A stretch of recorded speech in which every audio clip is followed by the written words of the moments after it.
Hello, my heroes and villains. My game gone. There it is. Okay.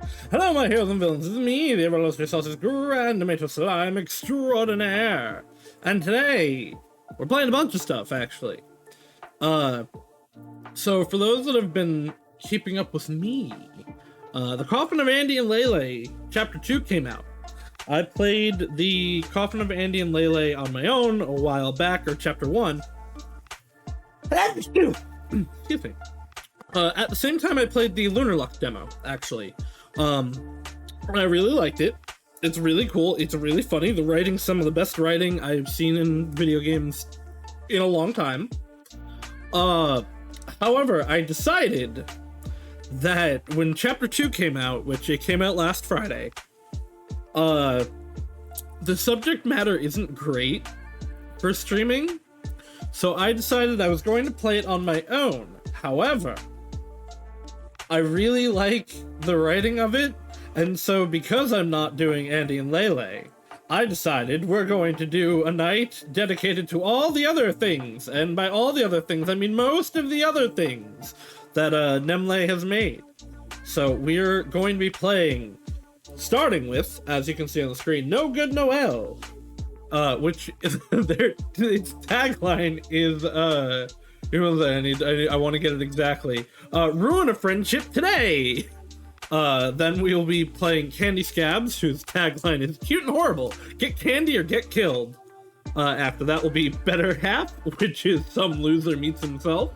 And then Diviletion, which I hope I'm saying correctly. Human sacrifice is a jolly good fun, despite what your brother says, which is kind of the plotline of Andy and Leyley. There is one that I'm leaving out tonight, which is Jack in a Castle. But if all this goes well and I like this format, we might do other short itch.io games. Because I'm not sure how long this stream's gonna go. Each of these, I think, is around an hour. I think Better Half might be a little longer. I think Diviletion might be a little shorter. But we're gonna go. We're gonna see. We're going to probably attempt to get every ending in all of them, which I think most of them have 2. No Good Noelle and Diviletion have 2 endings. Better Half is supposedly going to be the longest one. Better Half has 3 endings, and then I think Candy Scabs also has 3 endings. Yeah, Candy Scabs also has 3 endings. Yeah, so we're gonna see what happens. There's gonna be some obvious, like, in-between switching game foibles. I set up some of the audio stuff for them. The audio will take a second to come back when we switch between games, because I'll have to actually, like, select it. So I can't have multiple games selected at once with my current audio setup. But yeah, it should be a fun time. I might have to move me. I might have to go down into the Lunar Lux position. But we're gonna see how this goes. I'm excited. I'm very excited for this one. I don't know why when I was making all the starting screens, this was the art that, like, captivated me the most. There's something about Noelle's, who I'm assuming is Noelle's arm, just being grabbed as she tries to escape, that I'm enjoying a lot. But yeah, let us get into it. 2 snow spirits are wandering about. We really shouldn't be this far in. It's fine, it's fine. It's fine, it's fine. How much further do you want to go? I bet there's imps here. Not imps! Oh, come on, Noelle. Do you even know what an imp looks like? Of course I do. Really? Have you seen one? I've seen pictures. Well, I've seen plenty in person. Trust me, there aren't any here. But we still shouldn't be this far out. There's plenty of snowflakes to send you home. And this is why you'll always stay an amateur. How are we going to impress the master with snowflakes falling from any old cloud? No, to really improve, you have to study the old greats. Echo, the snow from mountaintops. They're snowflakes there from hundreds of years ago. Even so, the master can't be impressed if he's already left by the time we get back. My dad will keep him busy until we're back, trust me. Oh, look! Noelle doesn't seem that no good at this point. She seems like she's the responsible one.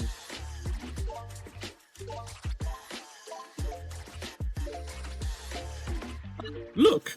What a beautiful snowflake! This is what I'm talking about!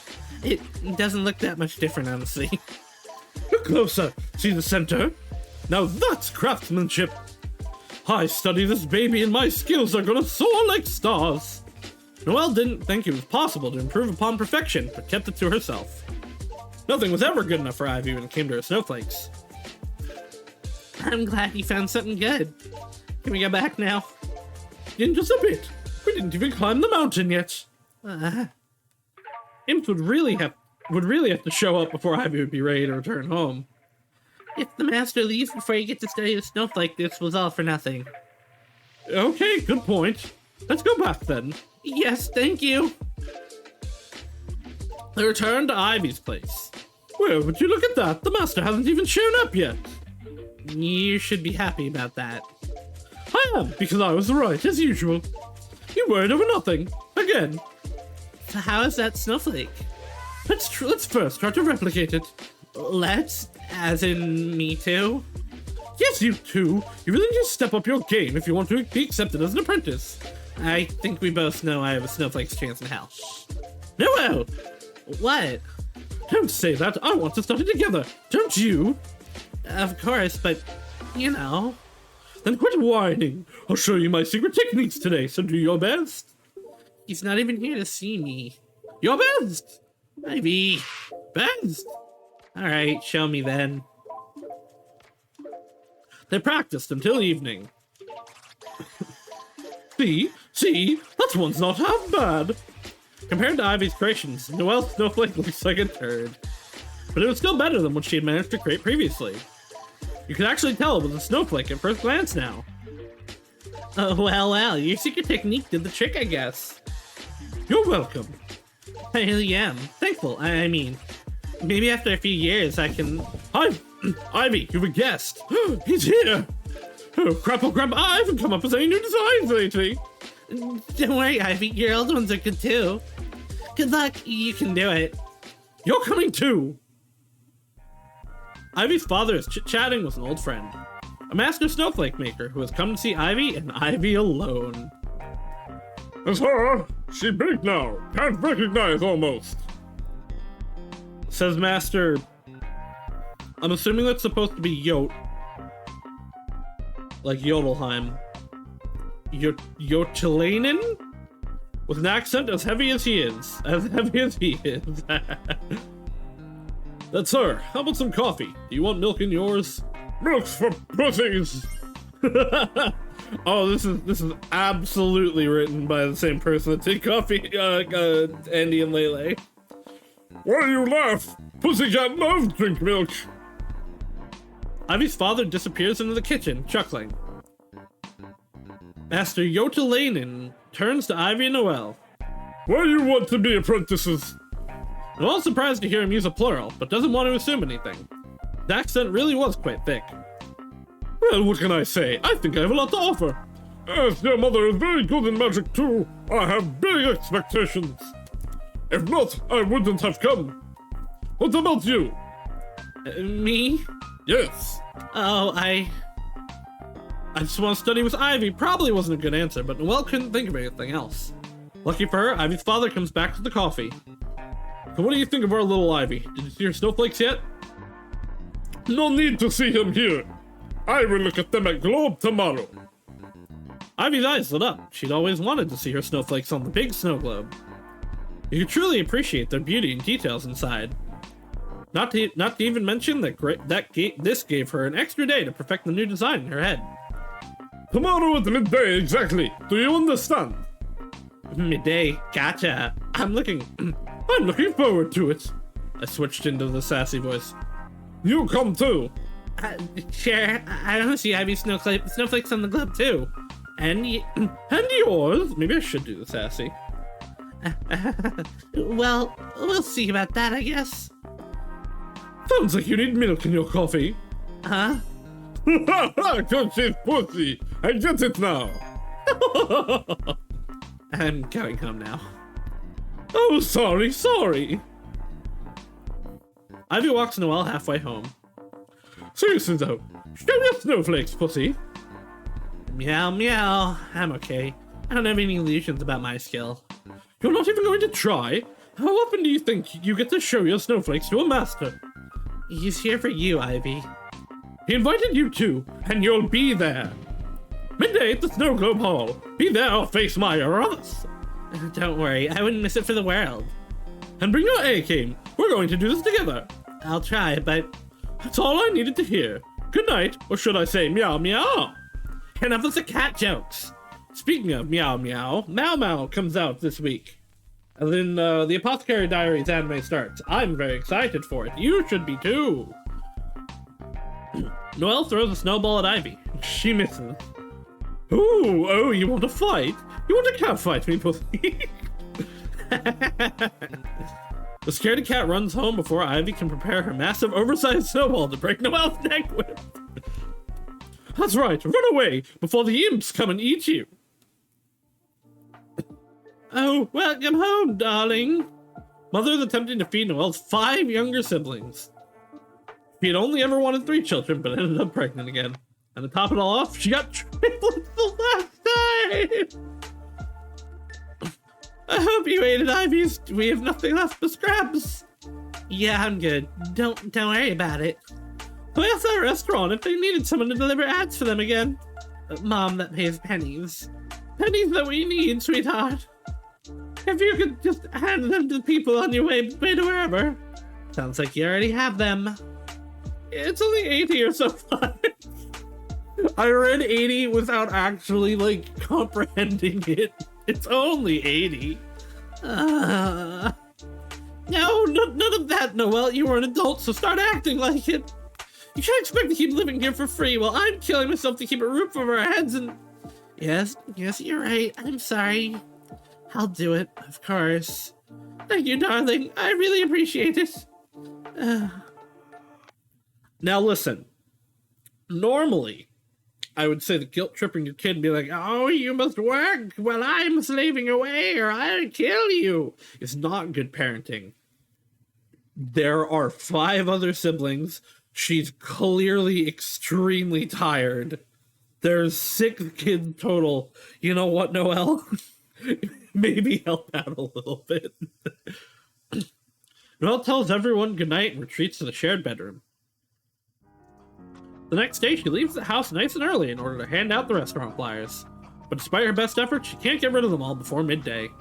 I promised Ivy I'd be there with her. I should dunk these flyers in the trash where they belong. Not like the restaurant owners will know. Everyone's been throwing these out throwing these out anyway. Or more like I have my own promises to keep. Mom is the one who promised you that delivery. That's true! Take them with you and give them out at the Snow Globe.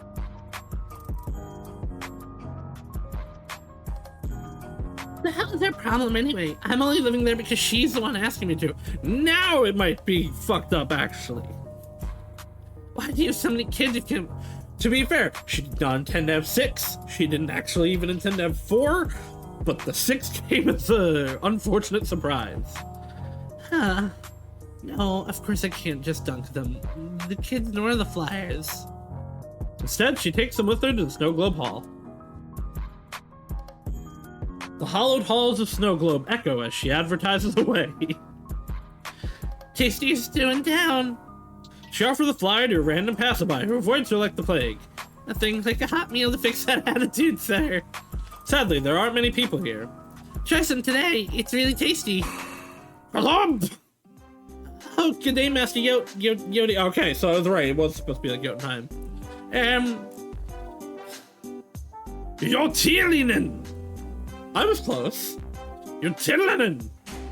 Now where you sleep? In second place, shut up!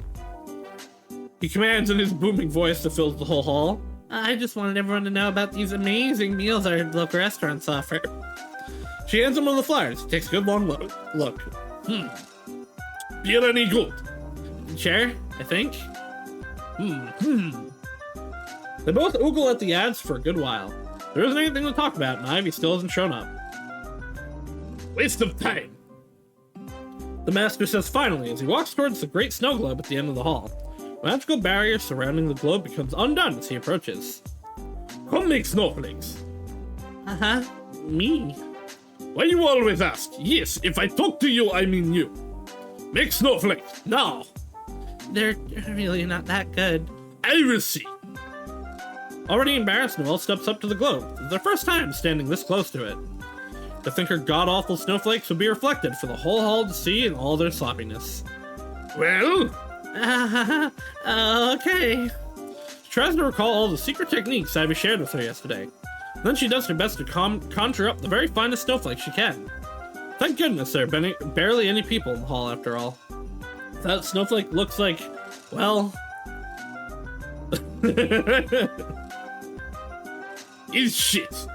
I know, I'm sorry. You don't practice. There's no denying that. She practiced when she was with Ivy, but alone, hardly ever. You give ads. It's a waste of time. Why not practice? I have to make ends meet. Making snowflakes just isn't going to cut it. Not with such bad results, no. Yeah. Ivy isn't here. I'm going. Uh-huh. I'm going back. She'll be here in a bit. She's probably running late because she stayed up all night making snowflakes. It happens a lot. Please wait a little longer for her. Master looks irritated, but then pulls the restaurant ad from his pocket. What kind of beer? Oh, well, I think there was... They talk about beers and stews for a while. Ivy walks in, looking pleased with herself. Her father follows soon after. Hello, you're both here already. Enough time wasted. Make snowflake now. Gladly, let's get right to it. Effortlessly, she conjures up a snowflake on the great globe. An absolutely stunning one that Noelle has never seen her make before. How's that? Just a little something I cooked up last night. Master Telian is observing the snowflake closely. He is clearly impressed. Very good. It's arty. Thank you. So is it settled? Is it settled? Will you be making Ivy your apprentice now? I'll think about it. Huh? What's there to think about? See you tomorrow. I will let you know what happens. So I have a feeling what's gonna happen is Noelle is shit. So he's gonna be like, this girl needs training. Ivy's good at this. She does not need training. I'm taking Noelle, not Ivy. And then there will be conflict. Wait. What about Noelle? Done. Huh? Goodbye. Oh, I will try the beer also. Thank you for idea. Gives Noelle a nod, and with that, the master leaves. He's always like that. Don't worry, I'm sure he'll take you under his wing. But what about you, Noelle? He, wasn't very impressed with me. Both Ivy and her dad give Noelle a look of pity. Makes her feel worse. Oh, you know what? Yeah, I definitely have to move myself. I am definitely in the way of characters. Into the corner with me! But anyway, I need to go spread these flyers around. Alright, are you coming over once you're done with that? We bought special pastries, but it looks like Master Utilian would rather drink beer. So someone's gonna have to eat his. I got you covered. Noelle gives Ivy a reassuring smile, letting her know she's okay. Even though she's not really that okay. It's not like she expected anything different, but still. It was a bummer. Takes her a while to get the flyers handed out with a long face. The next day, Noelle is fixing one of her younger brother's socks when there's a knock at the door. Master Utilian, of all people. Good day? Good day. Ivy's dad told me you live here. Noelle wishes he hadn't. Come in, I guess. There isn't much she can offer the old man, but she heats him some water. The pipes creak and howl on as ominously as she fills the pot. It's been like this for a while. They definitely have to get someone to take a look soon. Here you go. Sorry, it's not coffee. Noelle is ashamed, but Master Utilian doesn't seem to be the least bit bothered. Thank you! He takes a sip of the water. I thought about your snowflakes. Yesterday I said two harsh things. Yeah, well... Your snowflake's very ugly, but I can help. Huh? Do you want to be apprentice? Noelle almost chokes on her water.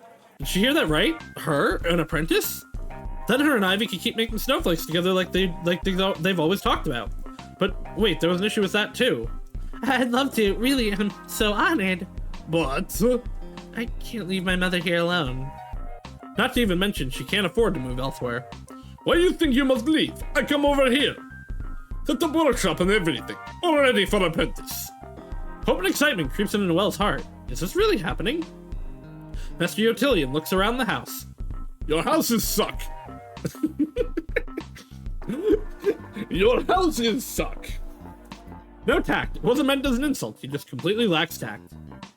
Snowflake making is steady job, even as apprentice. You can work and learn. Now say yes or no. I won't ask again. Yes. Good, then tomorrow first thing in the morning. You know where workshops are. Yeah, I'll be there. Thank you so much. No need for thanks. You will work hard. As soon as Master Yotillion is left, Mom shows up, squealing and clapping her hands together in excitement. Yes, yes, yes, Noelle, you're amazing. Someone was eavesdropping, I see. Oh, sweetie, I'm so proud of you. Go on, say it. Anything you want, I'll get it for dinner tonight. Already blowing my money, are we? Don't be ridiculous, this is worth celebrating. The first ever snowflake maker in our family, my daughter. I'm gonna go tell Ivy.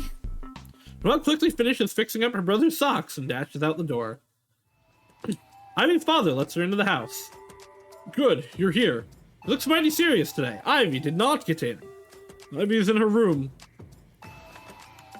Ivy, I have some incredible news. The room is oddly quiet. Ivy too. She isn't doodling new designs or scurrying about as usual. I actually think part of it might be that Ivy was super late. And Noelle was there early, not even just on time. What's up? Her voice is joyless. Noelle's mood drops like a boulder off a cliff. Is everything okay? I don't know. What's wrong? Stupid Cooch rejected me. Can you believe it? Right then and there, Noelle's world stopped for a brief moment. I don't understand. Me neither. What's wrong with that master? I'm beyond qualified to be an apprentice. Oh, Ivy, I don't know what to say. If that new design was too wild, but I thought she liked it. Screw this! Ivy throws a bunch of her sketches into the trash. Don't, they're good. Clearly not. The corner of Ivy's eyes glimmer as she starts ripping through her sketchbooks. All Noelle can do is to stop Ivy is to hug her, which she does. Ivy shakes but won't cry. She's been humiliated enough. Crying would mean defeat. Oh. Is there a log? There is not a log. Oops. Oh well. What news did you have? What? You said you had some good news. We're going to tell her. She's going to be mad, but she'd be more mad if I kept it a secret. This isn't really the best time. I'll tell you later. I could really use something positive right about now, though. Noelle felt strangely nervous, like she'd been caught doing something bad. But this is something that was going to have to be addressed sooner or later. It's better to get it out of the way. Being secretive was only going to make things more difficult. Well, I have no idea why, but Master Yotillion asked me to be his apprentice. And I, said yes. The silence was expected. The disgust on Ivy's face wasn't. Confusion or anger maybe, but disgust? I'm sorry. It's not your fault. No, I should have waited to tell you some other time. That's what you're sorry about? Huh? Sounds like you still intend to take the offer. Of course she does. It's going to improve her station greatly, and she needs it. Oh, well, I mean... Noelle, how could you do this? Obviously, I thought you were an apprentice, too. I thought it was both of us, like we were hoping for. How the fuck did you get accepted and I didn't? Did you offer him something, huh? A little favor, maybe? Ooh. How is this game called No Good Noelle? Noelle's a pure good bean. Ivy's the shit one. That's not it at all. Do you really think I would ever? Screw you, Noelle. Get out! Why are you angry at me? It's not my fault you flunked, is it? Get out! Ivy holds up a sketchbook, threatening to throw it at Noelle. So she leaves. But not before running into Ivy's father. What's with the yelling? Is everything okay? Ivy slams her door shut, locking herself in her room. Probably not. Don't take it personally. You know how much that apprenticeship meant to her. Yeah. I thought she'd feel better with you here, since you both got rejected. I wasn't rejected. He puts on his shoes and leaves Ivy's father to process what he just heard. The fact that he's immediately like, oh, of course, you got rejected, is telling. When she returns home, Mom has roasted a whole chicken, and the potatoes even have butter on them. Everyone is happy and proud of Noelle, and her younger siblings all get their stomachs full for once. Just seeing everyone in such high spirits makes Noelle forget her worries for a bit. Yes, she's doing the right thing by becoming an apprentice, she tells herself. Ivy can always find something else to do with herself. Noelle has to look out for her own for once. Yeah, actually, good for you. Even though Ivy's family has been so supportive and kind to her, only when you were worse than her. Suddenly she feels guilty again, but shoves a piece of chicken in her mouth to forget all about it. It tasted bitter. It's a brand new day. Noelle's arrived to Master Yotilian's workshop first thing in the morning, as promised. Good tomorrow! What? No, meant morning. You don't say that, huh? Actually, that's really interesting. Because, oh, there's a back button. Oh, there's a back key down there. Oh, I'm so idiot. Okay, anyway, linguistic thing. The words for tomorrow, morning, good night, etc. are very different between cultures. Or languages, I guess. There are languages where, like, good tomorrow is what literally means morning. Yeah, good morning. See those clouds on floor? On the floor says some flat clouds barely hovering off the ground. Both due this week. We filled them a snowflake today. Not with my snowflakes, I hope. Yours, of course. Now come and watch. I teach you how to make good snowflake. Yotilian gestures Noelle towards a humongous snowflake. It almost looks like a small tree. Mass production. See branches. From the edges of the snowflake start growing more snowflakes as Yotilian conjures them. They drift gently downward and land on top of a cloud where they disappear into. The cloud gets a little fluffier. Simple process. The snowflake design simple also. I've made both very simple for you. Because you're simple also, huh? He is jokingly nudging Noelle's shoulder. We'll see if you made it simple enough. Now see here, like so. Master shows Noelle how exactly he conjures up the snowflakes. The exact opposite way Ivy always taught her. She couldn't have taught me wrong on purpose, could she? No, I don't think she did. I think she was teaching you in the way she does it, which works perfectly for her, but is not necessarily a good way to teach it. She soon shakes that thought away. No, she wanted us both to become apprentices. Why would she sabotage that? Do you understand? Well, tries, and after some figuring out, gets a few snowflakes forming on some of the branches. Oh, what do you know? It really is simple. Good! Now get all of the branches to produce products. Produce? Was that wrong to say? No. Once you know this one with your eyes shut, come next one. Good luck, I make us coffee. Wait, before you go, can I ask you something? Ask away. Why did you take me as your apprentice? What about Ivy? You work hard, Noelle, and you are honest. Yeah, so like I said, she was on time, Ivy's pompous and overconfident, and was late. Those are some conclusions to draw after meeting me once. Okay, no, these are fair conclusions to draw though, Noelle. You came to support your friend, you told the truth to him about you being not good at it, and while you were supporting your friend, you were working to support your family. You also kept him there when Ivy was late to make sure that she got seen. Shut up, you was on time and had the ads from your work. So I saw you were reliable and not slacker. But Ivy is a million times better than me. You saw her snowflakes yourself. Yes, she is better. Her snowflake was so beautiful, my eyes pop out of my head. Exactly, she's really passionate about this too. You should... But so what? Huh? What does it matter if gorgeous, if not on time? No one will see it then. I mean, she's not always late. Yes, she is, actually, apparently.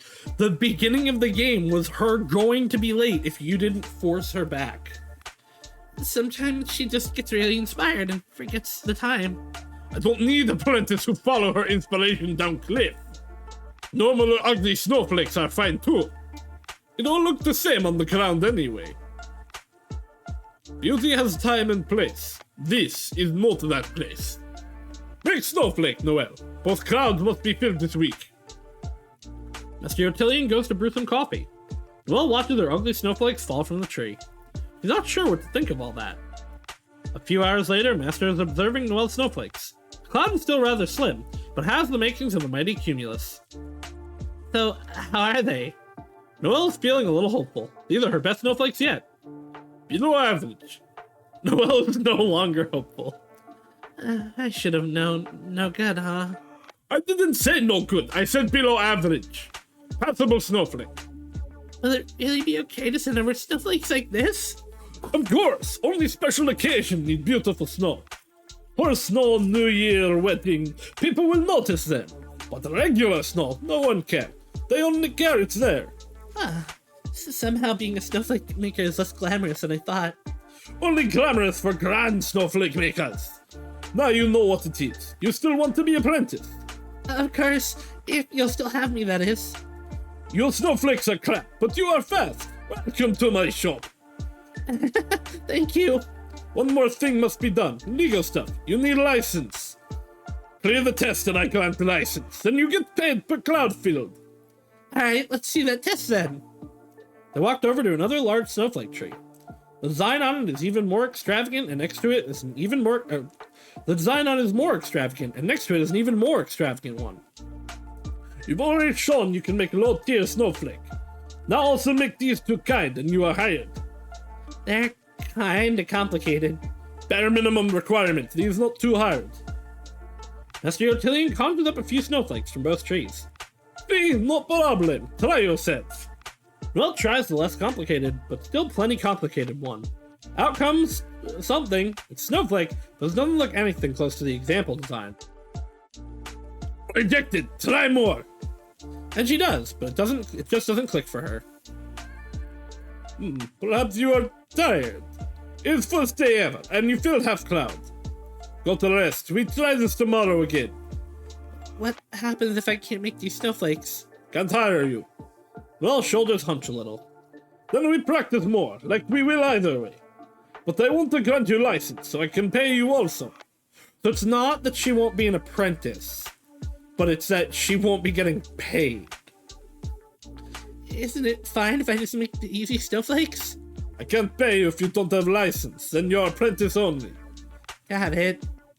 Rest, Noelle. Tomorrow we try again. Alright, thank you. I'll be here first thing in the morning. As is correct. Good night. Good night. This isn't going to work. Noelle already knows it. Those two snowflake designs are too complicated for her. She'd need to practice who knows how long to get them right. But the problem is she can't afford to do that. The only reason she could accept this apprenticeship was due to the promise of getting paid for her work. Is it back to delivering ads and scraping by for me? I knew this was too good to be true. I even heard Ivy to do this. I should apologize. Maybe she's cooled down by now.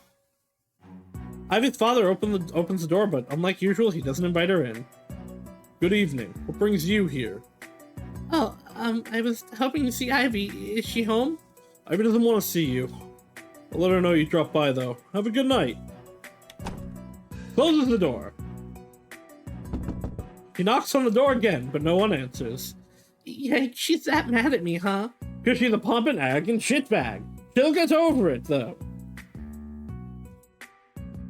Noelle doesn't give up that easily, though. She walks around the building to Ivy's window and climbs up via a fence. She's done this plenty of times. Whenever Ivy and her wanted a secret sleepover, she'd come in like this. Once up, she knocks on the window. Ivy opens the curtains, looking pissed. What do you want? Just to talk. Can you let me in? Ivy rolls her eyes and opens the window for Noelle. Say what you have to say, then leave. What did I do to receive this kind of treatment? You know what you did. I don't. I accepted a job offer. Was that so bad? Look, I know you really want that apprenticeship. I should have waited for a better time to tell you. It's the timing that's the problem. Why am I not allowed to be an apprentice without you? You stuck your dream away from me. What's the problem? But regardless of if I took it or not, you weren't going to get it anyway. Just get out. Listen, it's not even all that. It's just grunt work. Of course it's grunt work in the beginning. Yeah, okay, but it turns out I might not even get hired. Oh. Yeah, turns out Turns out you have to clear this set of trials for a license. I'm too dumb for it. I think I have to turn down the apprenticeship too. Ivy just glares at Noelle. Yeah, so we're both out after all. Well, that's supposed to make me feel better, is it? Yeah, I betrayed you, but it didn't pan out anyway, so it's all good. This is a little actually kind of fucked up, but there was no betrayal in the first place. What betrayal, Ivy? Second you knew I didn't get an offer, you should have gone and turned down yourself. That's what a real friend would have done. We're supposed to do this together. No, a real friend would have been supportive of her, even though you didn't get in. You can't expect that. I need the money. Money and money. Yes, money. Do you know what it's like not to have any? We're not all born with silver spoons up our asses like you. That's it, I'm done with this conversation. Get out! I just want you to see this from my point of view. Insulting me is the best way to achieve that, definitely. You've been insulting her the whole time! Yeah, okay, I shouldn't have said that. Even though it's true. Get out! What does it take to put this past us? I'm sorry, okay? What does it sound like it? You couldn't even respect the fact that I didn't want to see you today. Get the fuck out! Fine. Noelle walks to the door, but then turns to look at Ivy again. Are we still friends? There's no response. Perhaps Ivy wasn't sure herself, or perhaps she thought the answer was self-explanatory. Once Noelle accepts that Ivy wasn't going to speak, she leaves. Was it over? Noelle can't say. I think for now I should leave her be until she wants to talk. She'll want to talk eventually, right? I'm an idiot. I'm such an idiot. Good job, you moron. I lost a friend over a job I can't even keep. She thinks about how she's going to tell her mother about the license issue. Don't know. I have to get it now. I have to. How did Ivy get so good again? She was always studying and... Oh, that's right. Those old snowflakes at the mountains. Maybe if I study them too, something will click? It's not that she really believes studying the old greats will help her. She just doesn't want to think about Ivy or go home and face her mother. So into the forest she goes. She runs until she is out of breath. Then she begins blindingly picking up snowflakes, expecting a solution to all her problems to make itself apparent. But apparently the solutions were feeling shy tonight. All the snowflakes looked the same to her. She wasn't able to tell which ones were made by the old greats and which yesterday. What the hell am I supposed to even look for? Just detailed designs or perfectly formed ones? What even makes a good snowflake anyway? Master Utilium is right. Shit all looks the same on the ground. Fuck! Frustration and sadness was taking over. Noelle kicks the snow, sending glimmering, sparkly snowflakes to float. Fuck! Fuck you, Ivy! Fuck you and your dad! Fuck your whole family and all the generations to come! Good evening! What? Well, this is lucky. Looks like I won't be dying alone after all. Noelle hadn't heard the guy approaching at all. But then again, she wasn't exactly paying attention. Pardon? Since we're both lost, now we can freeze to death together. Oh, I'm not lost. As a snow sprite, she wouldn't freeze anyway. You're not? Wonderful! Then where's the village? You go north from... I'm terrible directions. Can you walk me there? He's an imp. Probably. And evil, and his ears are short. Sorry, I really need to find myself some good snowflakes. Like this. The man conjures up the snowflake. The design is quite intricate. So the man must also be a snowflake maker, and a good one too, figures Noelle. Something like that? It's all yours. Can you take me to the village now? I suppose. Follow me. They start walking. Noelle is observing the snowflake. Doesn't reveal its secrets to her either. I'm Yule. Do you have a name? What a dumb question. Of course she does. Noelle? Not that I'm not glad to have run into you, but what do you need with snowflakes at this hour? Isn't it dangerous to be here by yourself? I'm studying. But it's not really working out anyway. Really? You seem pretty dedicated. She really isn't. You know, I studied snowflakes myself. Yeah, I can tell. Are you a master? No, I'm a grandmaster. Ah, finally, we're here. Okay, maybe he's not an imp. He rushes inside the village. Noelle quickly follows. At last, we're safe. Million thanks, Noelle. No problem. What were you saying before?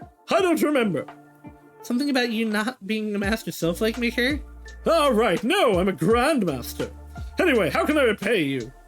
Well, if you have any tips on making snowflakes, that'd be great. Yule thinks about it for a bit. Oh, I take it you're having troubles. I can't get my license. The snowflakes for it are too hard. The man looks down at her, and also down on her, failing to hold back a smirk. Yeah, I suck. What about it? Oh, it's fine. There's a very simple trick to it, though.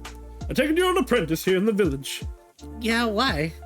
Well, how about you try this? Before you start casting, close your eyes, cover your ears, and imagine the snowflake you want to make. That's it? Yep, it should help you focus your mind. How about you try right now? What templates were you having trouble with? Oh, I don't remember what the snowflake looks like anymore. I can see why this isn't working out for you. Take a good look at it next time, and do what I said. I love him. He's a shitbag, and it's great. I'll try. Thank you. She said, full of confidence and excitement. It's been a long day, that's all. Well, I'll be cheering for you. Come tell me how it goes. I'll be staying here for a few days at least. I'm just going to magically run into you, huh? Nothing magical about it. Look how tiny this hellhole is. Sorry to hear it's not to your liking. It's not your fault. Now, if you'll excuse me, I have some sleep to catch. Well, good night. Thanks again for helping me. Good luck with your trials. She'll need it. But for now, she'll return home to call it a day. Morning! Good tomorrow. Ha! You mock me, but the dumb one is you. Can't even make snowflake. Can you? Let's see. Noelle isn't at all confident that she can, so she shuts her mouth. Standing in front of the branches that gave her trouble yesterday, she observes the design carefully. It's really not that complicated. She closes her eyes and tries to recall the design in her mind's eye. It doesn't show up clearly, so she takes another look. This time she can remember it somewhat accurately, so she tries to conjure it up, and half-formed ugly snowflakes are back! No improvement whatsoever. Ugh, useless. I knew this wasn't going to work. Tries again. Maybe she didn't focus enough? But the results are no different. Master Utilitarian starts telling Noelle everything wrong with her snowflake, making it even harder to focus. Not enough fingers. You ignore detail.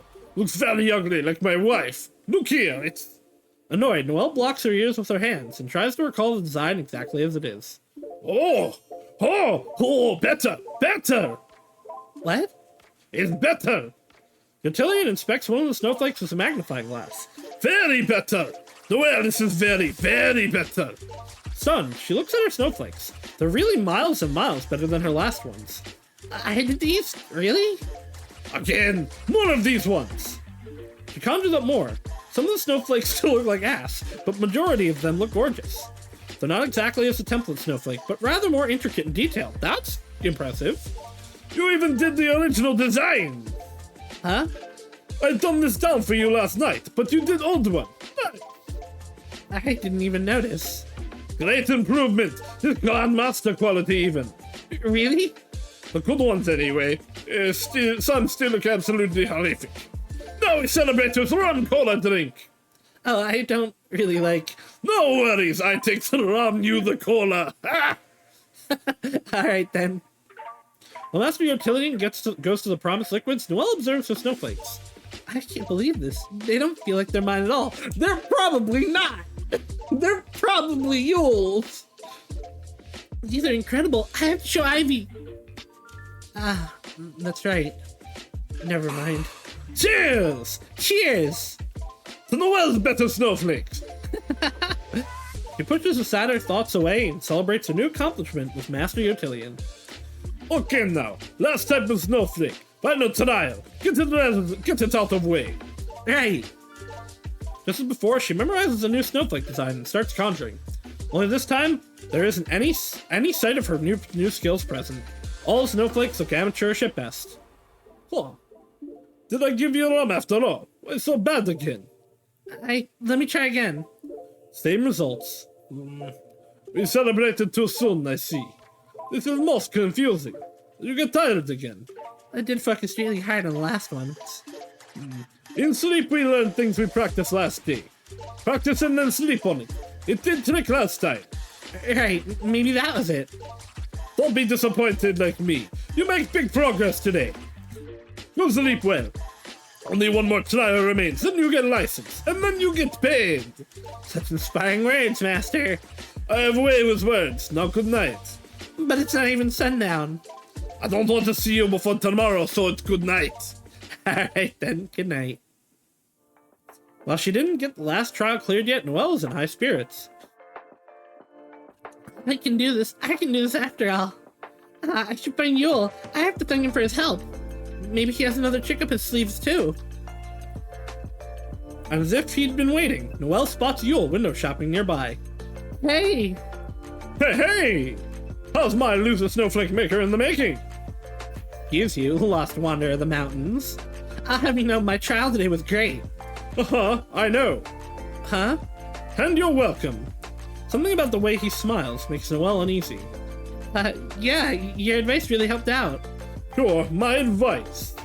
My advice got you making snowflakes like these. He flicks his fingers and a bunch of snowflakes fling at Noelle's face. They're exactly like the ones she conjured up today. The successful ones, that is, not the failures.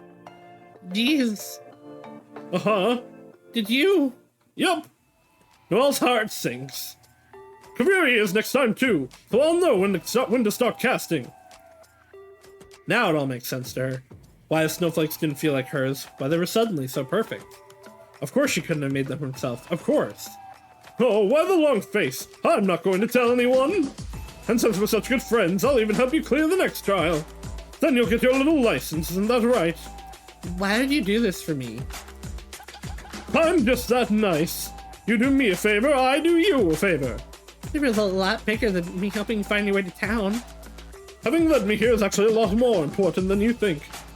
And casting low-level snowflakes cost me absolutely nothing. There's the word again, casting. It sounded weird, aggressive even. Maybe it was because Yule wasn't from here, but everyone else, including Master Yotillion, used conjure. Well, thank you. I should be going now. What about tomorrow? Huh? The last trial, remember? How are we doing this? I don't know if we should. Oh, come on, Noelle, make my day. Yeah! Cheat for money! Cheat for money! This is probably what leads to the two endings, but maybe not. There's no way Noelle can clear the trial on her own, and she knows it. Besides, she can make the simple snowflakes. That's why Master Yotillion really needs her for anyway. Yeah, quantity over quality. The license is just a formality, right? Right? But something is off about this guy. Noelle can't shake the feeling that she doesn't want to owe him anything. I'll think about it. It's a yes or no question. Yes, but... Excellent! Now, in order for me to help you, you need to help me, too. There it is. I didn't say yes. I agreed it's a yes or no question. And so much for just being nice, huh? And I tell you, it's give and take. Quite literally right after I said I'm nice. Casting low-level snowflakes costs me nothing. Yes, that is also something I said. What's your point? Me helping you gives you an enormous leg up in life.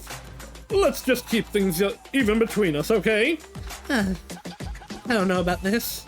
I really don't know, but... It's windy out here. Let's continue our chat somewhere else. Fine. They take shelter in the Snow Globe Hall. Noelle finds herself wishing there were more people around for some reason. What's with the lost puppy look? I'm here to help you. Help me, huh? Yes, I'm a gentle soul who just wants to aid your poor little family. And in this instance, poor is meant literally. And little is an antonym. An antonym. Right. No, wait. It's the sweet, sweet shrieking of alarm bells in her head that remind Noelle she hasn't said a thing about her family to this man. Is Noelle's family being dirt poor really such common knowledge? Even turds learn about it. I imagine it wouldn't be that hard to learn it if you're going around trying to find out. God, I must look like such a gold digger clinging to ivy. Something the matter? What exactly do you need me to do? Ah, yes. There's actually this little thingamajig or two that you can get for me. The thing is, they kind of belong to me, so I'll be needing them back. I doubt that. What's with that look? Nothing. So what are they? These thingamajigs? And, where are they? I believe they're at your dear friend Ivy's place. So he does know about her friendship with Ivy, too. Busy man, this Yule. Busy and worrisome. Nothing about the situation was sitting right with Noelle. I think I'm going home. Gotcha. Bring me the thingamajigs tomorrow and I'll give you snowflakes. Actually, I think I'm good. You're not backing out from this. Backing out, but I never agreed in the first place. Yule's facade drops. The smile stays intact, the air around him seems to shift. Send the shiver down Noelle's spine. Oh yes, she definitely shouldn't be making friends with this one. No, we love shady people. Fine, think about it. I look forward to your answer. I just said... And it better be a favorable one. Until then... You didn't tell me what the thingamajigs are. Yule pats Noelle's head with a condescending smile before walking off. Noelle returns home. Any trace of her high spirits now gone. She definitely wasn't going to rely on Yule, but how was she going to clear the trials on her own? The truth is, she couldn't. Sweetheart, you're still awake? Yeah.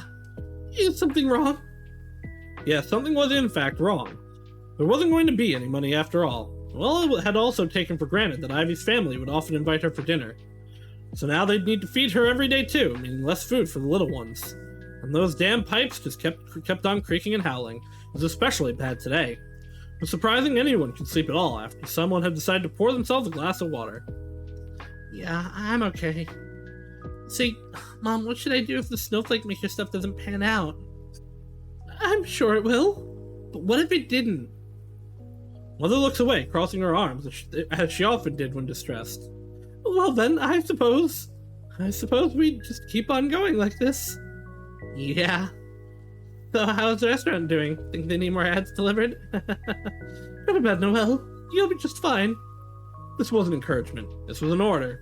Yeah, you're right. I'll be fine. Good night. Well, yes. I'm not saying this to scare you, but if money really is tight, you've got a pretty face.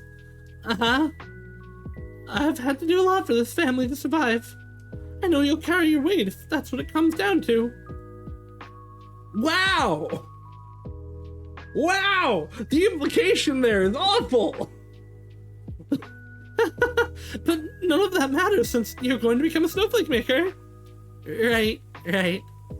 Sweet dreams, sweetheart. I'm so proud of you. Sleep doesn't arrive that night. Though if it did, she'd have jumped awake anyway. A loud bang echoed from the kitchen, followed by a continuous hissing noise that you couldn't hear it over the younger children screaming, "The pipes burst!" The kitchen is being flooded. One of the pipes had finally burst and was now shooting water everywhere. By the time Mother and Noelle got the stream to stop, everything is soaked. What on earth even happened? I don't know. It looks like some water froze inside the pipe and it cracked open. Froze how? I was just using it like an hour ago.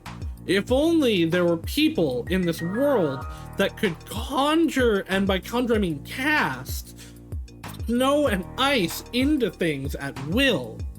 No. Oh, no, this is going to cost so much. We have to get everything dried and the pipe itself fixed. What if there's water damage now? I can't afford renovating anything. Noelle tries to soak up the water with some rags while her mother is panicking. No, this isn't real. I'm having a nightmare. This is just a nightmare. The kids are following their mother's example and begin panicking as well. You'd think they'd all been sentenced to death. That's how loud the crying is. Everybody shut up. No one shuts up. Shut up. It's going to be fine. Did you forget I'm an apprentice now? Mother stopped howling, and one by one, the other 5 follow suit. But sweetheart, I thought you said... I didn't say anything. It was just the nerves talking. Really? Yes, just ask my master. I'm doing so great. Tears returned to her mother's eyes, this time from sheer relief. Oh, thank goodness. She launches herself at Noelle. Thank goodness, Noelle, you're the best, the best. Soon Noelle is being crushed under the weight of everyone trying to hug her all at once. Little did they know, Noelle was a liar. After soaking up most of the mess, Noelle helps to put the young ones back to bed. Mother goes to sleep too, only Noelle remains awake. She's sitting with head in her hands, trying to come up with a way to fix this mess. Obviously she knew there was no way she was passing the trial. Yule's offer pops in her head, but she's quick to dismiss it. No, I'm not getting involved with that creep. She thinks about Ivy instead. Maybe if they could patch things up, she could help Noelle get the snowflakes right. But how could Noelle even ask after how she had heard Ivy already? And even if Ivy did help her study, it's not like that had borne any results before. No, it wasn't going to work, but Noelle really needed the money. Ivy's family was wealthy. Maybe Ivy could give Noelle a loan instead? Hey, I know I just broke your trust and you hate me, but could you lend me some cash and lots of it? I'm so screwed. There's a gentle knock at the door. What on earth is it this hour? She decides she doesn't want to know and stays perfectly still.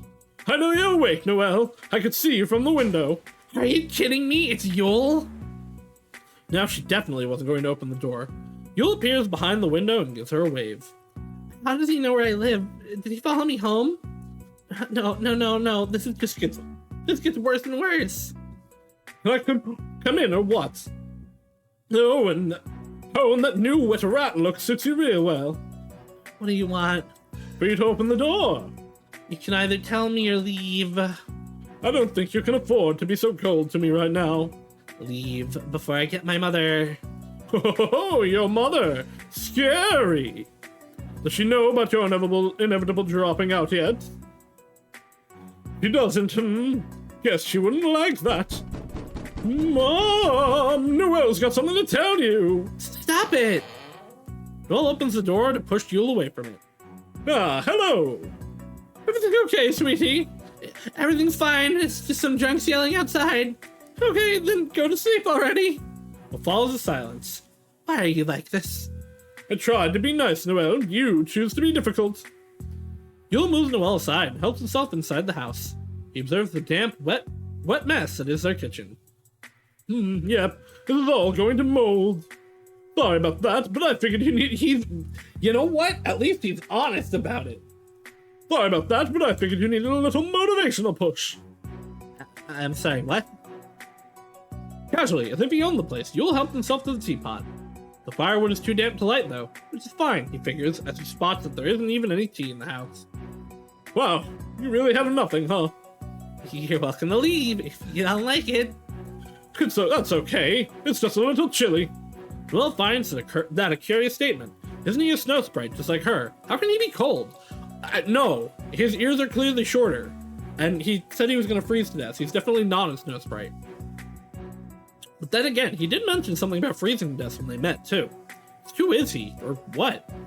So, now that there's no need to pretend to be friends anymore, let me tell you how this is going down. You'll be paying Ivy a visit. Slip the thingamajigs in your pocket and bring it to me. You want me to steal from my friend? Former friend, more accurately, though Noelle wasn't quite ready to accept that. Technically they're mine, but yes, essentially. Oh, don't be sad. They'll live without them. Even if I wanted to, which I don't, I can't go get them. Ivy and I aren't exactly speaking right now. I'm sure you can find your way around that. One is in their living room. The 6 fox is displayed along with her other trophies. I still know what these thingamajigs even are. The glass spheres with either an eye or a finger inside them. Huh? I'm sure you've seen them. Just to be clear, I want both. Noelle tries to recall. There were all kinds of weird stuff in Ivy's living room. Ivy's mother was not only a renowned snowflake maker, but a powerful mage. That's why she's so rarely home. When she wasn't sealing away imps, she was touring to show off her snowflakes. All kinds of prizes and gizmos had landed in their living room from her travels. Nothing comes to mind. They're there. I've seen one from the window, and the other one should be somewhere in the house. I'll trust you'll get your hands on them tomorrow. I already told you Ivy won't let me in. Besides, I have to be at the workshop. Well, guess what? You're going to make this work. I'll come pick you up after work. Wonderful. Wonderful. It's a date, love. Good night, sleep tight. Yule doesn't wait for a reply, he just leaves. This asshole. Exhausted, Noelle goes to bed. She doesn't get to sleep very long, though, since she wants to be on time for work. After all, being punctual seems to be the only quality Master Yotilian cares about. Morning, you look awful. Thank you. You know, catch yourself. Are you sick? Don't come in sick. I don't want disease. No, I'm just tired.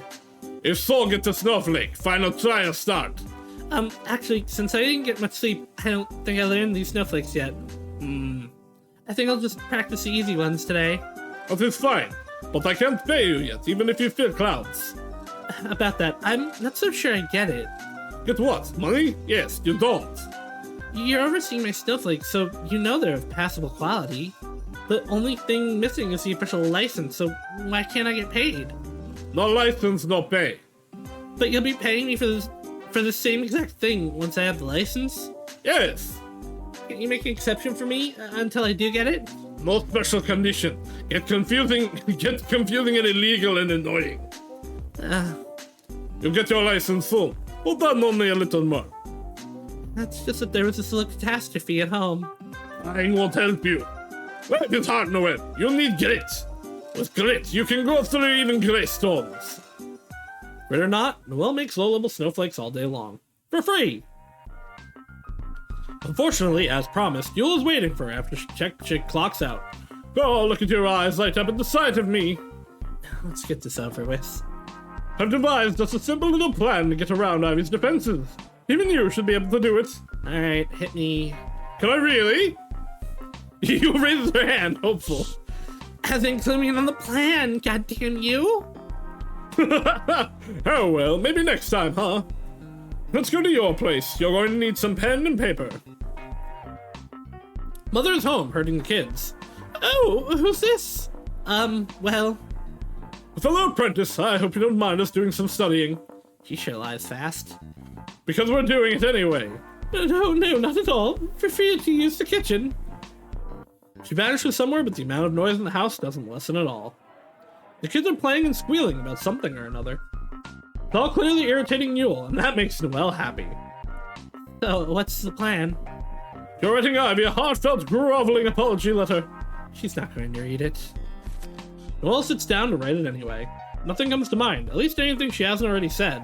I feel like I'm just picking another fight at this point. Dear Ivy, I've reflected upon our last conversation and want to apologize. Noelle rolls her eyes. I don't, though. I still stand by what I said. Write it. Begrudgingly, she does as she's told. I understand now how selfish I was and how thoughtless. She's selfish and thoughtless, too. I'm doing this for my family, well... No one cares, just write it. Making snowflakes isn't the same without you. I just want our friendship back, though I understand if you don't. Your pen isn't moving, Noelle. Well, the thing is, I don't know I do want it back. Or, I mean, I do, but not if it means kowtowing to completely batshit standards. Like, if she had a miscarriage, she'd expect me to get an abortion. If it's babies you want, I'll fill you up later. Goddamn! I'll write the damn letter already. What? No, that was just an example. It was kind of a fucked up example. Write the letter, Noelle. But it's not what I want to say. Do you honestly think this has anything to do with that? All I need is you inside that house. You're going to write whatever it takes to achieve that. Screw your friendship. Oh, right. Now write. Yule composes the sappiest apology letter. Noelle doesn't agree with any of it. But she writes it all down and then heads off to deliver the letter. Standing in front of their mailbox, Noelle hesitates. I think I should rewrite it after all. Fascinating. Yule snatches the letter from her and drops it in the mailbox. There, you're welcome. She'll read that and know I didn't mean any of it. If anything, my fake apology is only going to make her angrier. I doubt that. Yeah, she seems kind of superficial. I think she'll actually just fall head over heels for it. Now, when she gets in touch with you, you will reiterate what we wrote. Yes, you will. And there won't be a single excuse or but I added. Fine, but I think it's not going to work. She's going to come to you, but since your house is such a pleasant place right now, you'll relocate to hers. And if you come out of that house without at least one sphere, you are not getting your license. Do you understand? Yeah. I said, do you understand? Yes! Great, now go be a good girl. Now go be a good girl at home and wait. Maybe cut some onions to get the tears rolling. Like I can afford any onions right now. And you seem so confident this is going to work. Am I supposed to believe a teenage girl's mind is somehow more complicated than this? She's 20. Whatever. Go home before I drag you there by the hair. I liked you better when you were pretending to be nice. Oh, poor Noelle. Why don't you go home now? You must be tired. I like him better now. I am, and I will. Just don't get angry at me when this doesn't go the way you think. But to me, worry about that. I'll drop by later. Wonderful. Can you not make it the middle of the night this time? Yule doesn't deem Noelle worth responding to, nor saying goodbye to, nor saying goodbye to for that matter. I feel like my one complaint about this is it could use an editing once over. He just walks away without sparing Noelle as much as a glance. This is the attitude. Aren't I doing you a favor right now? No, you are doing a transaction with him. But her own attitude wasn't any better. She goes home thinking of all the things she wrote to Ivy. It's just not right. Why do I always have to be the one to apologize anyway? Because your friend sucks. Later that evening, there's a loud knocking at the door. Please don't be Yule. Noelle opens the door, already done with his crap. But the one standing outside is Ivy. She's holding Noelle's letter in her hands, in a state Noelle has never seen before. I got your letter. Oh crap. Noelle! She leaps into Noelle's arms. Oh crap, it actually worked. It's not that she isn't happy to see Ivy. She's just upset that Yule was right. And she's upset now. She had no excuse not to carry on with his plans. I didn't think you'd ever get it, you blockhead. I'm so glad you finally came around. Ivy looks at the mess that is their kitchen. Hold up, what happened here? Noelle pauses. She can already see how this is going to look. Ivy's going to think Noelle's begging for her forgiveness simply because she needs money. Noelle figures it doesn't matter if she changes the story a bit. She's already established herself as a cheating scumbag who omits information when it suits her. Might as well keep going. This relationship was on its way out anyway. It's been like this for a while. Yep. Like a week or so. Oh, crap, I had no idea. You should have told me. I would have at least come help clean up a bit. Yeah, sorry. But, this is exactly why I need to. Noelle remembers what Yule told her, that she shouldn't make excuses or explain herself. The only things that matter is getting those spheres from Ivy's house. I just didn't want to be a bother. You're so busy with your studies since the master was coming and everything. Oh, Noelle. I would have made time. I never turned my back on you when you were in need, except for the time I turned my back on you when you were in need simply because I didn't get in my way. Oh. Bullshit. Thanks, Ivy. I wish I could offer you some snacks or something, but... Well, come over to my place. I got snacks there. Score! Yeah, that'd be great. Entering Ivy's place, Noelle takes special notice of all the things on display. She can't spot any spheres with eyes or fingers inside them. You can wait in my room. I'll make you some hot chocolate. Huh? Oh, cool. Thanks. You want it cool? What? Is everything okay? yeah, I'm lacking sleep is all. Okay, well, you can go take a nap. I'll be right there. It'd be suspicious to insist on staying here, so Noelle goes to wait in Ivy's room. Soon enough, Ivy shows up with some hot chocolate and cookies. Ta-da! The snacks, just as the prophecy foretold. So you're clairvoyant this whole time. Very impressive. Correct! But never in a million years could I have predicted you'd actually apologize to me. What a bizarre statement. Noelle's always the one to reach out first and try to talk things out. But for Ivy, it doesn't seem to count unless it's a complete acceptance of her being right all along. It just isn't the same without you. Making snowflakes. That part's probably actually true. About that, what are you going to do now? Did you step down from being an apprentice yet? Hell no. Do you really think I should? Well, gee, I didn't know. You don't like doing it, and and I don't like you doing it. Tough call, But, you saw my house. Ivy's brow furrows. takes a long sip of her chocolate drink. Whatever, I'm not here for this. Yeah, I'm thinking of calling it quits. I just need to find something else to make money off of. Like everything with ads and stuff. That and some other things. Don't worry, I know you'll find something. You always do. She doesn't get it. She doesn't get it. Yeah, I would not actually feel bad about stealing from her. She's a rich snobby loser. Oh, I've been thinking about some new designs. Want to see? Sure. Figured I'd keep at it. I'm sure some other master will take me under their wing. She pulled out some sketches. There's a lot. Ivy must have stayed cooped up in her room this whole time, designing away. Like this here. I can almost conjure this one. Ivy makes some snowflakes, and well, they look exactly like the snowflakes like the sketches she showed. Oh, yeah, okay, I misread that. See, almost there. As for these ones, Noelle's looking, but not really. Where'd that one go? Hold up, it's here somewhere. I'll go use the restroom while you look. With Ivy busy, Noelle gets back to snooping around. There's nothing here. You said I could see one from the window. Noelle positions herself in front of the window and lets her gaze wander. That's when she spots it. A small glass sphere is rolled behind a picture frame. She yanks that sucker out of there and puts it in her pocket right away. Hey, Ivy, I just realized how late it is. I need to go get the kids. I need to go help get the kids to bed. All right. Are you coming over for dinner tomorrow? Yeah, if that's fine. Why wouldn't it be? Tell me, you're overthinking again. Go do your thing. I'll find that drawing in the meantime. Yeah. Good night. Good night. Oh, and Noelle? Yeah? I'm glad we got to patch things up. I'm glad, aka, I'm glad you admitted I was right all along, since you can continue being my stooge. She beams a smile at Noelle. Noelle wants to die. Me too. Bye. I'm the worst. I'm the worst. I'm the worst. I'm the worst. I'm the worst. I'm the worst. No, you're not. You're doing what needs to be done.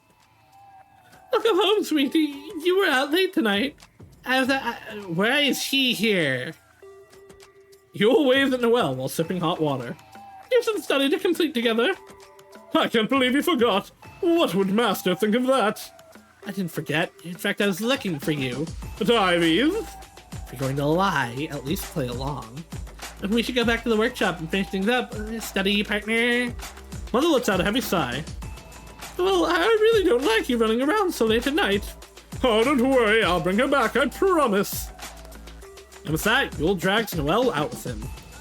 I don't like you running around at night, says the mother that was implying her daughter should go into prostitution. Did you get it? Yeah, I have it. Noelle's about to take the sphere out of her pocket, but Yule protests. No, just take it with you. Okay. Where are we going? It's not too far.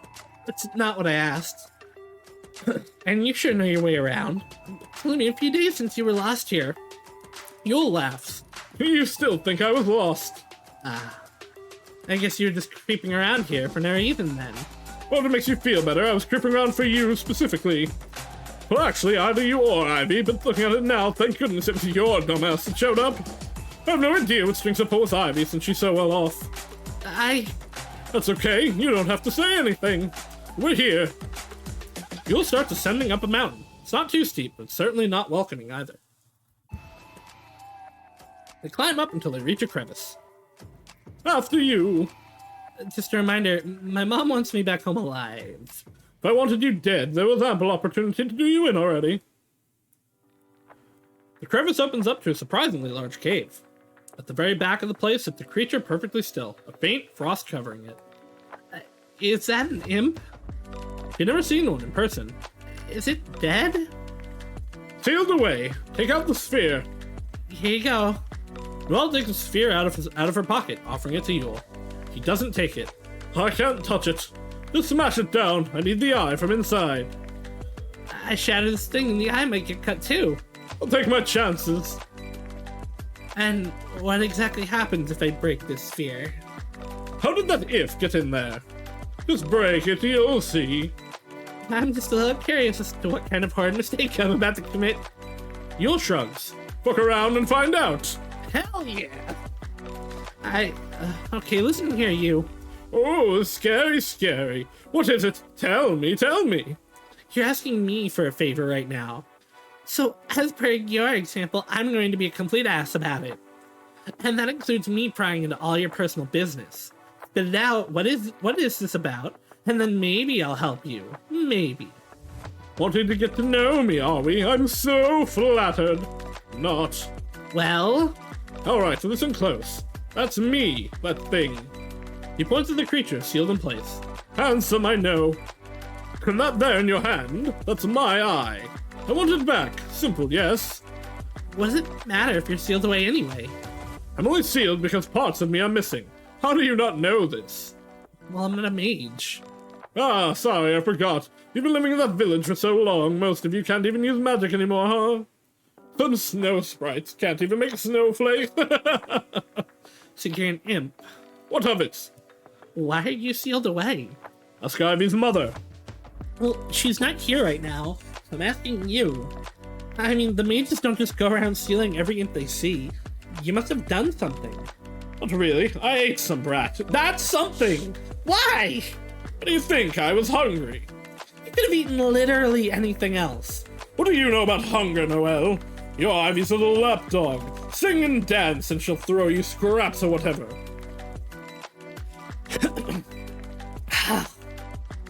Well, there aren't any Ivies around here. That brat wandered here all on her own. If you're that dumb, you get what you deserve. Well, you got exactly what you deserve, too. I deserve to be sealed away for the rest of my life because someone didn't look after their offspring. You ate a child. I was hungry. Just be happy you weren't killed off like that after that. I'd rather be killed off. What kind of sick punishment is this? Just to leave me to rot, why not? Noelle says nothing to that. Yule fixes his composure. Alright, enough of this. I told you what you wanted to hear. It kind of just brought on more questions. Like, if that thing over there is you, what am I talking to right now? Right, this is some guy I possess. Huh. So if I break the sphere, you'll let him go? No, he's dead already. I don't have enough power to possess the living. Seeing as I'm sealed off, will you break the sphere already? I still want to know. No! No! Exposition hour is over! Break the sphere! Fine. Noelle throws the sphere at Yule. He covers his face by reflex.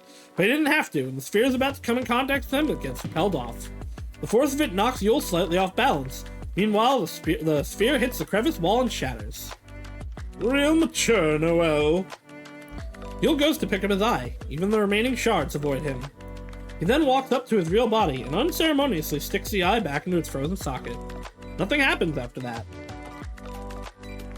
Did it, not work? No, it's working. I can tell my magic is being freed. Might be able to possess a living snow sprite now. What a face! I'm just kidding. I'm fine with this one. Great. But I'm still missing a finger. I'm pretty sure it's somewhere at Ivy's place too. Unless her bitch of a mother handed it off to someone else or something.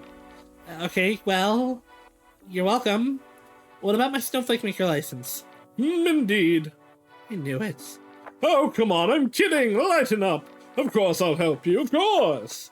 You honestly? Yep, I told you, I'm nice. Let's get you back home, shall we? Noelle knows there's nothing Yule can say or do that would make her trust him. He was either going to help her or he wasn't. All she could do was wait and see. Lead the way. I don't like you walking behind me. Especially after your little jokes. Well, I can't find the damn place on my own, so you're gonna have to start liking it. What do you mean? We just came from there. How are you lost already? I'm not. Your village is a mirage to anyone who isn't a snow sprite. How else do you think you guys have been living there so cozily all this time? Honestly, Noelle had no idea of any of this. She was starting to think scraping by, delivering ads, and watching shoes was actually a pretty comfortable life. And she was eager to get back to it. Now, if only she could get that license. I know it's not any of my business, but what are you going to do now? Help my best friend Noelle out, of course. Ha! I mean about your missing finger. I'm sure my darling Noelle will feel gratitude to me after getting a license and help me out again. Yeah, right. We'll see about that. Seems like a bad idea to free you. I have to think of all the children you'd eat. It's not like there aren't any extras, at your house in particular. Noelle gives him a death glare. Oh, come on.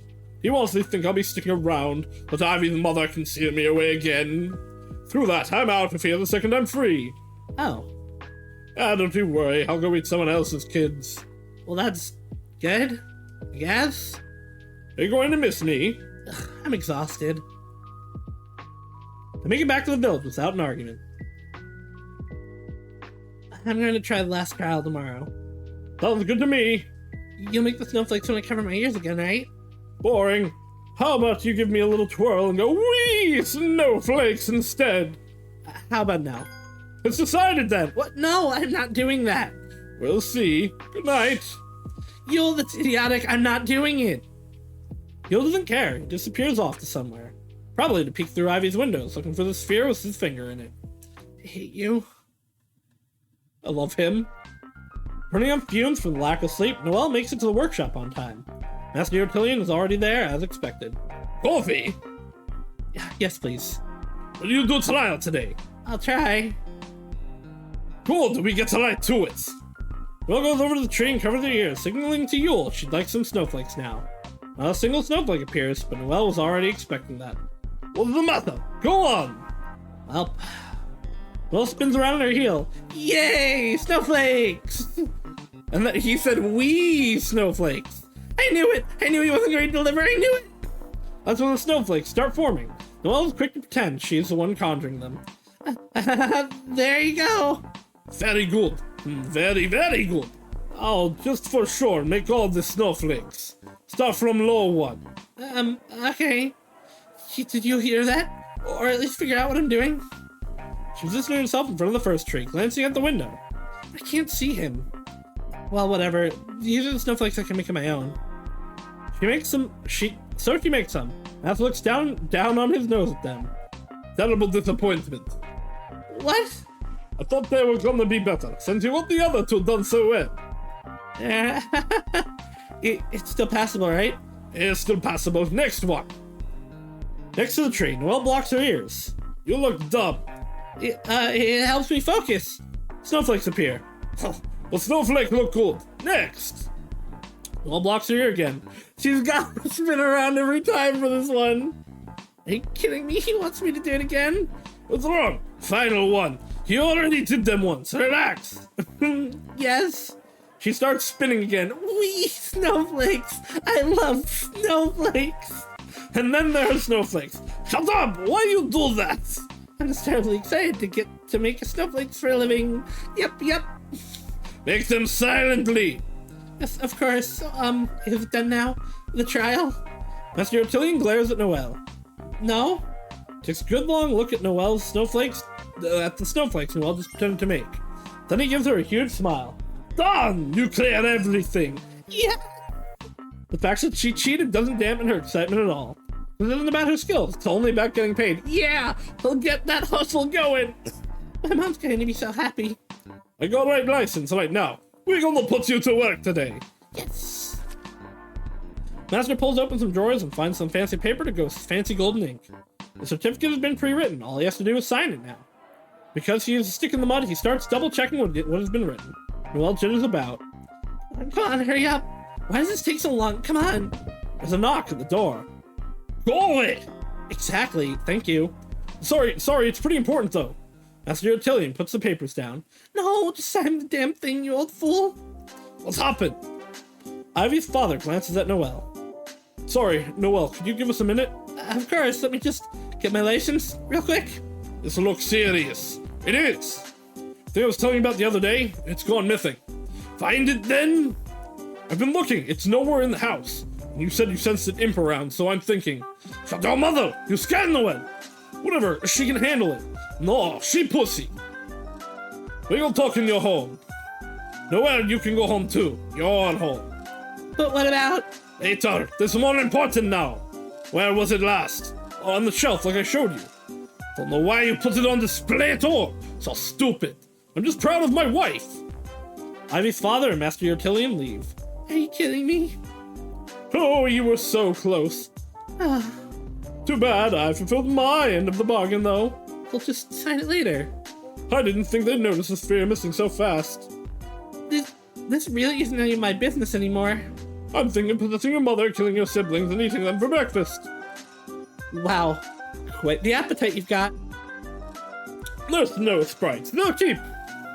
But then again, if you could get me the last sphere, I could just leave. You have such incredible powers of persuasion. Oh, but you know I meant it. I gave you your snowflakes and everything. We've come this far. Let's see us through to the end, okay? Why would I? Because of what I'm going to do to you if you don't. Helping unseal this thing wasn't Noelle's best idea. She already knew that. Still, all she needed to do now is finish what she started. Then Yule will piss off somewhere to be someone else's problem, and Noelle can go back to her life as a snowflake maker. What's one more imp in the wilderness to her? What do you have in mind? I'm possessing Ivy's dad and making him kill himself. Then you can pick up the sphere and... No. I will not get tangled up in some murder investigation. Besides, Master Utillion is there. Who knows, he might blast you to smithereens before you can do anything. On second thought, sure. Let's try your idea. Actually, it doesn't matter one way or the other how you get it. Just go get it. How it screws your life up is your problem. Yule gives Noelle a shove towards the door. Hey! Chop, time's a wasting. They're bound to at least discuss the other sphere. Keep your eyes and ears peeled. Fine. Noelle leaves to go hang out with Ivy. An icy wind pushes her from behind, almost sending her flying face first into the pavement. Oops, I only meant to give you a little boost. Well, don't!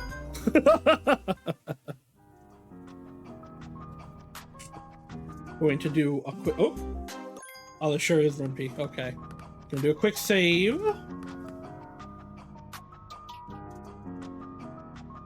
Well, arrives at Ivy's place. Master Utillion and Ivy's father aren't there. You're early today. Yeah, since I didn't have any gigs today. Say, it's unusual your dad's at home. Where is he? He and that dumbass master just went off somewhere. An instant. What? I found that drawing I couldn't find yesterday. Nice. Think he'll come back soon? Who cares? Come take a look. Here! Ivy shows her design sketch, and then conjures up a snowflake just like it. I think this is my best one yet. What do you think? Absolutely nothing. Well, wow, yeah, that's amazing. How'd you even come up with that? Ivy starts explaining the process in detail, while Noelle peeks out the window. Of course, not a sight of Utillion or Ivy's father to be found. Seem kind of fidgety today. What's up? Just wondering if they're coming back anytime soon? Dad and Utillion? Yeah. Something seems to click for Ivy. She gives Noelle a knowing smile. Ah, you're nervous about quitting. Uh-huh. Since my dad and Utillion were here without you, I'm guessing you were a no-show today. Were they mad? Oh, they were so mad. You're going to get it. Yikes. They'll be back soon, I'm sure.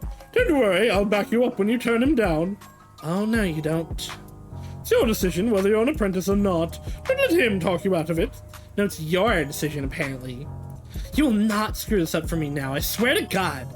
Thanks, Ivy. I really want to tell him myself, though.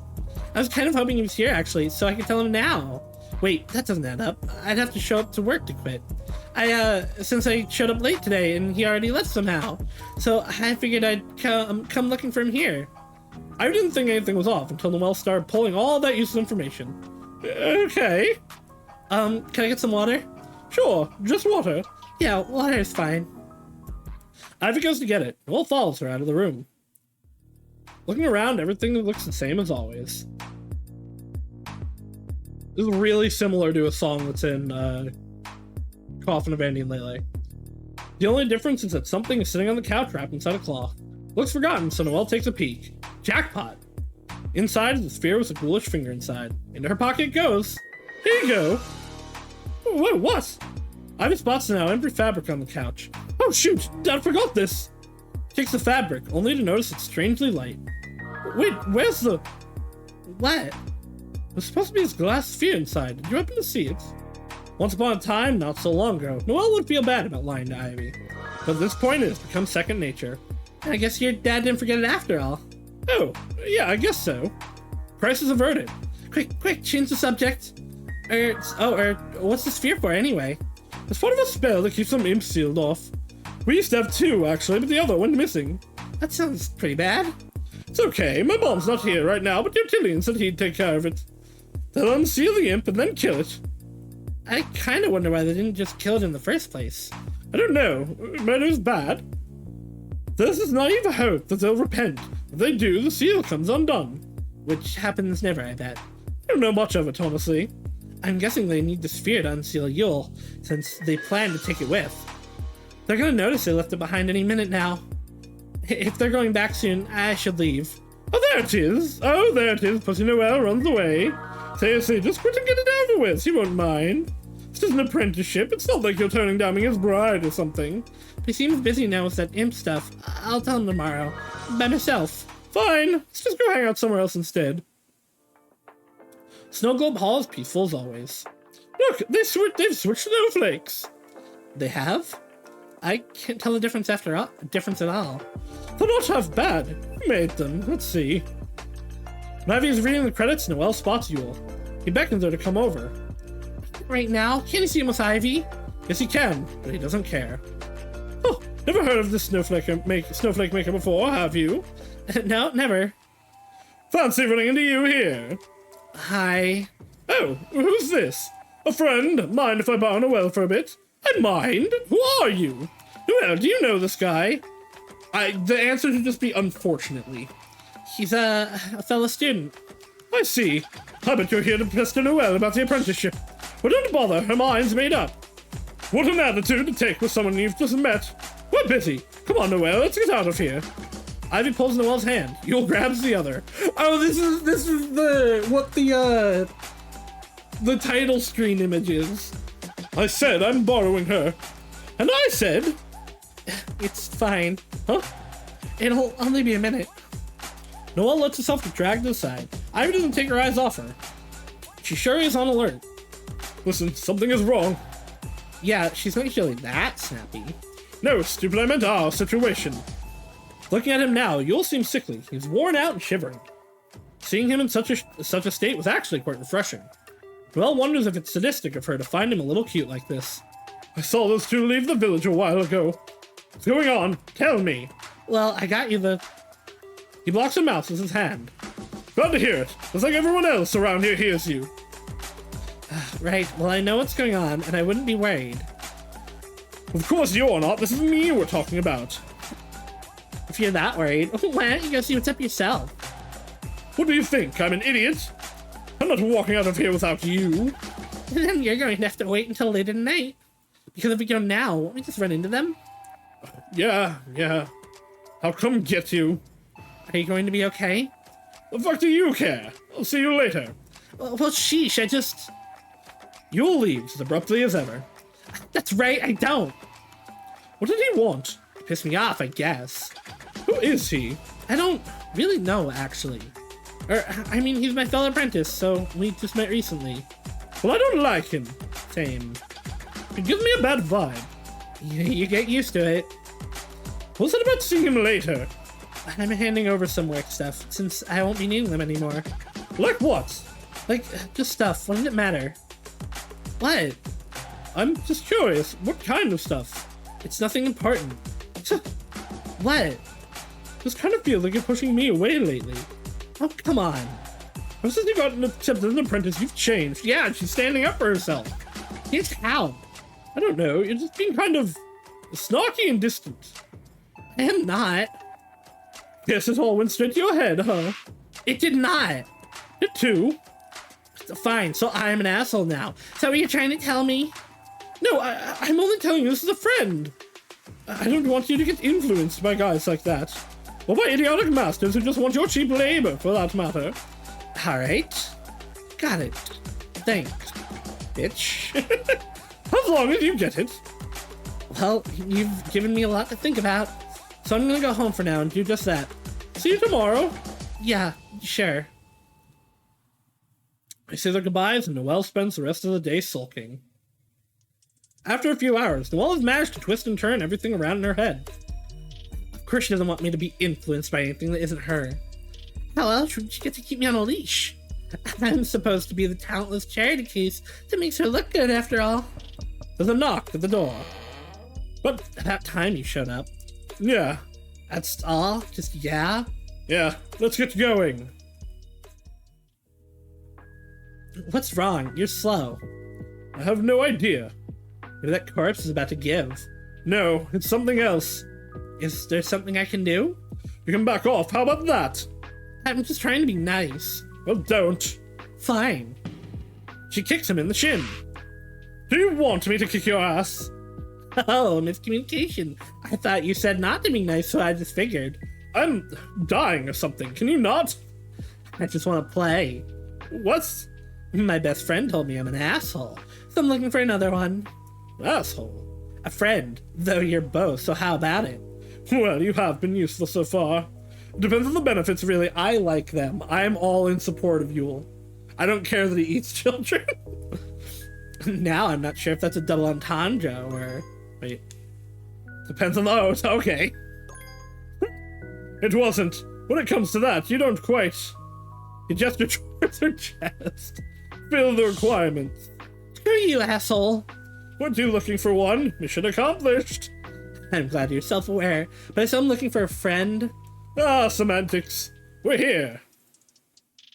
Who cares that Noelle has tiny boobs? She's pretty and fun and funny and sarcastic. She's great. She's actually perfect, in fact. Look, footprints. I take that as Ivy's dad and the old guy have dropped by. Ivy said their plan was to unseal you and kill you on the spot. But I have the sphere, so I guess I couldn't do anything in the end. Oh, they did something. The frozen imp, or Yule's body from before, is gone. In place of it is a pile of rubble. Upon further inspection, it turns out to be the imp's body, shattered to itty-bitty pieces. This explains why I'm so under the weather today. Yule. As they couldn't unseal me, they broke me instead. A little childish, don't you think? I guess they figured even if you did get unsealed now, you'd die from the injuries. Injuries is such a gentle word for what I'm looking at. Yule kicks one of the pieces closer to the main pile. Well, not much else to say. Ugh. What do you want to do about the sphere now? Keep it in your pocket if you want to keep up appearances. There's a faint echo of snow crunching under someone's feet. They're approaching slowly. It's a little hard to see in the darkness, but Noelle wouldn't mistake that silhouette. Ivy? What are you doing here? She asked us while wandering up here all by herself in the middle of the night. I know you're up to something. I just want to make sure Noelle is okay. So you stalked her. How nice of you. Pots and kettles. Thanks, Ivy. I'm fine. What's going on in here? Do you even know what place this is? Well, Want me to take care of it? This is where we fuck. Noelle had a pretty good idea of what Yule's taking care of it would entail. And though she accepts her and Ivy's relationship has come to an end, she doesn't want to harm her. No, harming her would definitely harm her own chance of living peacefully. Well, Ivy, it's a good thing you walked in now. Any later and you would have gotten an eyeful. What do you mean? What does it look like? I came here to screw my boyfriend. Yule chokes back a laugh. Come on now, keep it together. Boyfriend? I thought you said you didn't even like him. So? Who says you have to like your boyfriend? You probably should. You probably should like your boyfriend or significant other. Common sense.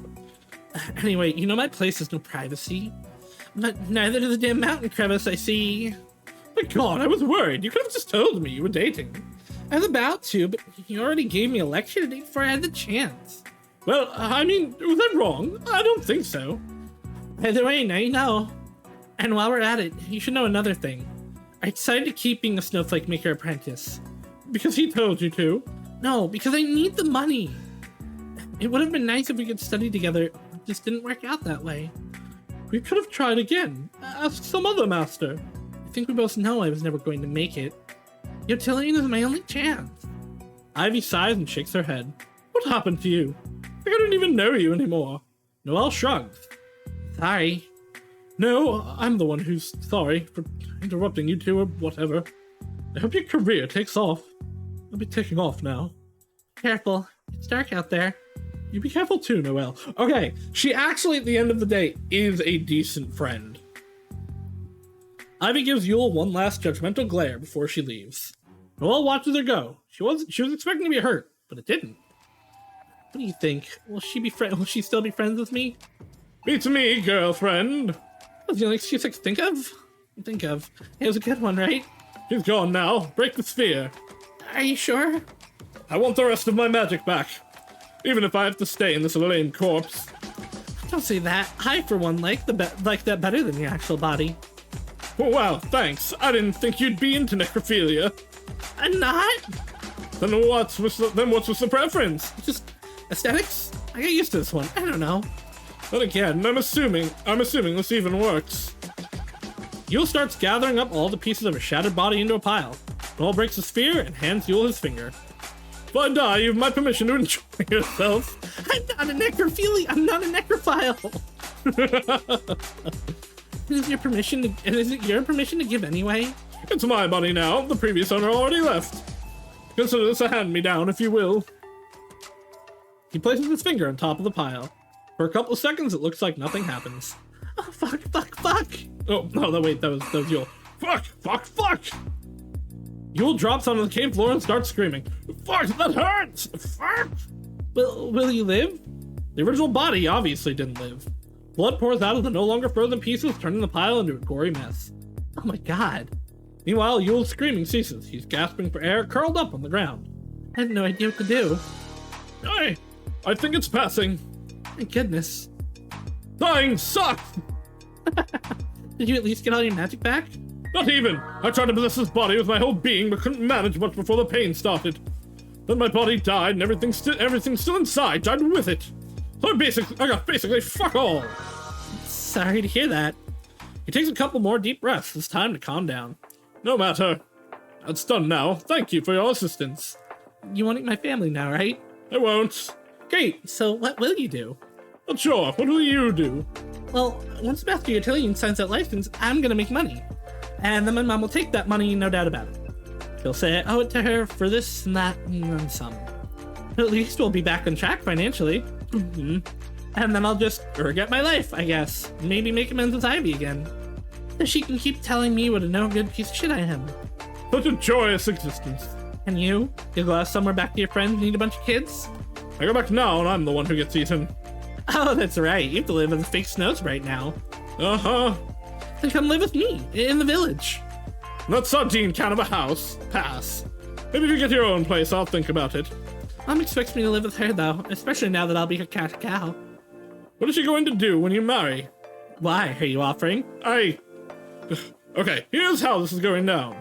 You'll get your own place, and I'll crash there until something better comes around. Wow, say no more. I'm sold. If you get paid by Cloudfield, I'll help you with that. That's surprisingly nice of you. Well, I can be exceedingly nice when it benefits me. But I'd still have to pay for my mom's house, too. I don't think I can afford 2 places, even with your help. Who said you're allowed to make those decisions? I'm going to be your psychotic husband who controls not only the money, but who you're allowed to talk to. Then why would I stay with you? Because life with me is so dizzying and intoxicating that nothing feels like anything in my absence. My god. I will be.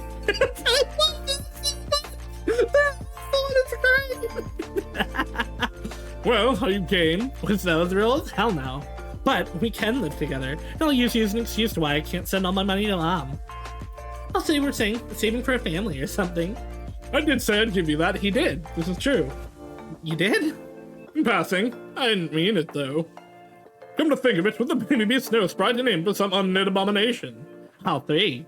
Come on, then. Let's go back and get this catastrophe started. You're going to have to walk me there. And you need to take care of not getting spotted by mages. I assume this is one ending, and the other ending is if I, don't side with him earlier on. Just in case I can tell what you really are. Before we go, help me bury my corpse. Ugh, do we have to? If you'd like, we can bury you instead. Oh, scary. You'll see me scary yet, love. You don't even know what scary is until you foolishly eat the last of my potato salad. I've never had that. Is it supposed to be good? Oh yeah, way better than dead children. You'll see. Now, how can you say that when you've never even tried? Ooh, how do you know if I ever haven't? You don't know me, babe. Coincidentally, did you know I used to have 6 siblings instead of 5? Okay, just kidding. That never happened. Or did it? It is quite the ordeal to dig a grave into frozen ground, but they get it done. Do you even love me? Sometimes. And it was by far the least troublesome ordeal they'd be getting themselves into. This is the demon from, Coffin of Andy and Leyley. I don't know if that's intentional or bearing, but that is something, all right. It's like marrying someone you can barely tolerate is a bad idea or something. Regardless, they stick together in a cozy place of their own, making snowflakes. And also enemies have the folks around them. Every day they bring out the worst in each other, sometimes just for the hell of it. Mostly for the hell of it, honestly. That sounds like a good relationship. Only if it is fun and for the hell of it, that means you're enjoying it. You will end. Yay! All right, now we have to go get what I assume is the Ivy ending. All right, time for the superpower of skip all on or already read dialogue. I imagine it's still tell her you got accepted. It might be keep it to yourself though.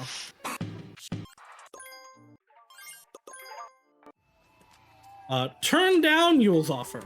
No, thank you. Really? You're not going to pass without me. I'm okay with that. I'm not qualified. If I'm not qualified, then I shouldn't pass. And here I got the idea. This means a lot to you. What with you searching snowflakes in the middle of the night and all? I appreciate the sentiment, Gil. Really, thank you for trying to help. If looks could kill. So yeah, thank you. Goodbye. Noelle dashes home. Never has she felt such a chill before. I didn't think No Good Noelle was going to be this long, but I'm okay with it. I'm loving this. The bad feeling persists for the rest of the day. Sweetheart, just still awake? Yeah. Something wrong? Yes, something was in fact wrong. Wasn't going to be any money after all. Well, it also taken for granted that Ivy's family would often invite her for dinner. This is the same? This is in fact all the same. Oh, okay, he's mad at me now. Open up. Get lost. Let's not make a ruckus. Isn't your family asleep? What do you want? For you to open the door. You can either tell me or leave. I don't think you'd afford to be so cold to me right now. This is also the same. I have something you're going to do for me, and I really prefer you didn't carrot over a stick. I'll give you that license. I'll get you that license once you're done. They needed the money more than Noelle needed her morals. And she was sure Yule was going to make himself a problem no matter what. How about it? Are you game, or do you need to ask your mom for permission? What do you need me for? Well, actually, there's a little thingamajig too. Yeah, okay, then this is all the same. This isn't too bad, I guess. I was expecting something worse. There's still the issue of how do I get in the house, but I'll worry about that tomorrow. Exhausted, Noelle goes to bed. And now we send the letter and grovel. Even so, Noelle doesn't want to lie to Ivy. Part of her is still hoping this relationship can be put back together. So, if nothing else, she wants to give Ivy the opportunity to decide for herself what to make of Noelle. Do you really want to know? Of course, what is it? Our pipes are so old they burst open after some water froze inside them last night. Huh? How's that possible? I'm pretty sure someone did it on purpose, but I have no proof. Like, what's an ice spell or something? But who here could have done that? Only a handful of people around who can use magic. There's this guy who's been up on my case lately. He's not from here. That's the Utillion. I mean, he is powerful, but... No, this other guy. I don't really know anything about him. He just showed up the other day. Ivy looks concerned. Okay, so... Noelle tells Ivy about Yule, how he shows up and helped her with the snowflakes, and how he now wants Noelle to steal from Ivy. But she doesn't say a word about the apology letter being loadable. What on earth? What does he want with his fears? He says they're his. Well, they're not. They're something my mom has to keep an imp sealed off. They don't even have any monetary value. Huh. What do you think I should do? Tell him to get lost? Well, yeah, but... But what? I can't get this job without him. Noelle, you are not getting this job regardless. No, it's fraud. You're out. This is actually a fair reason to be like, no, Noelle, maybe you shouldn't do this. I need the money, Ivy.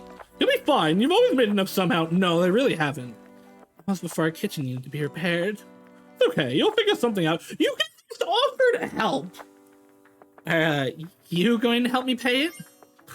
You know I don't have money. That's my parents. Honestly, it's your mom that should pay for the renovations anyway. She doesn't have the money either. Well, anyways, it'll be fine somehow. Maybe telling her was a bad idea after all. Tomorrow, you will tell Master Utillion you can't make the snowflakes, and then step down from being his apprentice. Why do we need to step down? He could still teach me. You can afford it, though. You have to make money. That's true. Yes, so tell him the truth and we'll figure something out together. Okay.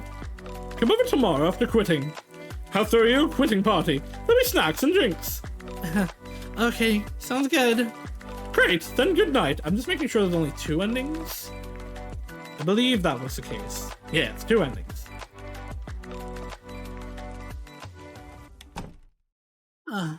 It's not like she's wrong about it being fraud, but I don't know. I already promised Mom I'd take care of things too. But I just don't know. It's not long after Ivy is gone that there's another knock at the door. Well, here goes. Hey, Yule. You didn't stick to the plan. How'd you know? Glad I saw Ivy leave, alone. Didn't I tell you to try and... Didn't I tell you not try and explain yourself? Listen, Yule. I think you should just leave.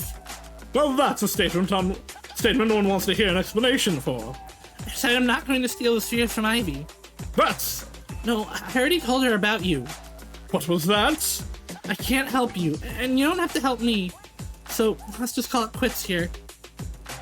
Noelle expects him to blow up at her. To scream and get violent. Maybe wreck the rest of the house too, why not? What's wrong? Huh? What? You're not angry? Of course not. You're just looking out for yourself. Why would I be mad about that? I'm not Ivy. Oh. But given that you're supposedly doing what you want right now, what was that frown?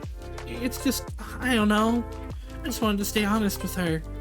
Like, maybe that was going to help something, but she just completely refuses to see how screwed I am. I can't just pull money out of my pockets. So what did Ivy say after you told her the letter was written by me? Oh, I see. That's some mighty selective honesty there. She wouldn't talk to me otherwise, and I do want to be friends still. Ah, yes, friendship and honesty. 2 completely unrelated concepts. Don't give me grief over this. I suck. I know. I'm the worst friend ever. I know. You're way better than Ivy is. No, don't say that. Isn't it Ivy who makes it so you can't be honest? I don't know. Maybe so. Yule pets Noelle's head. There. Stop crying. I want to take you somewhere. It's kind of late. Indeed, so hurry up and we'll get back before your mom wakes up. Assuming she just didn't. Fine, I guess.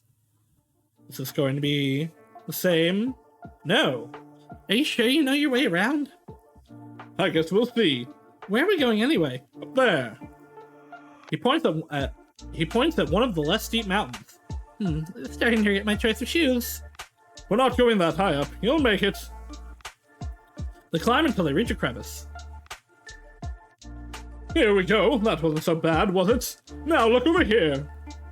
At the very back of the place sits a creature perfectly still, a faint frost covering it. At first, Noelle thinks it's a statue, but further inspection reveals it's an imp, deep frozen in place. Yikes, what happened to this guy? He got sealed away. Well, he probably deserved it. No, actually, he didn't. He only ate a child. No? Yule looks away for a bit, as if deep in thought. This guy here is my friend. Oh. Then, I'm sorry, I didn't mean to be so rude. It's just that imps, well, eat snow sprites and all. Right, well, I am friends with this one. But anyway, he's the reason I need those spheres from Ivy's place. They're used to unseal him. I didn't know. It's because I didn't tell you. But mages don't go around sealing imps at random. Your friend must have done something. What he did was to be at the wrong place at the wrong time. Ivy's mother needed to practice her sealing magic, and my friend happened to be nearby. And well, look at him now. Isn't she talented? Are you sure it was her? I was there, Noelle. Then why didn't you stop her, or tell someone? To what end? It's just a no-good imp after all. Probably deserved it, right? Anyway, oh, don't be sad. Why bring me here? Just to make me feel bad? Persuade you to see our little exchange through to the end. Isn't that obvious? But, like I said, I already told Ivy about you. Just her? No one else? Just her. I don't see how that's a problem. Especially now that you've come clean and all, you can just blame me and get off scot-free. Bring me the spheres, I'll give you the snowflakes. Me and my friends get out here every day. No, me and my friend get out of here and you make your money. Everybody wins. Why does it feel like something is still off here? Ivy doesn't want me to stay as an apprentice. If you get your license, are you really an apprentice anymore? She'll still be mad. Then help me just because. No? So you do want to be clear so you do want me to clear the trial for you? I just don't know. This is such a good idea. That's why you're talking to me now? You brought me here. You didn't have to come. You want me to turn your head. No, Yes, you do. The second you started your unprompted bawling, I knew you wanted me to tell you to do it anyway. You just needed me to give you the go-ahead. So go ahead. Do it anyway. Noelle bites her lip. Yes, she should do it, but no, she shouldn't. She glances down at her feet. It's not a nod. It's not honest. But Yule takes it as a nod. Good, I'll hold you to it. Let's get out of here before your mom notices you were out all night. Yeah. Yule gestures towards the exit. You first. They get back to the village, and Noelle pretends to sleep for an hour or two. Master Utillion is already at the workshop, as expected. Coffee? This is gonna be the same, only a little bit. No, not yet. Why not? Don't stall. We got clouds to fill. I know, but I just need some more practice still. Oh well. Utillion pours them both some coffee, while Noelle dabbles with snowflakes. Crap results, as per usual. So, you're friends with Ivy's dad, right? Yes. Do you know her mom, too? Everyone knows her mom. What? She famous. Oh, that's what you meant. Oh.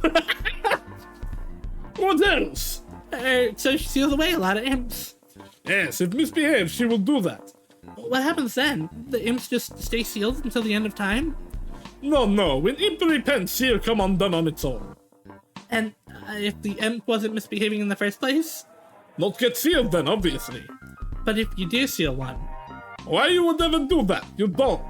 And I guess if you seal one and they got nothing to repent, they never get out. Oh. Mages have to unseal it then. But why you ask? Want to be mage? I can't make you because you got no talents. No, just curious. It's just, I heard Ivy's mother sealed some imp around here, and they have the spheres of it at home. Right. Not sure why idiot dad keep that stuff on display. I tell him they get stolen one day. It'll be trouble then. Do you think she'd ever seal someone just for the hell of it? Not one chance. She's serious person. Yeah. What's the matter today? Uh-huh. Why ask nonsense? You don't try trial. You ask nonsense, you don't try trial. Something on your mind? Speak. Oh, the more I think about that sob story Yule fed me, the less sense it makes. First he said those spheres belong to him, but now they're needed to unseal his friend? I don't know what he's up to, but Master Utillion seems convinced Ivy's mother wouldn't seal away anyone for no reason. Whatever Yule wants with that imp, I don't want to know. Hello, Noelle. Anyone home? Oh, yes. There's actually something I should tell you. Tell me then. About those snowflakes the other day, I wasn't the one who made them. It was this guy who I just met. He said he'd help me cheat so I could get a license. But I can't do it after all. Cheating. That explains it. I was confused why quality changed very drastically. Who was it? He very good. Someone called Yule. He said he's a Grand Master. Don't know any Grandmaster by that name. But those snowflakes are master level easily. Why such a scumbag then? Make no sense. Yeah. He said he'd help me if I got him those spheres from Ivy's house. Why he want them? He wants to unseal the imp sitting on one of those mountains nearby. What? In the crevice on the smaller mountain? Yeah. Why he won't do that? That thing eat children. Much for being innocent, huh? This Yule is bad news. Where is he? He'll probably visit tonight. That seems to be his style. Then I shall also visit. Also, your progress in trial is now 0. Yeah, I figured. Start over. Be glad I don't abandon you. I am. Though I may have to drop out anyway due to money issues. Well, if so, spot is open later. Thank you. Utillion is a great guy, actually. He's like, hey, listen, you do what you gotta do. I'm not doing anything illegal, so I can't pay you under the board, but whenever you're good, you can come back. They finish drinking coffee, and Noelle quits being an apprentice, at least for now. She goes straight to Ivy's place to tell her all about it. Cheers! They raise hot chocolate toasts. To my incredible failure as a snowflake maker. To better opportunities! Honestly, this was definitely the best opportunity that was ever going to come my way, but yeah, now I need to figure out how to get Yule off my back. Yule? The guy I told you about. Master Utillion seemed a little worried too. He said he'd drop by tonight just in case Yo shows up. Wanna come too? Oh, fine. I know he's powerful, but I still think Utillion is an idiot. As promised, that evening, Master Utillion shows up. Ivy rolls her eyes for no apparent reason. Thanks for coming. I brought a special coffee. Brew it for us. Don't tell her what to do. You're not a master anymore. Thank you. Wow. Wow, this is some fancy coffee. I want to try some right now. Soon there's coffee and a tense atmosphere. So, what do you think of coffee? What flavor? It's wonderful. Wonderful, not flavor. What flavor? Noelle takes another sip. Chocolate? Kind of. It's mocha. That's right, we taste mocha chocolate flavor. Is Yule he coming or not? I don't know. I thought he might. What are you going to do if he does? I don't know. I will see. Great plan. Why are you snarky with me? That must whoop your ass too little. Why, you stupid old... The kids are trying to sleep. Can you keep it civil? There's a knock at the door. Master opens it before Noelle gets a chance. Good evening. Hi. Come in, coffee early and everything. Yule looks around, clearly uncomfortable. I was expecting there to be a crowd. What's the occasion? Noelle quitting her apprenticeship. Interesting. I hadn't heard anything about that. Come sit. I am at Utillion. Who are you?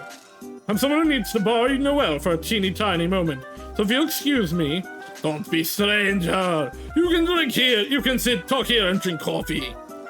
It's kind of a private issue, no offense to anyone here. I take offense you don't drink my coffee. Drink now, then you can go. It's a bit late to be Drink now. Excellent quality from my hometown. You will like. Fine, hand it over. Thank you kindly. Utillion hands Yule a small, slightly chipped cup of coffee. Ha! You like. Told you it's very good. What flavor you think it is? Tastes like coffee to me. No, it's special blend. What flavor? I don't know. Vanilla? Utillion smirks. Well, so it be sometime. Yes, very delicious. So, Noelle? Yule gestures her towards himself and opens the door. Last thing Noelle wants to do is follow. If you have something to say to her, you can say it here. Do you know what private means? Sorry, I'm busy tonight. Can it wait? Oh, I'm sorry. I didn't mean to intrude. I'll find you tomorrow. Yule gives them all the most pleasant smile and leaves. When the footsteps have faded, Ivy's the first to speak. What's his problem? It's a vanilla. I know your secret now. What taste? I told you, this special coffee. It has both cocoa and vanilla. But so much cocoa you only taste chocolate, right? So what? So imps can't taste chocolate? It's my mix. It has magic. Enough about your coffee. That guy was an imp. What? Imps can't touch Sauce bright magic. It gets repelled off. I cover chocolate powder in magic, so you'll only taste vanilla. Yule is imp. He looks mighty proud as he declares that and not the least bit worried. I guess that would explain why he has an imp friend. But he doesn't look anything like an imp. Must be illusion, probably. Imp's very good in magic. Got many tricks. I've been sensing imp around for days now. Now I know why. I can sense anything. Though something did seem to be off about him. If he's an imp, then go see him away already. Why? He not do anything. He's harassing Noelle, and more than that, he's trying to unseal some other imp. If my mother was here, she'd have dealt with him on the spot. Your mother much smarter than that. Shut up. This is why you can't be apprentice, nor a mage. You're impulsive and big emotions. What's that supposed to mean? I'm an artist. Don't need no artist, need worker. What should I do then? To tell him to tell his friend to repent. Then make him leave. Him can't enter Snow Sprite Village alone, so you don't lead him back, he won't be back. Very easy. Easy to say, at least. He's not going to listen to me. I've already told him to leave so many times. He just doesn't... Trick him then? How? He want to unseal friend, say you helped, but when outside you run back home. And then just never ever leave the village again? You're not so important, he waits for you outside always. Random nobody is what you are. How dare you? No, I understand what he means. Honestly, that's true, I'm relieved. Well then. Master Utillion gulps down the rest of his coffee and gets up. Good night. You're going to leave? Nothing is solved yet. Shut up, you give me headache. Noelle, come see me at the workshop whenever. I teach you to make snowflake. Who'd want to study under you? All you do is mass-produce garbage. That's right, I do mass-produce money. That's why I didn't accept you. Why so mad? I did you favor. Some favor. Big favor. Don't waste talent just because your dad knows me. Morphing Master is for you out there somewhere. No skill issue. Just find them. Well, good. That's what I thought. Okay, all good. Yes? Good. I go now. Good night then. Good night. Master gives Noelle a big smile and then he leaves. Is everything alright? I'm not sure what to make of what he said. I mean, I know I'm too good for him, but isn't he still being a jerk about it? I think that's just how he talks. Talk this old coot. Huh. Huh. Well, anyways. I love when you drink water and it goes down wrong. Once that imp comes to bother you again, you know what to do. Not really. Stop worrying. Didn't sound too hard. We just have to get him outside and leave him there. Right. They call it a night. All the coffee and worry render Noelle unable to sleep. For better or worse, this allows her to hear persistent light tapping on her window. Irregular, but persistent. An overgrown branch hitting the glass maybe. She tries to ignore it. In vain. Finally, she gets up intending to snap that damn branch off, but finds no branch at all. It's Yule, throwing tiny pebbles up at her window. Noelle opens it. Huh, made you look. Yule, it's almost morning. What do you want? You to come out and play. I don't know. Though I guess I should keep up appearances. Fine, I can't sleep anyway. They walk around a little. So, what's going on with us? What do you mean? I was under the impression I was to help you get that license. Yet Ivy said something vastly different. Oh, that, Noelle racks her brain for an excuse. Doesn't go unnoticed by Yule. Hint of heart, I take it. No. We're still on, honest.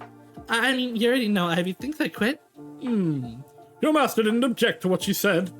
Ivy says stuff like that all the time. Maybe he thought it was a joke? I don't know. Why were they there anyway?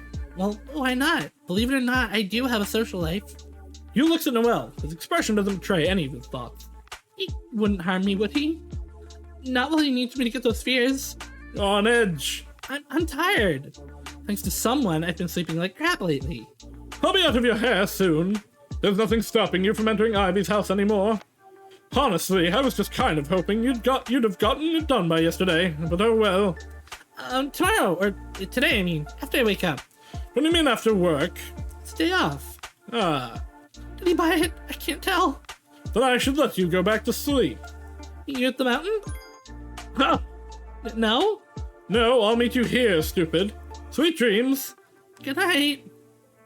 She makes it only a couple steps away before. You've been good to me, Noelle. Not really. Thank you? Hasn't been that long, but we're friends now, aren't we? Yeah, of course. That's all. Sleep tight. Did he put some kind of friend curse magic on us? He didn't mean that. Don't mess with me. Don't, God, don't. The sun is just climbing above the horizon when both Noelle and her mother arrive at the front of their door. Goodness, what are you doing outside at this hour? Wait, did you leave the kids home by themselves? I only stepped out for a little bit. They were all asleep anyway. Noelle, what if they wake up? They're not infants, they'll live. You don't understand. They'll be scared to find themselves all alone. They're not alone. There's 5 of them. Oh, I'm too tired for this. Oh, working nights just kills me.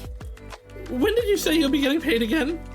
Oh, it's been a while now. I'm getting a little worried. It's been like 3 days. I'm working on it. Don't worry. Good. I can't wait. Well, I'm gonna head to bed. Since you're up, could you fix the kids some breakfast? Sure thing. Sweet dreams. Oh, why didn't I just tell her it didn't work out? I'm digging myself into a hole here. I have to figure out something. I have to. But first I need to get this Yule stuff sorted out. He was acting kind of off. That can't be good. After scavenging together enough food for the kids, Noelle leaves to visit Ivy. Oh, I know that look. I know that look. What's eating at you? It's just the money, or lack thereof. Oh, the same old. Listen, it'll be fine. Also, I think you'll know something is up. How so? I don't know, just a feeling I got. You already met with him? Yes? Noelle, don't do that without me. The guy's an imp. What if he ate you up? Well, he didn't, so... Anyway, we're going to unseal his friend today. Or sorry, I told him. So let me show him the spheres. He'll trust me. Seems a little risky. He might just kill you once he sees you have them. Utillian said imps can't touch snow sprite magic. And aren't the spheres just that? Come on, I tell him I have them, and he's going to want to see them. This is such a bad idea. Who's the pussy now? There's a massive difference between being a pussy and having common sense. Ooh, meow, meow, meow. Oh, fine, I got it already. Ivy goes to grab both of the spheres. Here, I'm going to lie in wait at the mountain, just in case something goes wrong, so I can ambush him if needed. But if you manage to lose him before that, don't worry about me. I'll sneak back home on my own. Do you know where the sealed imp is? Yeah, I know the one. It's the one that ate a child. I wonder what kind of thing Eula's done too. If anything. Don't worry, I got your back. There's plenty of good spots to hide in there. Alright. Alright. Alright. Alright. Alrighty. Alright. Get going before I lose my nerve. With the spheres in tow, Noelle goes to wait for Yule. The Yule's already there by the time she arrives. Looking a little nervous there. Did you get them? Noelle digs the spheres out of her pocket and offers them to Yule. She wants to see if Yule can touch them or not, to ease her own mind. Then she realizes that if Yule isn't an imp, he'd still want to unseal the other imp. So she quickly retracts her offer and shoves the spheres back into her pocket. Right, how about you hold on to those? Yeah. She didn't reach out to them at all. But he didn't step back either. Is something the matter? No, not at all. Then let's get going, shall we? Noelle drags her feet as they go. The frozen landscape offers very few hiding places. Losing Yule was going to be a challenge. What's keeping you? You're falling behind. It's the lack of sleep, probably. Sooner than Noelle would prefer, they're climbing up the small mountain. Oh crap, we're already here. She looks around, trying to spot Ivy, but can't find her. Now, break the spheres. Huh? I need the eye and finger from inside them. Smash them on the floor or something. Oh, I was under the impression you just borrowed them for a bit. What on earth give you that impression? Just break them. I don't know about that. Let me think about that some more. Do as I said. Tornado's voice is calm, but ice cold. This was going to get ugly. Let me think about this some more. Noelle turns to leave, but Yule grabs her arm and yanks her back. Before she has a chance to protest, there's a small flurry of snowflakes flying right at Yule's face. What the? Surprise makes him let go, and Noelle dashes away. You wanna play it that way? Yule creates some snowflakes too. A lot of snowflakes. It's like a blizzard somehow made its way into the cave, and Noelle can't see it all. She's blindly fumbling about against the wind and snow when Yule catches up with her. Let's try this again. Pulls her head back by the hair. Break the spheres. Noelle won't. Instead, she's kicking and screaming, though it doesn't seem to bother Yule too much. I thought it was Ivy here to help. Tries to pull the spheres out of her pocket, but his hand gets violently repelled away. Okay, fuck this. You can either work with me or I'll throw you off the damn cliff. The blizzard picks up, pushing Noelle towards the entrance, which is where she wanted to go, just not so fast. Too fast to hold on to anything. Surely the spheres would break upon impact, just like Noelle's neck when she hits the ground. I give up, I'll do it! The wind lets up a little, just enough for the friction of her feet to keep her in place. Then the blizzard suddenly stops altogether. Noelle, who was pushing against the wind, trips over herself with a yelp. The reason for the sudden cease is that Ivy has jumped on Yule from behind. Now the two of them were busy wrestling, Ivy clearly on the losing end. Let go of her! No! Idiot, go home! Oh, that's right, Yule needs the spheres more than he needs either of them dead. That's right, I'm going right now! She makes a big show about leaving and then bolts. Yule would launch right after her, but Ivy's holding him back. He isn't able to cast a spell either, since his hands are barely defending and keeping Ivy at bay. Oh, get off of me, woman! Having had enough, Yule grabs the back of Ivy's neck and slams her face into the floor. Yeah, that was going to leave a mark. Ivy blacks out for a hot second, and Yule takes the opportunity to go after Noelle. Noelle knows she can't outrun Yule and his magic, so she's desperately looking for a place to hide. But there's nothing, absolutely nothing. The trees aren't wide enough, the snow shows her footprints. And like Ivy, she can't even blind Yule with her crappy high-effort snowflakes. It's hopeless. I'm not about to die over one fucking imp. Are you kidding me? I should have just given him the spears. He reaches a common path, her footprints mingling with all the others now. A desperate idea struck her. She took one of the spheres and flings it back towards where she came from. Yule should spot it just fine. She then jumps off the path back onto the untouched snow, and covers behind a small evergreen. From there, she uses what little snowflakes she can make to cover the tracks on the path where she is. She knows, should Yule look around, he'd surely find them. But she hopes that Yule assumes she's continued running along the path. It doesn't take long until she can hear Yule approaching. So she holds her breath as to not create any fog, and looks away, just in case he can feel her staring. Or maybe she's just scared to look.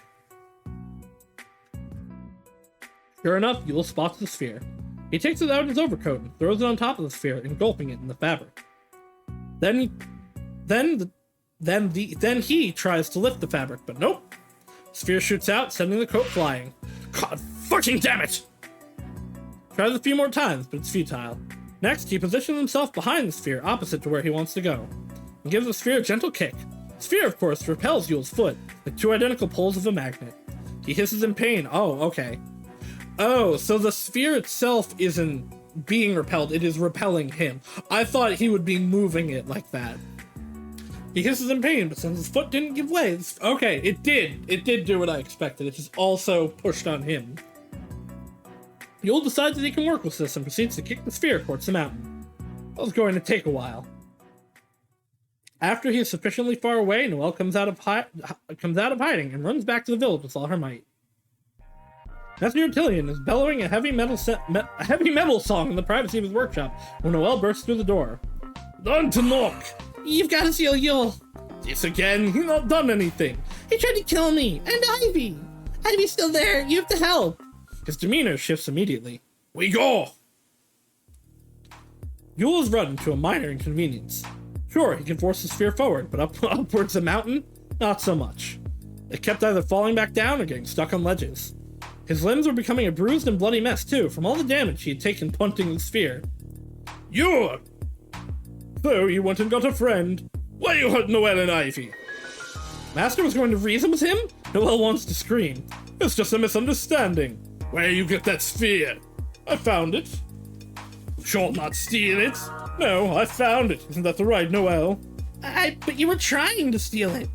And you pulled my hair when we were going to push me off the cliff and... That's never happened.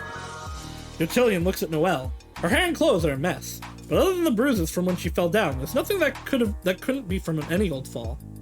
She was going up and down a mountain after all. Of course she might have just tripped.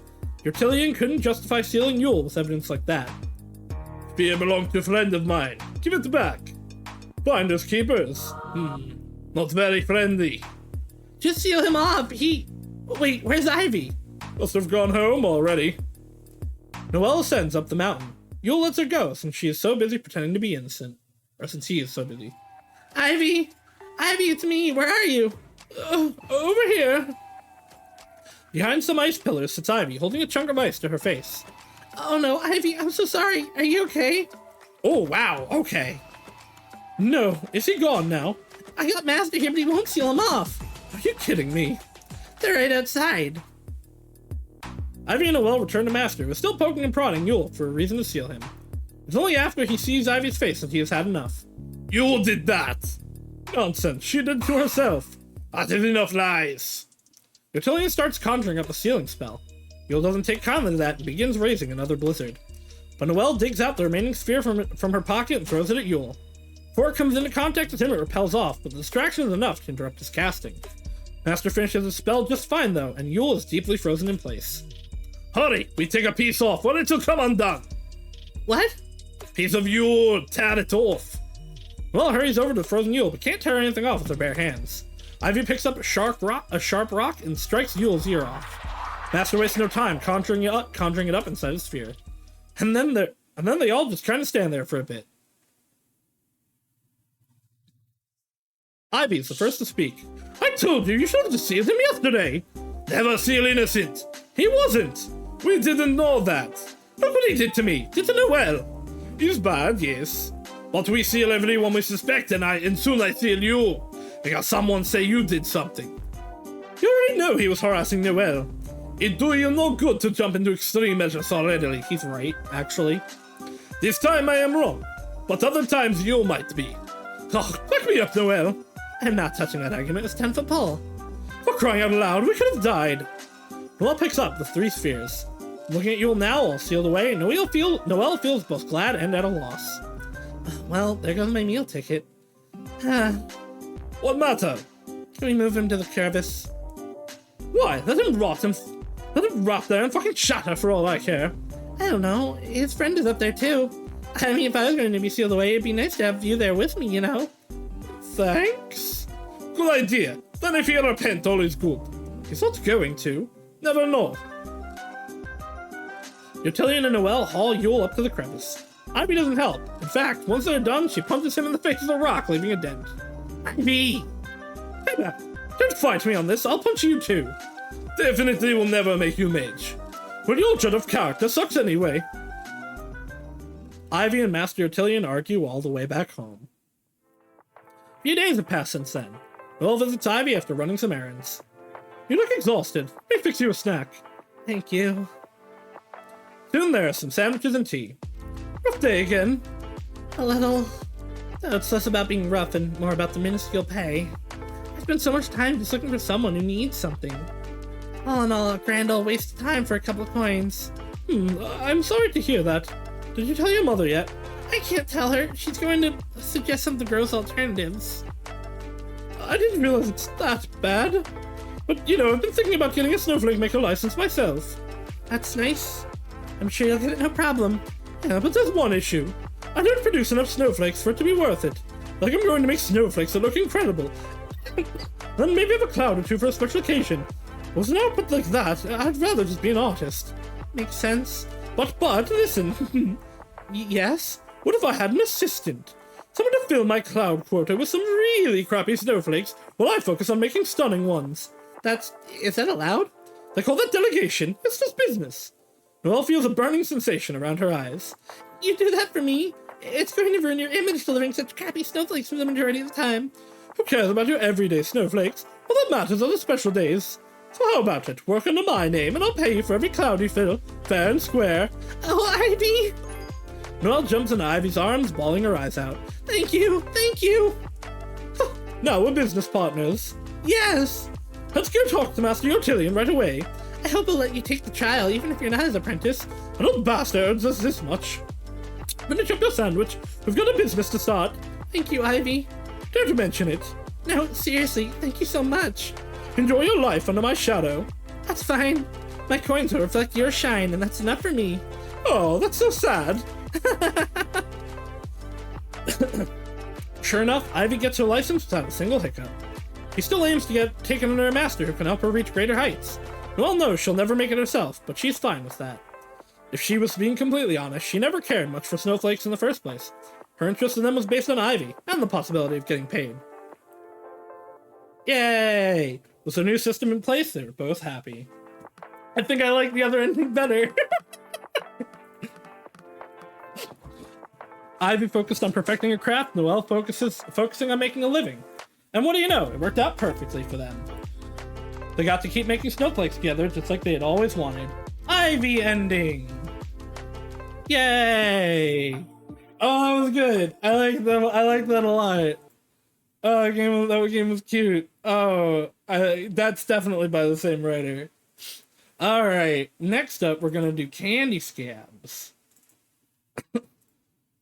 Let's change the stream thing. Candy Scabs. Everything, every one of these, besides No Good Noelle, has a category on Twitch. It's really funny. Because I had to do games plus demos for... What? Wait. Why did that immediately come up? I didn't change it to that yet. Is it because it's still in Rendley?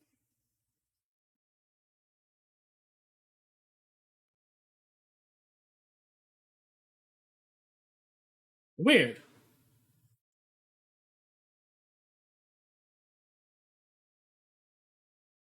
Picture. I said there would be a little bit of fixing things in between, so I do apologize, but...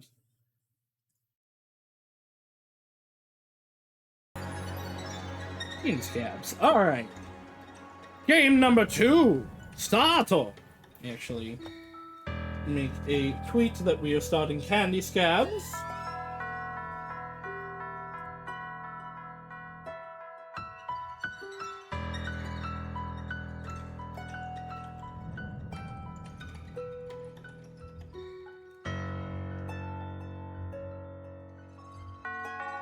Alright, this one is shorter than No Good Noelle.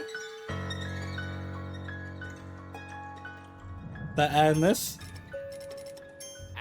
Okay, that wasn't. I just heard a noise. I'm like, huh? Oh, alright. Candy Scabs is shorter by like half, but there are 3 endings, so we will see how this goes.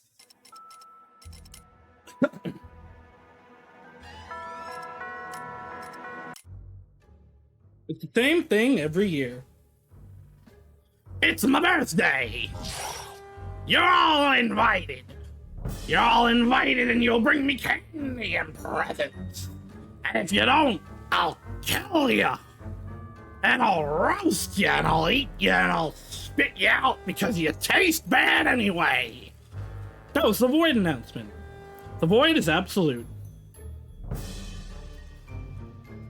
Ah! What are we going to do? I don't have any candy! Me neither. And I ain't got the slightest clue why I wanted a present. Maybe more candy? Good luck with that. Oh, what are we going to do? Calm down, that's what. After that, we'll drop by the human world to get some candy. But what about the present? Listen, Slough, we'll cross that bridge when we get there. Human world basically is everything anyway. If we're going to get a good present, it'll be there. Right, you're right. Huh, you're so smart, Esker. I'm not smart, you're just dumb. Hey, screw you! So you're ready to go? Or do you want to sit there and cry some more? I want to cry, obviously. But we should go. Esker opens him a portal. What? Something's wrong with the portal. Oh, that figures. Looks like it's a bit over capacity. I guess that means everyone else went to get candy too. I doubt there will be anything left for us in the big cities. I knew it, we're gonna die! The Void will kill us and roast us and eat us, and then it'll spit us out because we taste bad anyway! Oh man, I'm getting so tired of your negativity all the time. Oh, sorry, let me try that again. Yeah, oh yeah, woohoo! We're gonna die! Best day ever! Wait, I think I found something. That is literally a spot in Andy and Leyley chapter 2. A good amount of candy in this remote location. So there's candy for us over there? Yeah, maybe not as much as in the big cities. But given that everyone is going to the cities, this actually might be better. We'll be the only ones in this backwater town, and we'll get all the candy there. Yes, I knew you'd figure something out for us. You're so smart and wonderful and kind and the best. Correct. Wow, let me add Humble to that list. Let's get going, shall we? The duo hops into the portal, as one does, and off they go into the human world. But wait! It's never that simple, of course not! Given how many creatures that hopped into it in such a short period of time, the portal had lost its juice. Slough and Esker had just enough time to realize something was up, but not enough time to do anything about it. And so, something pretty bad happened. Where are we? We're in Slay the Princess, apparently. Slough took a look around and realized there was no we. Esker! Esker! Where are you? Esker! But no amount of screaming could reach Esker, for wherever he was, it wasn't here. Oh crap, what am I going to do? Slough decides that the best course of action was to run around like a headless chicken. And that's exactly what he did, until he spotted something. There's a dim light a little ways away. The Slough slowly crept closer to the light. Turn it down a little bit.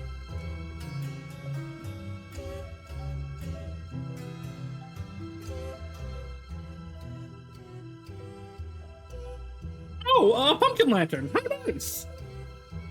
It must be here to guard the house. A human house, I think. There's probably humans living inside. Knock on the door. They might also have candy. I know the lights are off. Maybe the humans are out right now. Oh, I really don't want to, but here's my chance. Slough knocks on the door gently, and then hides. No one answers. A good sign, but I can't be too sure.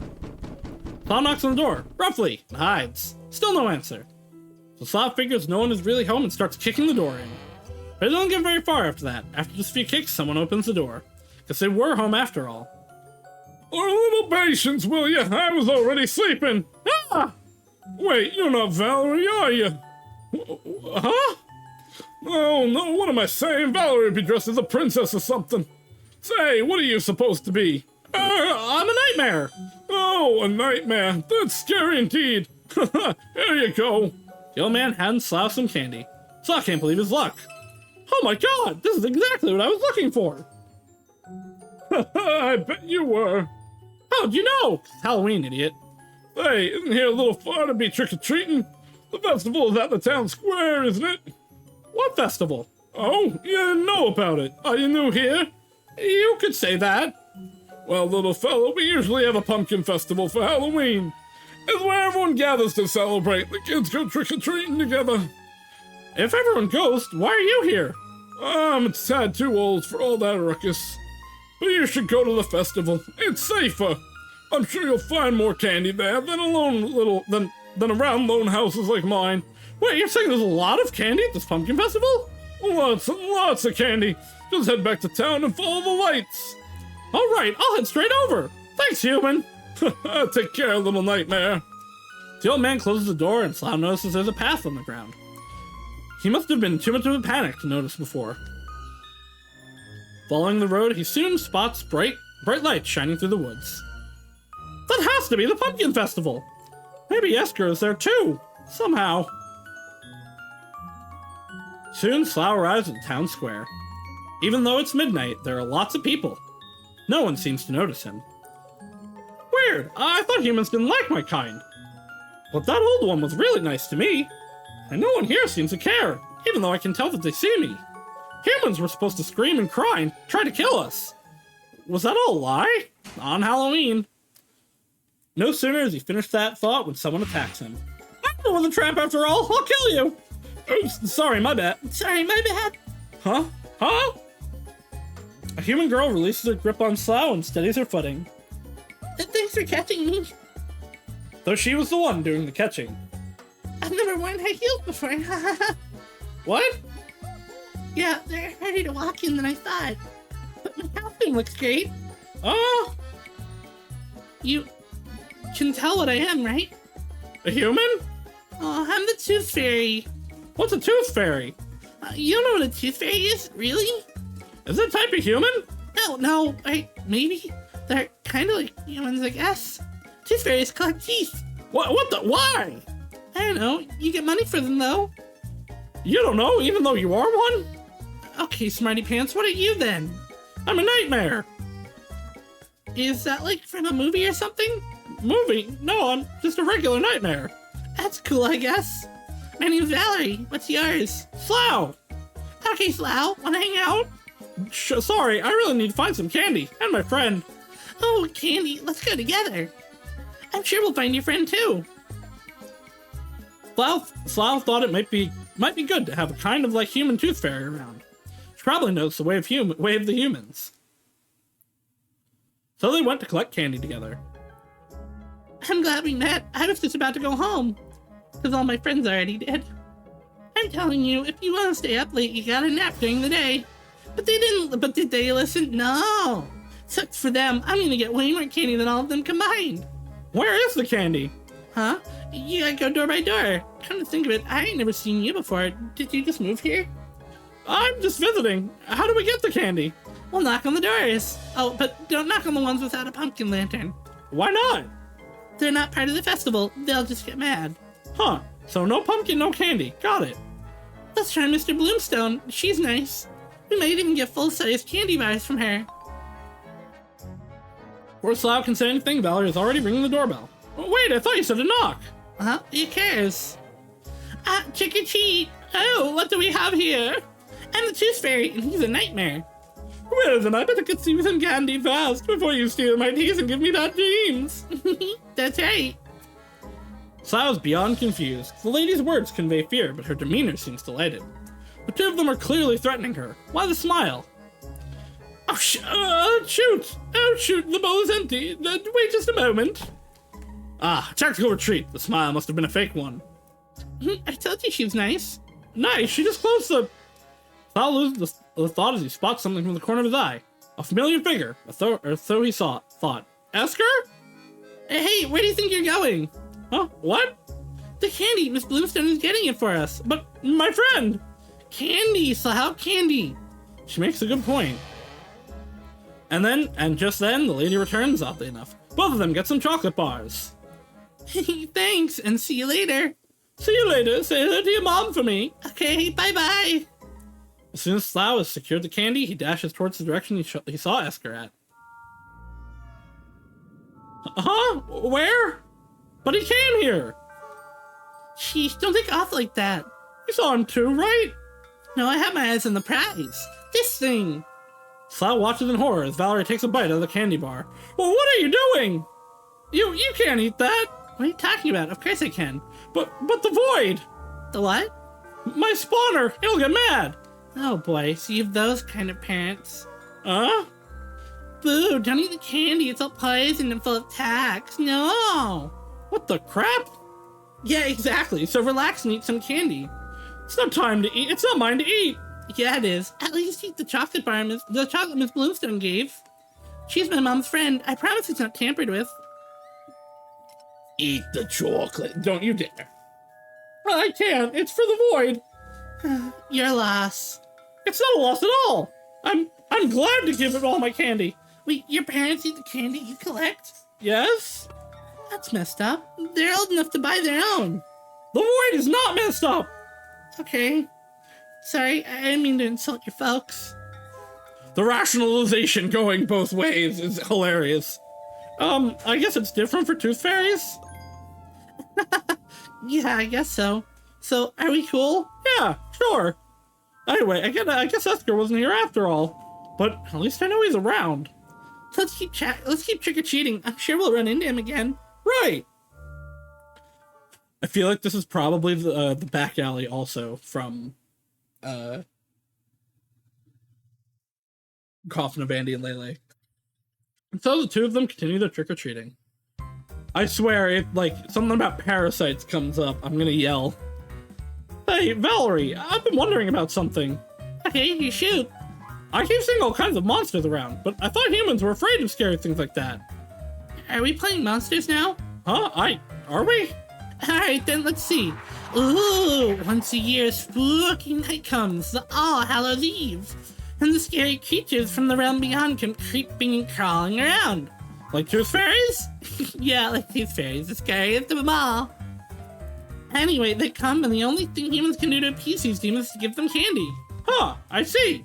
I guess humans are used to it then. 'Cause they don't seem to mind us. Yep, they better be nice to us after all. Or we might play tricks on them. I'm just glad it's like that. I thought humans would kill me. No one kills monsters anymore, or witches, or anyone. Really? I heard humans kill each other all the time. They do? Don't they? Valerie looks worried. Maybe she doesn't know that much about humans after all. Well, you don't need to worry about humans murdering anyone. Murdering humans anyway. Because you're a tooth fairy, not a human. I guess so. Let's stop talking about that kind of stuff. We got candy to collect. Right, let's get to it. They visit several houses and get candy from almost all of them. Incredible. There should be plenty enough candy. Now I only need to find a present and Esker. Valerie catches Slough marveling at his candy. What do you think? I'm picking some good houses, huh? You are? Do you know all these humans? I guess. Impressive. And they don't care that you're a tooth fairy? Sure. But I still don't get the teeth part. Why would you want those? So you can stick them in your mouth and start biting things with them. I know that tooth fairies give you money for your teeth. Why? If they're valuable? Valuable, huh? Oh no, he's gonna start stealing people's teeth. Yeah, I know some people collect teeth too. Like my grandpa, he turns bear teeth into necklaces and stuff. Do you do that? Turn teeth into necklaces? No way. Slough thinks about teeth. Was the void like a necklace made of teeth? Probably, actually. The more he thinks about it, the more he's convinced. Might be a very good present.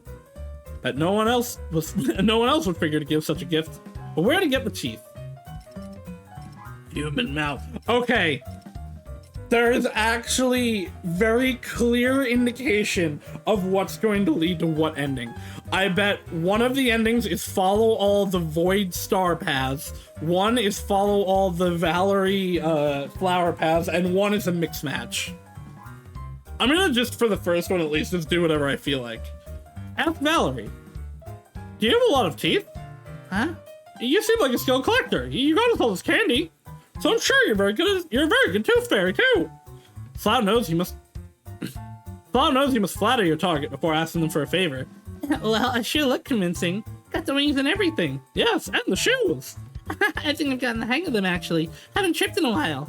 Right, so you must have quite the collection of teeth. Sure, and you must have all kinds of nightmare fuel in your pockets. No idea what that is. I don't need fuel to cast a spell. Ooh, spells. Are you not only a nightmare, but a wizard too? What? No, I'm just a nightmare. I can cast a bad dream. That's just common sense. Sure thing, buddy, if you say so. And you should see the night terrors Esker can summon. What are those? The absolute worst thing you'll ever dream of. Oh, okay. Anyway, I was just thinking if you could give me some of your teeth. You trying to tell a joke or something? No, I need some teeth. I think they make a great present for the void. I have to bring it a good present or it'll kill me and roast me and eat me and spit me out. You're scaring me a bit. Don't say weird things like that. What's weird about it? It just is. Come on, we still have some houses to visit. Oh, that was her. Looks like Valerie isn't willing to part with any of her teeth. It's understandable. If teeth are that valuable, it'd be stupid to give them away that easily. But now Slough is sure. A necklace of human teeth is going to be the perfect present. Still, Slough was a little sad. He thought maybe him and Valerie were becoming friends. Must have thought wrong. Seems that Valerie would be just fine letting the void eat Slough. Either way, the two of them decide to look for a place to rest. My feet are killing me. Slough looked at her feet. They didn't look aggressive. I'm getting a little sleepy. Oh. Yeah, maybe that's enough trick-or-treating for tonight. Yeah, I think we have enough candy. Too bad we didn't find your friend. He probably went home already. Huh? What? What do you mean went home? I mean, it's pretty late. Most kids are definitely home by now. So your friend probably went home too, right? Probably not. I don't think he would have gone home without me. He knows I can't even get home without him. Huh? Why not? Well, I don't know how to get back. He's the one who took us here. That's bad. I didn't realize you were lost. I'm not lost, he is. Ah. It's really funny, like, how much he is talking like a lost child. Valerie is very tired. Her feet must hurt from wearing big girl shoes all evening. And she ate so much candy that she's feeling quite nauseous. Her mom must be worried too. It's way past her curfew. Really, all she wants to do is go home. But she can't. She won't. Not until Slough finds his friend. Alright. Huh? Let's go look for your friend. Really? Yeah, you can't go home without him, right? Yeah, but are you okay? I'm okay. We'll take a quick look around. And if it's hopeless, we can get my mom. She'll know what to do. Slough doesn't like the sound of that at all. Who knows what a tooth fairy mom might do to a nightmare. She might not be as nice as Valerie. But as long as they find Esker soon, it should be okay. Right, let's go! But first, I'm exhausted. Well, let me go wash my face. Maybe it'll refresh me for a bit. Okay. Valerie walks towards a set of stairs. They lead down towards two doors. Slough follows, but is interrupted. Hey, you can't come here. It's the ladies' room. Huh? Let's wait here. It'll only be a minute. Oh, okay. And so Valerie disappeared into one of the rooms. Slough also disappears. Why, you wonder? Someone appeared from behind and pushed him into the other room. Esker! Finally! I thought that thing would never leave. Where were you? I've been looking all over. I was tailing you, looking for a moment to rescue you from that human. Now be quiet. We'll wait until she leaves. What are you talking about? What human? What, you stupid? The human you were just with. A realization dawns on Slough. No. She's not a human. She's a tooth fairy. A what? A tooth fairy. They're kind of like humans, but not really humans. Is that what she told you? Huh? Listen, Slough, that's a human. Everyone here is a human. How do you know? I saw lots of different creatures around earlier. That's because you're lazy and didn't look properly. But they're all humans in costumes. They're pretending. Why would they do that? I don't know, it's a game, I think. You're in a costume and knock on the doors with pumpkin lanterns near them and you get candy. That's what I've been able to gather. I got candy that way too. I know, I saw you. And I was so scared, you idiot. What were you thinking? The humans didn't mind me. Yeah, that's only because they thought you was a human in a costume. But if one of them was found out the truth, you'd have been dead. I can't take my eyes off you for a second. Don't ever do that again. Well, it don't matter now.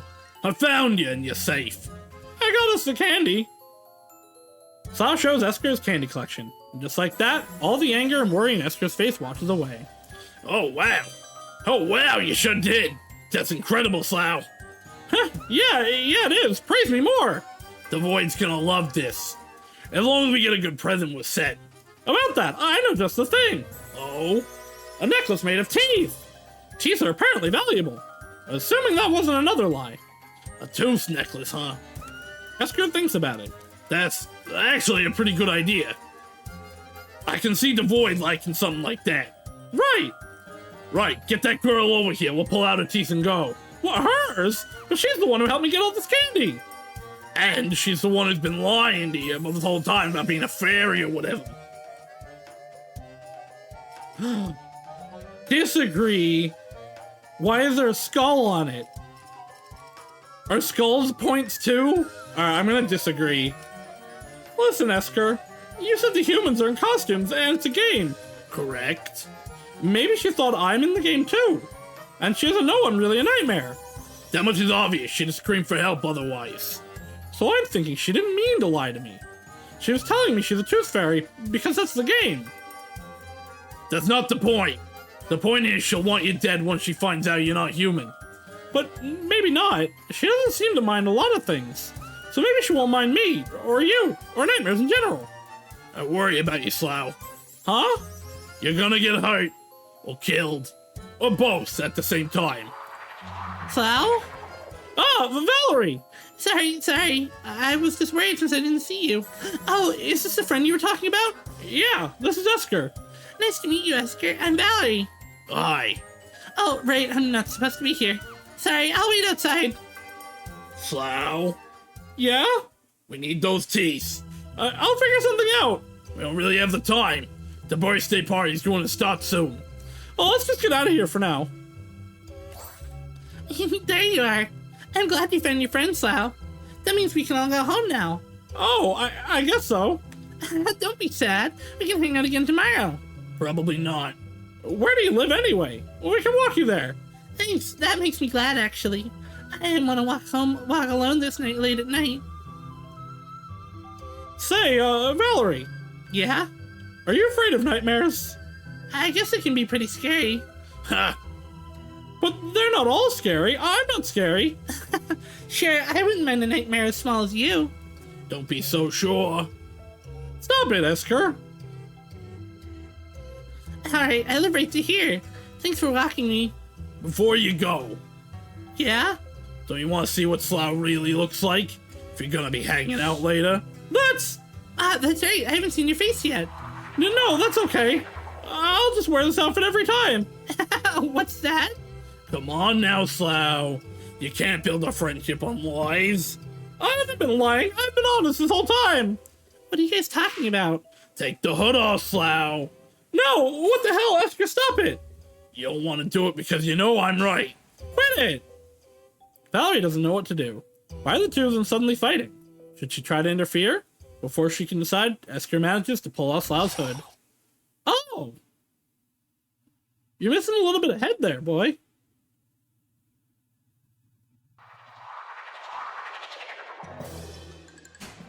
Yee! Wait, Valerie, wait! Monster! No, wait! Valerie tries to run for it, but her shoes don't allow for it. She twists her ankle as she tries to turn around and falls on the ground. Oh no, are you alright? Go away! Stay away from me! While Valerie struggles to get away from her, from Slough, Esker is circled around her. He's picked up a loose brick from the ground and strikes the back of her head with it. Oh no! The collision between the brick and her skull isn't that loud, but at Slough it might as well have been an explosion. Slough can only watch in horror as Esker keeps hitting her head over and over. She didn't even scream. The first blow must have been enough, but Esker is making sure she's dead. A trash can. Empty it. Huh? Empty the trash can, Slough. Slough jolts out of his daze and does as he's told. He empties the trash can out onto the ground and Esker fills it with Valerie's lifeless body. We're leaving. Help me carry us to the portal. Aye! Quickly now and quietly. Is her body gonna be our gift? The can is hard to carry, but at least it's slightly less conspicuous than hauling around a corpse. There are only a few humans around and most of the lights have been turned off. Someone yells at them to stop messing around and take the trash back where it belongs, but Esker and Slough quickly scurry off. Phew, we should be in the clear now. Yeah. Let me just open the portal. We're taking her with us? Duh. I thought we just needed the teeth. I don't have anything to get them out with. But no one will be able to find her if she's with us. How is that a problem? Her friends will be sad. Yeah, they're gonna be sad either way. If someone killed you, I'd like to find your body. Like is a weird word to use in this context. I mean, I'd want to be sure that's what happened. You died.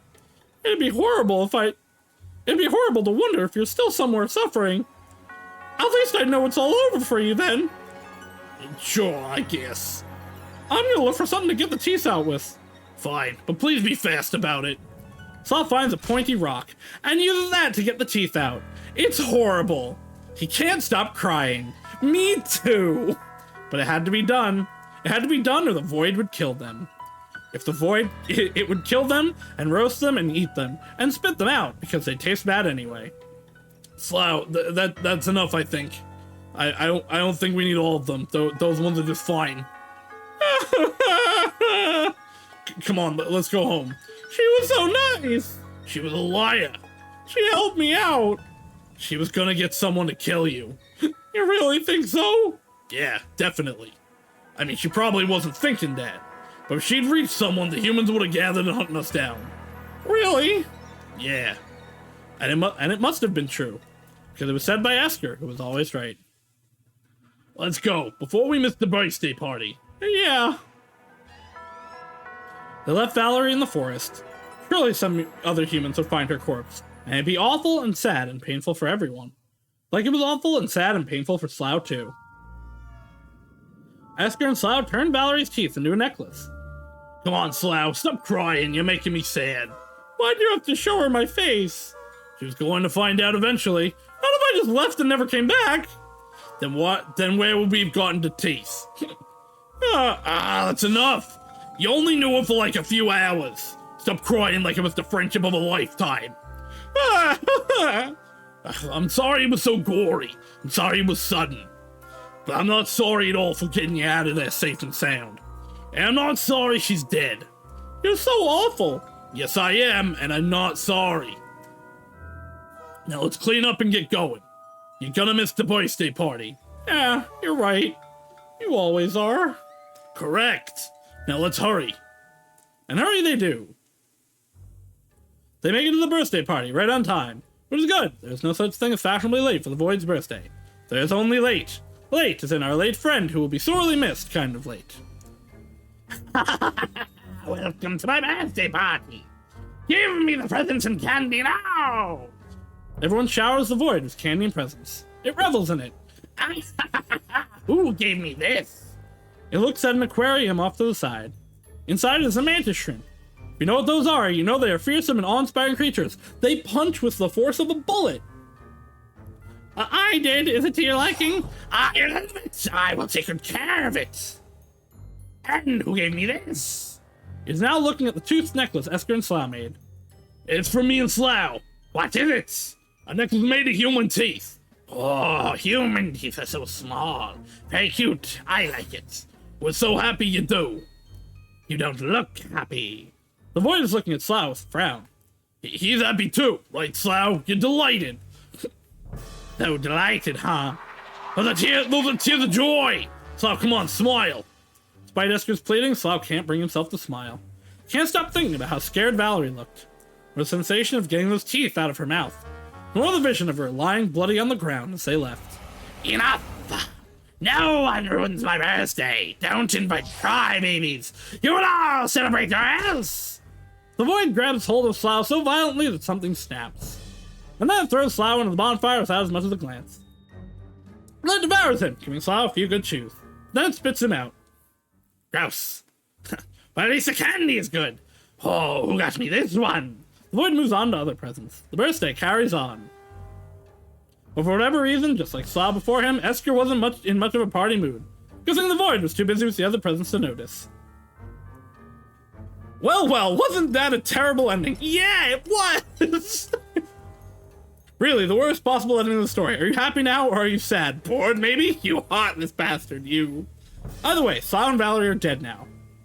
Esker has no idea what he's going to do next year when the void's birthday comes around again. Worst end! Yeah! Alright, we're gonna go full, the dark, evil void route. Humans could be dangerous. I need to find Esker. He'll know what to do. Slough notices the house has a path leading up to it. Perhaps the path is leading away from the house. Either way, Slough figures Esker might have seen this path too, so he decides to follow it. Doesn't take long to reach what appears to be a town. Crap! That place must be crawling with humans! But it's probably also where they keep all the candy. Maybe if I'm really careful, no one will see me! Slough sneaks around town. There are pumpkins and lights everywhere. There's even some candy on the ground, but it's been stepped on. Such disrespect! I can't bring the void nasty candy like this! It'll kill me! And it'll roast me and eat me and spit me out because I'm taste bad anyway! Just like this dirty floor candy. The fact this candy is here is proof I'm on the right track. Ah! Another one is coming! Slough hides behind some trash. There's way too many humans. That's not right. I thought they were supposed to sleep at night. What lies? Excuse me. Ah! The human places something inside the trash can. I didn't mean to scare you. And just like that, the human walks away. What just happened? The human. She saw me but didn't do anything? Wait! The trash! Slough peeks in the trash and picks up what the human put in there. A candy wrapper? And what's this? Gum?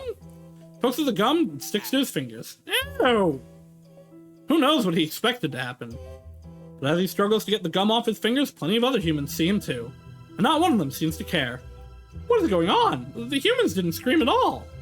I'm sure they see me. That one even spoke to me. They're supposed to be afraid and try to kill me. Feeling brave after being ignored, Slough makes his way to the town square. Situation is no different there. Wow, no one cares at all. So that stuff about humans hating nightmares, was that all a lie? No sooner had he finished that thought when someone attacks him. Okay, now we're back on track. Don't you dare! Human mouths, that's where the teeth come from. Right, everyone whose mouth Slough had seen open had some teeth inside so far. Hey, Valerie! What is it? How do you get the teeth out? What? When you collect the teeth, how do you get them out? Like, is there a trick to it? I don't collect teeth, what the heck? But you said... You meant the tooth fairy thing. When tooth falls out, you put it under the pillow. The tooth fairy comes and takes the tooth, leaving behind some money.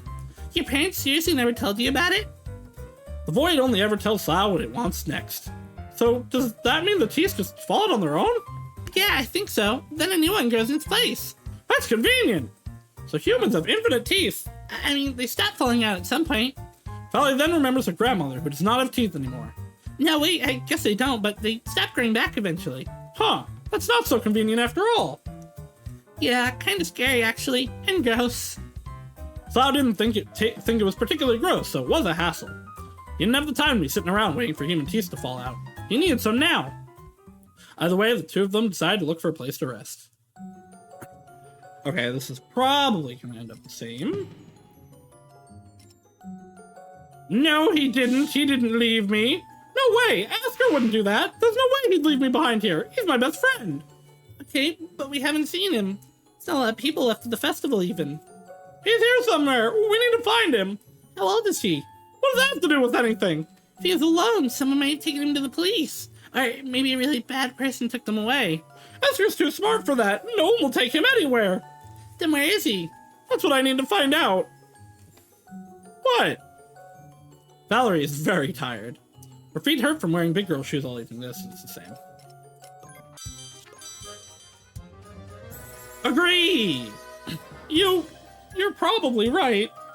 Probably. I'm always right. Well, yeah, but... Come on, tell me one instance where I wasn't right, I dare you. I don't have any money, but... Bring that Goyle here. That's gonna be right.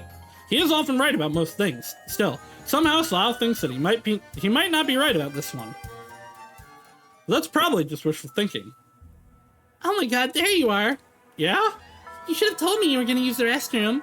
I mean, I figured as much, but it was still freaky to find you gone. Right, sorry. Are you okay?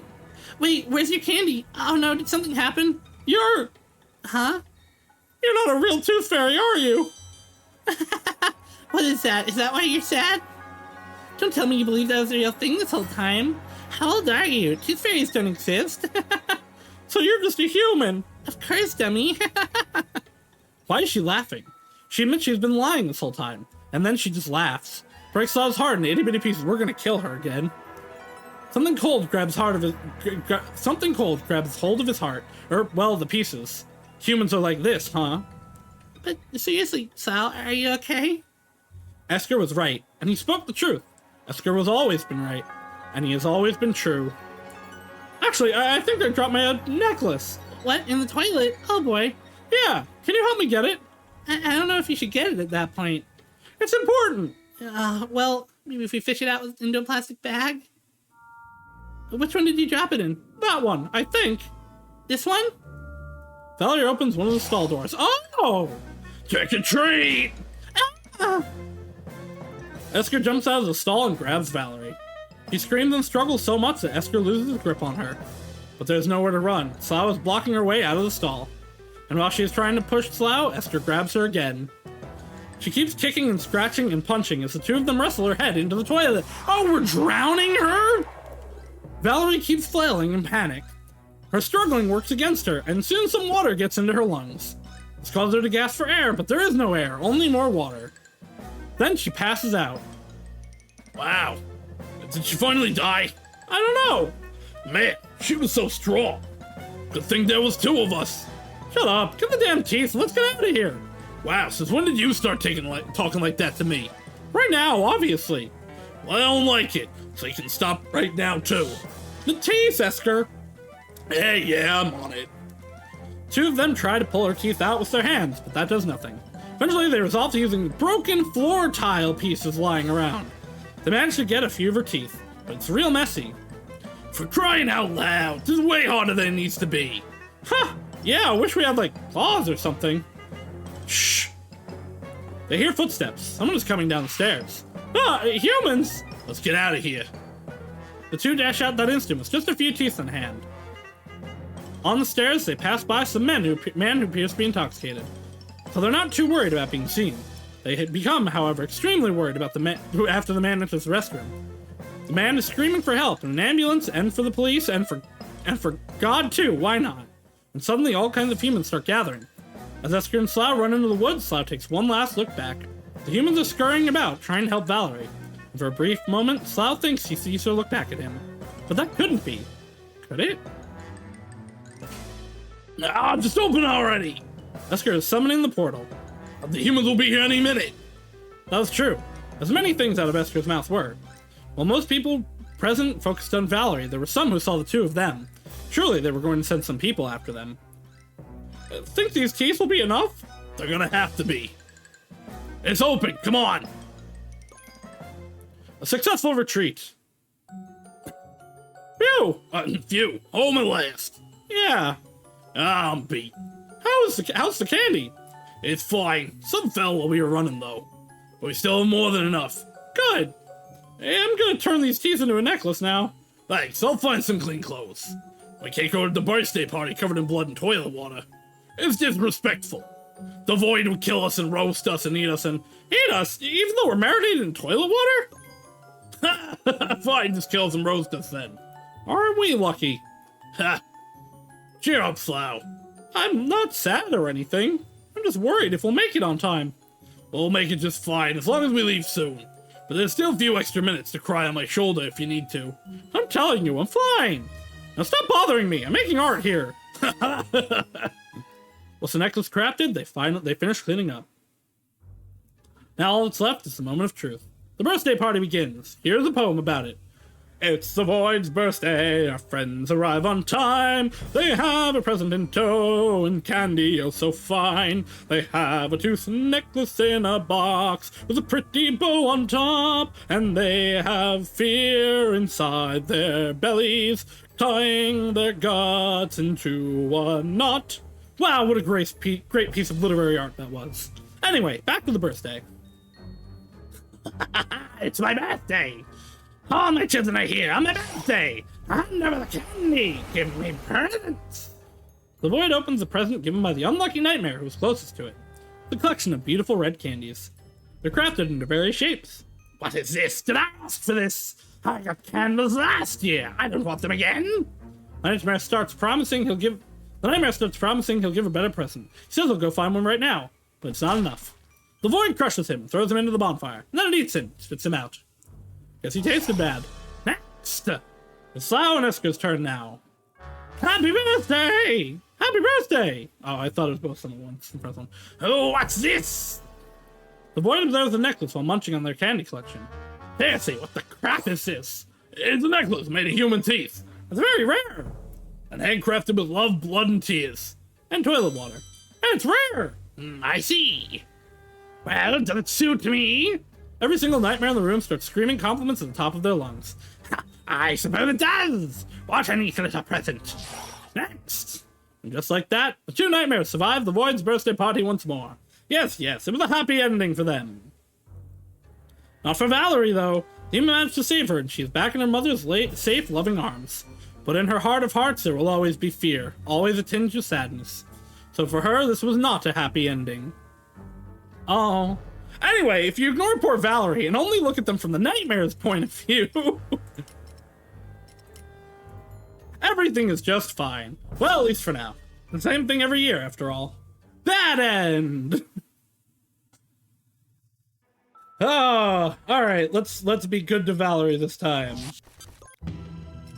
Knock on the door. I'm actually really interested to see what the good ending of this is going to be. Eat the chocolate. Well, maybe I can eat one. Yeah, I don't tell. Slough betrays the Void and bites into the chocolate bar. It is delicious. Sweet, sweet betrayal. The best thing he ever ate. Oh my god. I need another. I know, right? Listen, we're gonna get so much candy your mom won't notice if you're missing. It sounded weird to call the Void Mom, even though you could say that. The Void was Slough's mother and father and God. The Void was his and Esker's and every other nightmare's creator. It's everything and nothing at the same time. In fact, the Void was beyond time, beyond existence. The Void is eternity, collapsing into itself. And while it was everything and anything, and nothing at the same time infinitely, I suppose you could call it Mom if you really wanted to. Slough, however, did not want to. Hello? Huh? Well, what? Anybody home? Oh, sorry, got lost in thoughts. Chocolate is the flesh of gods. Ew, that's weird. What? It's not weird, you're weird. No way, chocolate flesh? You weirdo. And so the two of them continue their trick-or-treating. And now we go back to fast-forwarding. Ask Valerie. I already did these as well, so we fast-forward. Probably not, and now we fast-forward. I never leave my friends in a pinch. She called me a friend. You wouldn't leave me in trouble either, right? Because they're friends. Thanks, Valerie. No problem. But first, I'm exhausted. Let me go wash my face. Okay, and now we skip forward to where that is still a death ending.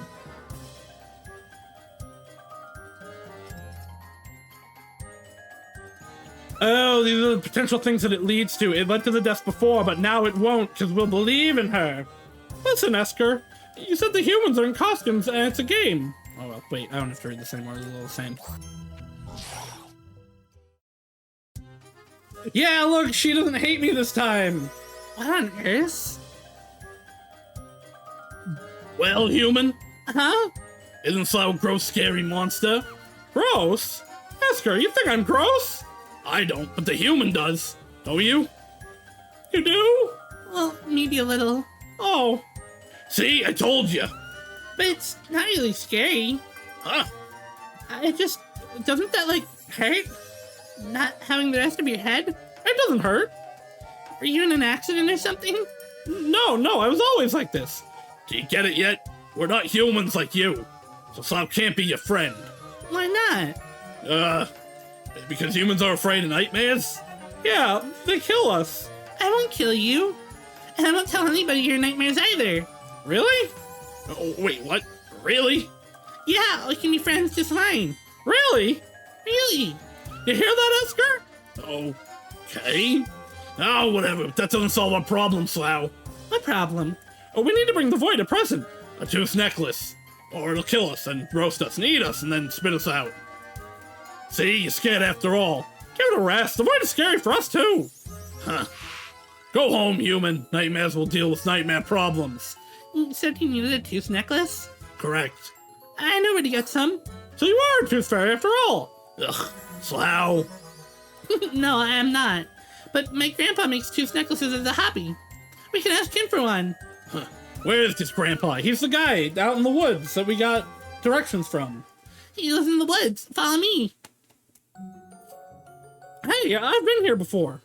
Oh, this is my grandpa's house. He's probably asleep by now, but... Valerie's about to knock on the door. Stop. Uh-huh. We can't be seen by even more humans. He's already seen me, though. But he hasn't seen me, and I'd like to keep it that way. Alright. Then go hide. I'll bring you some necklaces. All right. The two nightmares slink away, and Valerie knocks on the door. An old man emerges from behind the door. Chick-a-teet. Valerie, my goodness. Why are you still out and about? Do you have an idea what time it is? I'm trick-or-treating. No, you are not. Come inside. I'm calling your mother. She's not coming. Just give her a moment. It's been several moments. I knew it. She was pretending not to be scared, so she could hide inside this cabin. I think I saw human weapons inside. She must be telling that man about us. And as soon as they spot us, they'll shoot us. Esker, oh my lord, oh my good lord. Why can't you see Valerie's a nice human? I admit she seems nice, but humans are rarely what they seem. Ugh, you can't be so... She'll come out any moment now. So just wait. We don't have much time left.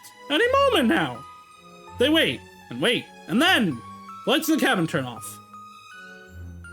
Why'd they turn the lights off? Looks like the humans went to sleep. Or they turned the lights off so their own reflections won't block the view outside. So now they can shoot us better. They're not gonna shoot us for crying out loud. Fine, so they went to sleep. I don't understand. Did Valerie forget we're waiting for her? Well, what? the man was angry she was out this late. So he probably told Valerie to stay inside until morning. Oh, That would be my guess. Or they're gonna shoot. enough of that. Either way, we're hosed. We need to find a present right now or we'll be late to the boys' day party. Curses. I'm gonna peek in through the windows. No, you're not. Seriously, they might shoot. Come on, the man already saw me and didn't shoot. He gave me candy. You wait here, I'll go take a look. Be careful, Slough.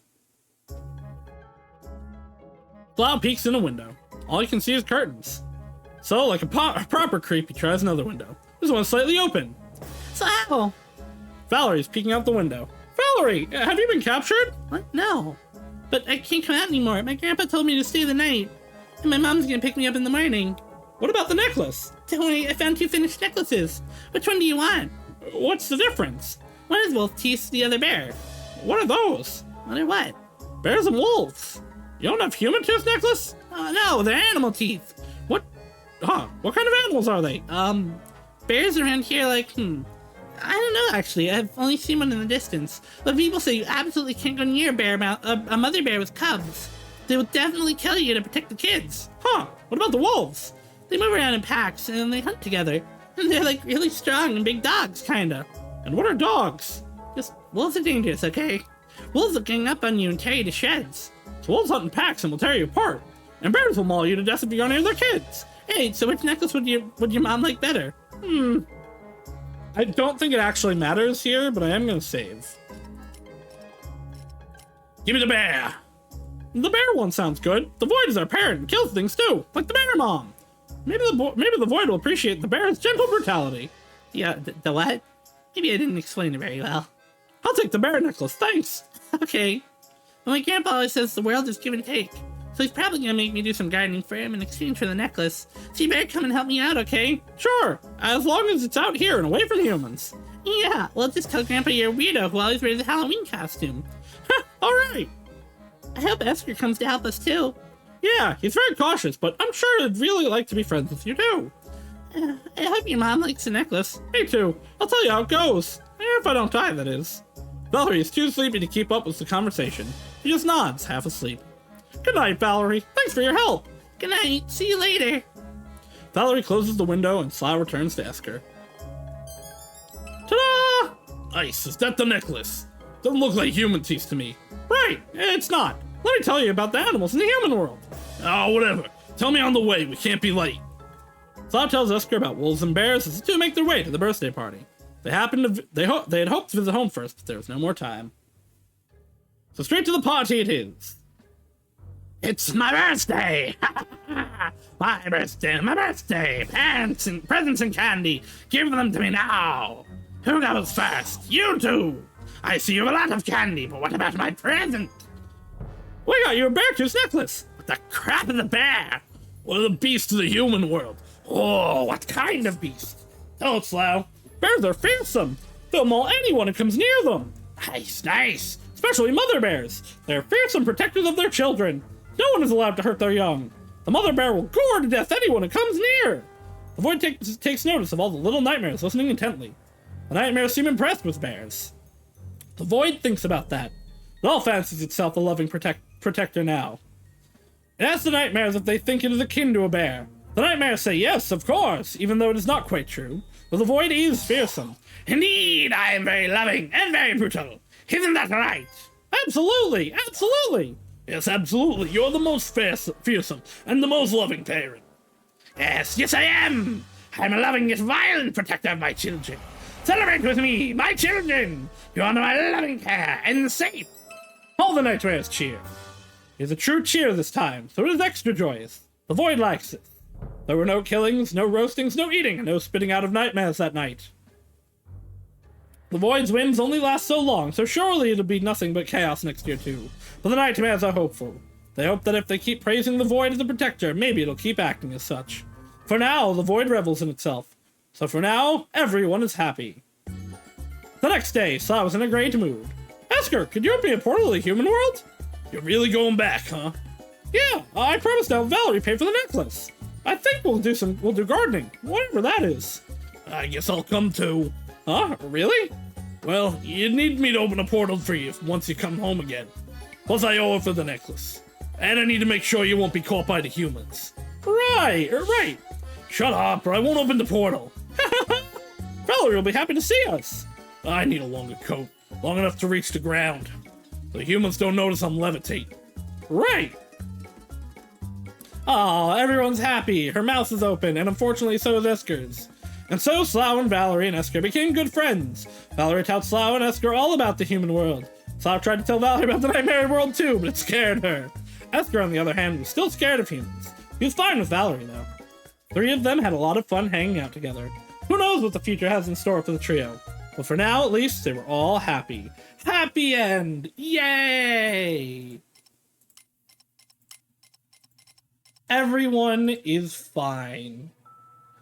Oh, that one was much shorter, but also equally as fun. I think I like No Good Noelle more, but I did enjoy that one a lot. Alright. Next on the list is Better Half, which this is supposed to be like the longest one.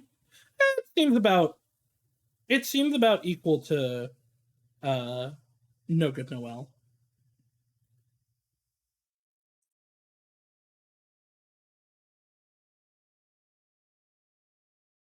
So weird. It's so weird to me that I guess because it's the same like engine thing saw in Renpy, it'll pick it up even without me switching to the game properly. weird on me also.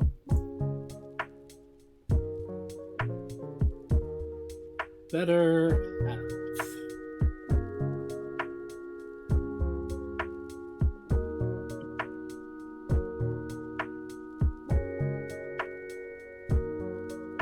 Doing something so that game capture right. Change it directly so that nothing goes wrong. Up. Oh, wait. I need to unbop. Back in full screen.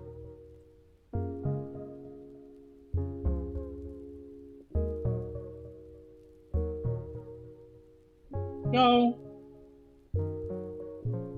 Options list.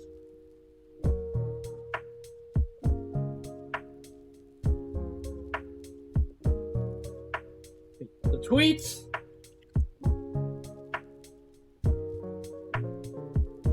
And now we are good to go.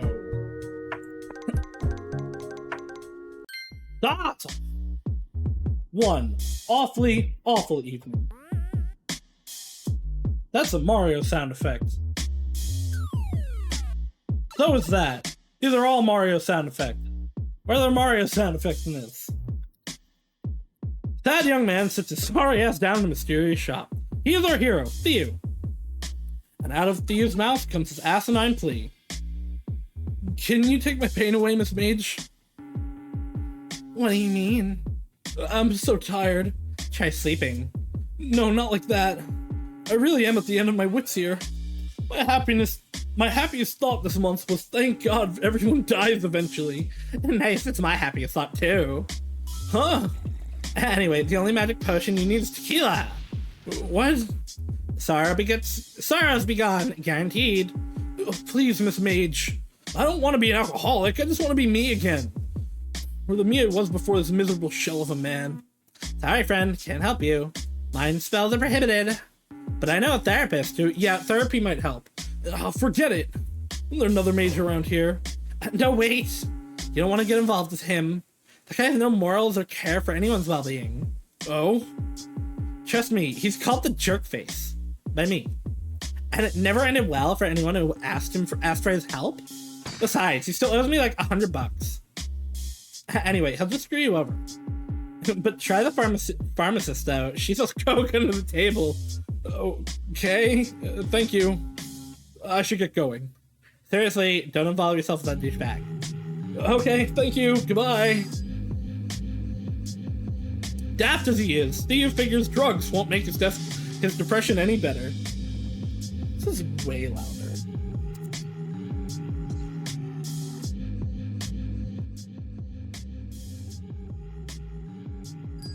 Daft as he is, let's see, okay, yeah.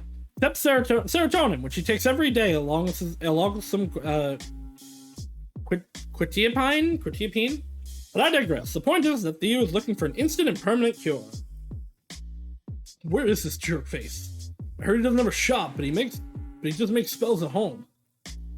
Try downtown. So Theo wanders downtown. He has no idea what exactly he's supposed to be looking for. A big neon sign that reads illegal spells here would be nice. But alas, no such luck. What did I think was going to happen? I'll never find that guy like this. Screw this, I'm such a moron. I'm just gonna buy myself some soda and go home. Theo would stuff quarters into the vending machine, but the sticker is blocking the coin slot. Can't I even have this? Sticker reads, my awesome spells, your sorry life, just ask! It also has an address written on it with such tiny, tiny letters. Whatever, I'll check it out. If I get mugged or killed, and that's what the universe wants. Who cares? I'm worthless anyway. While Theo's busy berating himself, another man is drinking coffee at home. Well, he would be drinking it if it didn't taste like death. Whatever. Ugh. Where do you get these coffee grounds from? Our bio waste. What? What? Then what happened to the money I gave you? Dude, check this out. The little lady pulls a bouncy ball out of her pocket. Isn't it the coolest thing ever? Her design is semi-reminiscent of Leyley. Oh, a guest? Look at it! Well, hello. How can I help you? How is that? Piss off, Tal. That's fine. I don't care anyway. I was just asking to be nice. I told you to get lost. Okay, yo. Let's try this again. How can I help you, my friend? Hi, my name is Theo. Dumbest name I ever heard. Are you perhaps the jerk face? A certain someone calls me that, yes. But you should call me Lua. Come in, you're just in time for some coffee. I'm slipping into the, like, shitty mafia voice. Yeah, I have some. Oh, thank you. He says, while in reality, the last thing he wants is coffee. It's already past 9, and Theo has a hard enough time getting to sleep as it is. But social awkwardness dictates he accepts it anyway, or risk offending the man who calls his name dumb. Yeah, we can't have that. And what brings you here, Theo? Surely you know I'm a big miracle maker who ruins people's lives for a living. Well, so I've been heard myself described. Jealousy is such an ugly thing, isn't it? I'm really a really nice man, you know, really. Well, I was hoping you'd have a spell for me. Theo feels like his request is dumb and embarrassing, which it is. But he figures this is a great moment to sip down the whole coffee in one gulp to postpone speaking. Big mistake. The foulest coffee Theo has ever tasted washes over his taste buds. You like it? Don't spit, that's rude, don't spit. It's my sister's special blend. Theo used the sheer willpower to swallow the damn thing down. There's no way in hell Lua didn't notice how much he hated every drop. Papa. Papa.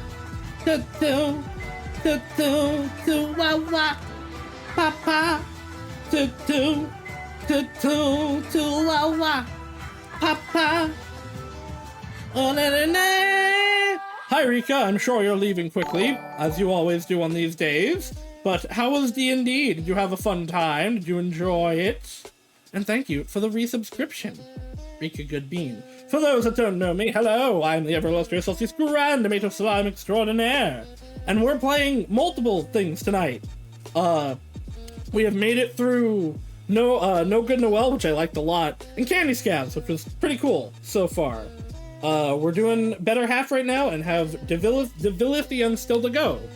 They're all games made by Nemlei, who made The Coffin of Andy and Leyley, which I really like, but I will not play on stream. I hope you have a good run, Rika, and that you sleep half decently. And welcome back, Hope Boy. Why don't you tell me how Rika D&D was? Since Rika will never tell me how she had a fun time. There's no way in hell Lua didn't notice how much he hated every drop. We drank poop coffee. It's got character. Glad you like it. Hey, I want another cup. Absolutely not. Tell him nicely. Say something like, I'm good, thanks. Rika D&D went otherwise well, but during combat, like, half the rolls were 1. That's what we love to hear. No, wait, that almost sounds like yes. What if he misunderstands it as a yes? Maybe if I switch it to no thanks, I'm good. Well... Huh, what? Oh, right, I'd love another cup. Well, I'm glad to hear it. God, why am I like this? Theo can do nothing but curse his life as Lua refills his cup. Coming here was a bad idea. So what kind of spell were you looking for? Well, I'm about this close to killing myself. In-game. I see. So you need some help with that. I suggest a rope. It's a classic. No! Oh, well, if you want to get fancy, we can... No, I want to get rid of these feelings, not myself. The hopelessness and such. Ugh, boring. But sure, I got something. The really nice man excuses himself to go look for a book. Theo takes his chance to pour his coffee into the nearest potted plant. Lua returns, flipping through a big, weathered down book. Got coffee stains all over it. Now, before we proceed, there's the issue of your payment. It's not my soul or something, right? The hell would I do with that? It's cash or credit? Oh, how much? Here's something. Lou slams the tome onto the table. A splitting spell. It divides your existence in two. Best spell ever, or at least of late.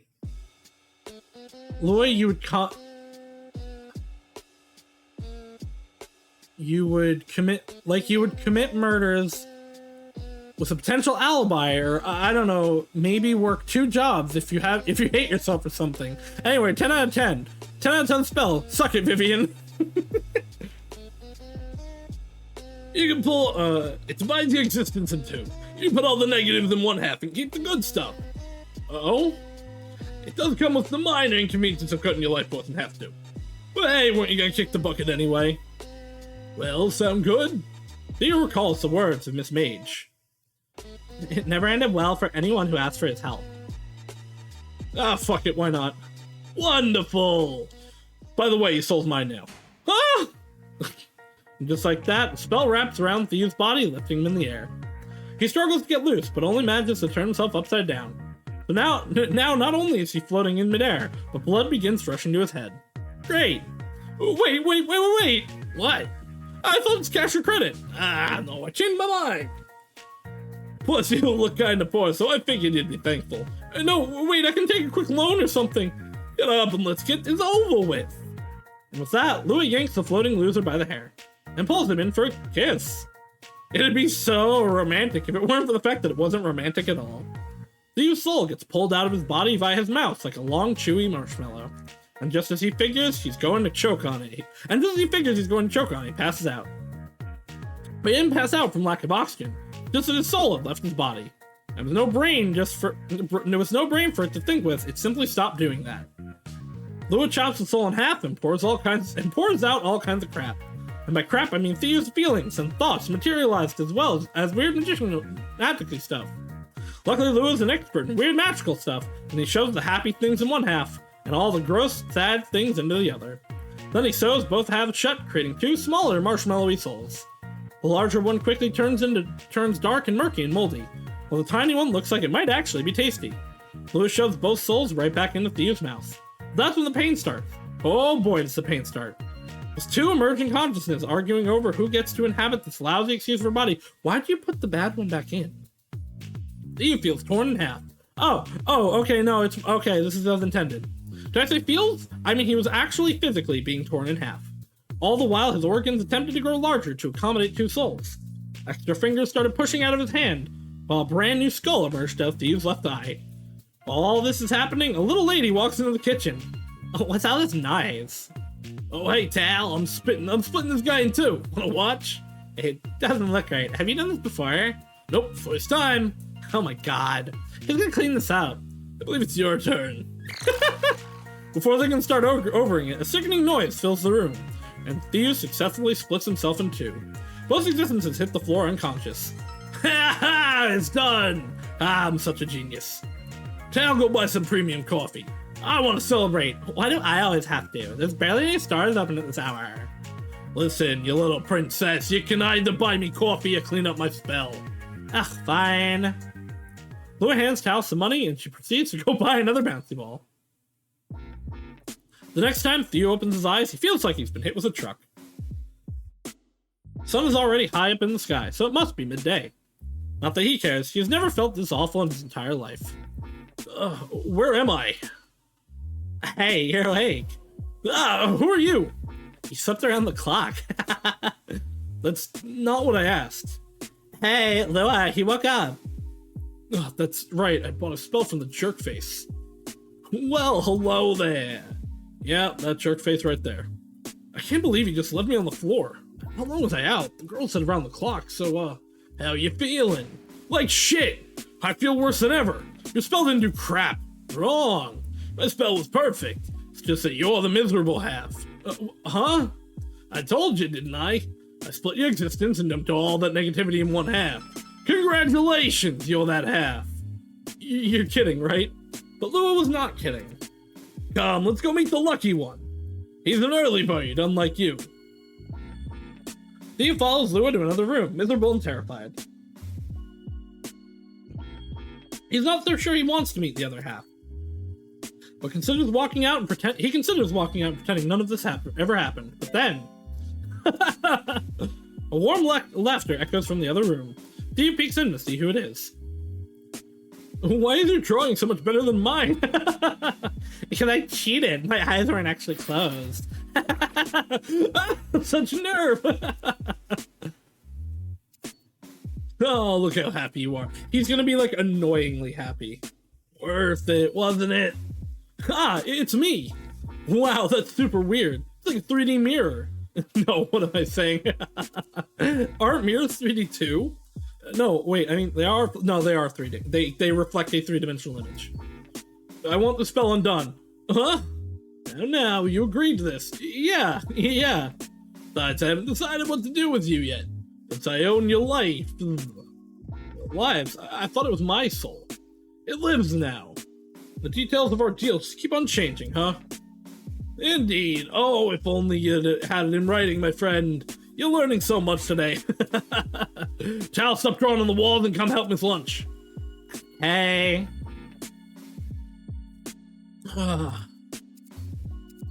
So about Jinx. Oh my god, he's annoying. God, I hate myself. No wonder I have no friends. Look at this moron. What were you saying? You go first. Actually, no, let me guess. You wanted to ask about the deal I made. Yeah. I knew it. Of course I'd know. I was going to ask you the same. But I bet I knew that already? Isn't that a bizarre sentence? Tell yourself to shut up. Shut the fuck up. Wow, excuse me? And by me, I mean you. Christ, it's been less than 5 minutes and I've already had it with you. Well, I've had it with myself years ago, so tell me something I don't know. Ugh. Just, how is it, being happy? Pretty great. I still remember all the bad things, but they feel so long ago. I'd forgotten the breathing could be so easy.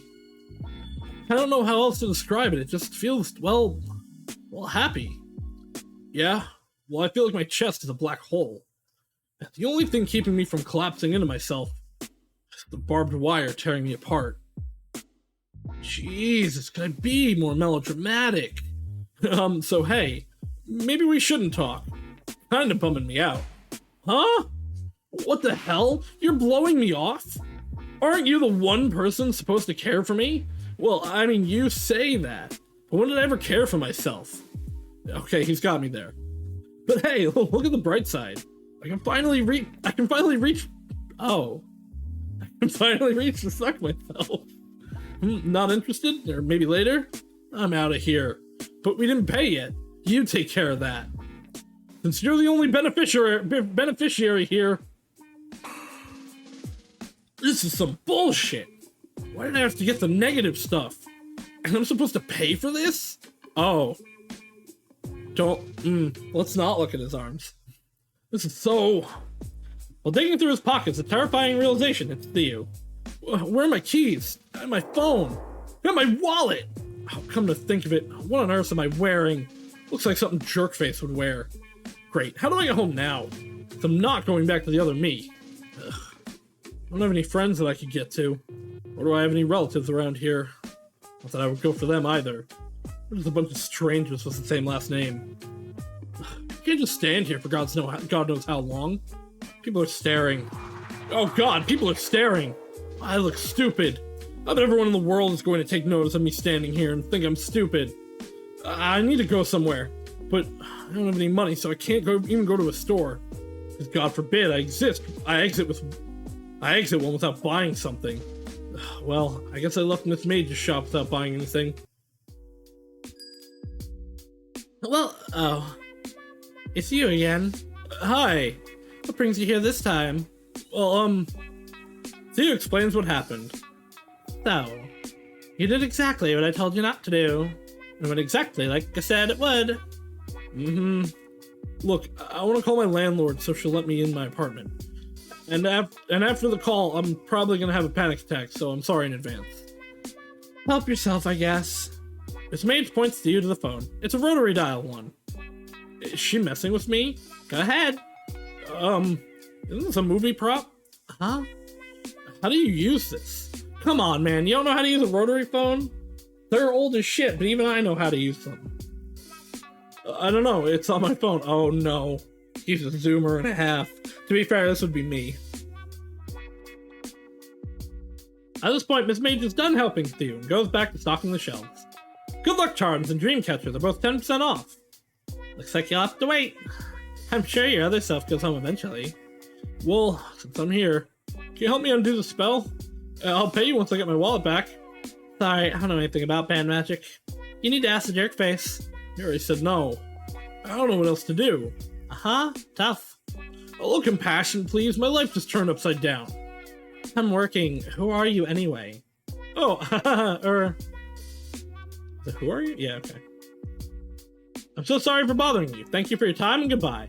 That's what Theo wanted to say, but was too thrown off to form the sentence.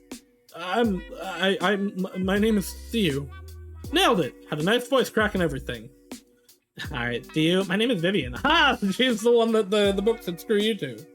And here's what I think. As far as Lua goes, you got off easy. Count my blessings and attempt to make the best of what you have left. But it's not, it's unfair. Why? I just wanted to be happy. Theo continues embarrassing himself by starting to cry in public. Vivian pours him some tea. Seems awfully used to this kind of thing. Perhaps their shop attracts mostly broken people? You'd have to be pretty desperate to rely on a mage after all. Here, have a drink. Thanks. Feel free to come talk to me whenever. Really? But why? Well, you don't have to. It's just... Wait, could this mean, after all this time, have I made a friend? It's just that I've never seen this spell in person. Uh-huh. It's so fascinating, I'd love to hear all about it. Oh, yeah, sure. Never mind.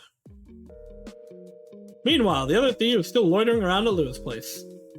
Can you join us for lunch? Really? Can I?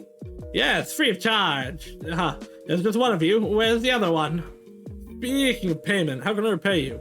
Like I said, I'm undecided. In front of Theo is a bowl of soup. And in the soup floats mysterious bits and pieces. He recognizes the carrots and potatoes. Everything else is a mystery. Maybe it's a human soup, like in the coffin of Andy and Leyley. What on earth am I eating? Let's say I'll let you know when I need a favor. Put that aside. Where's the other Theo? I'd like to get this payment stuff settled now, though. And I'd like to know where the other you went. Oh, sorry, the other me. These eyes catch a curious sight. On top of the spice shelf sits a human skull. Wait, is that real? He would not put it past Lua at this point. I don't know, Theo. Is anything real? Can we please keep on the subject? The hell did you put the other you? Huh? Nowhere. He went home already. You just let him walk off? Was I not supposed to? God, I must have given all your intelligence to the sad one. Hey! Valid, because it is intelligence in some ways that makes me sad. As I recall, you wanted to get rid of your negative feelings. To let them run around town by themselves. That is to say, the job is still half done. Oh. Bring him back here and I'll help you dispose of the body with no extra cost. I don't think that's necessary. Are you sure? I split it, but you still have the same soul. There's no guarantee he won't pull you back under with him. Something hits the back of Theo's head, and then continues bouncing off the table and walls as if its mission is to wreak as much havoc as possible. It takes a moment for Theo to understand it's a bouncy ball. Sorry. How's my bouncy ball? Like it? God damn it, Tal. I thought I threw that thing in the trash already. It's a new one. I should get going. Something amiss? Looks like the other me took our shoes. You can borrow mine. Lou opens a closet. It is full of mismatched shoes. What? Do you have a single matching pair? That's... A certain someone cursed me to lose all my shoes until I pay her $100. Or my other shoe. Cute, right? Oh, yeah. Gradual foot damage is the epitome of cuteness. Anyway, I'll drop by again. I'm sure you will. And do think about what I said. The body disposal offer is part of our deal. Okay, bye. Theo walks home barefoot. Small rocks keep stabbing the bottom of his feet. His socks wear down quickly and the ground is muddy and nasty. Any other day, this would have dampened his mood to the point of considering suicide. But not today. Today is a mighty fine day, and he just can't be bothered with the little things. Like shards of glass. Who cares? Damn, that deal with the devil was a great one. Once he reaches his apartment, a huge piece of trash is blocking the door. Oh, what do we have here? It's the other Theo. You have the keys. Oh, right, you've been locked out the whole time. I don't know what's so funny about this. Oh, sorry, you left so suddenly I didn't even think to give you the keys. I mean, since they're my keys, obviously it makes sense I'd hold on to them, you know? Whatever, just open the door. Yeah, that's a depressed person's place. Happier Theo unlocks the door. Whoa! Man, I forgot what a garbage dump this place was. That's it, we're cleaning this place up. You take care of the dishes and I'll... Fatter Theo goes straight to bed. Ah, come on, there's 2 of us, it'll be breeze. Oh, come on, a neat house will improve your mood. Fuck off. Theo resolves to doing the dishes himself. Man, what's my problem? At least pretend to help. He pours some dish soap and pulls up his sleeves. Yep. Ugh, right, I do crap like that. The words of a certain jerkface resurfaced in Theo's mind. There's no guarantee he won't pal you back under with him. As I recall, you want to get rid of your negative feelings. Yeah, that was the whole point, wasn't it? Theo washes the knife. It's gone unwashed for months, that's a little much. The dirt and the blade have formed an unholy union, never to be separated again. God, look at this useless hunk of shit moping around in bed. You're gonna lay there for days eating nothing but pizza and watch... That sounds great! Indeed, that was Theo's plan, much to Theo's dismay. Theo walks over to Theo, and though Theo hears Theo coming, Theo won't move. It's getting confusing, isn't it? Well, anyway, one Theo stands next to the bed, while the other pretends to sleep. Hey, me? I was thinking that if you're not going to help me... Oh, dear, okay. I am going to finish this one on my own, because it is delving into parts of the reasons that I didn't play Andy and Leyley on stream. So we're gonna switch over to Diviletion instead.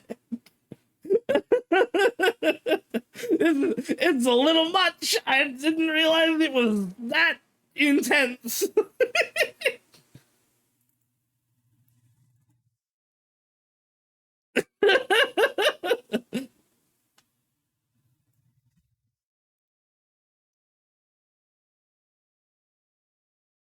Oh boy, alright.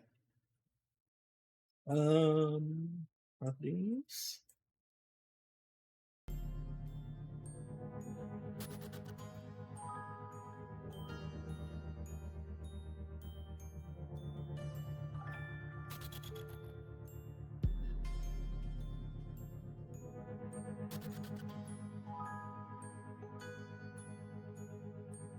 Spell this. I one day will know how to spell this, maybe.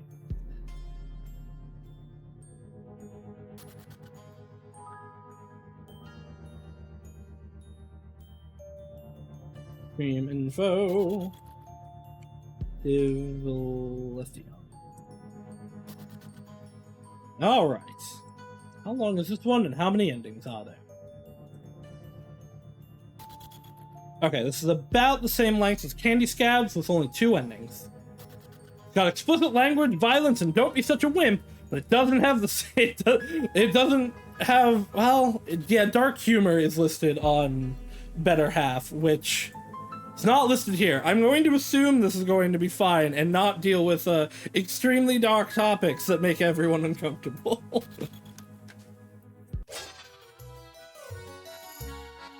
Great Diviletion, please hear our prayers.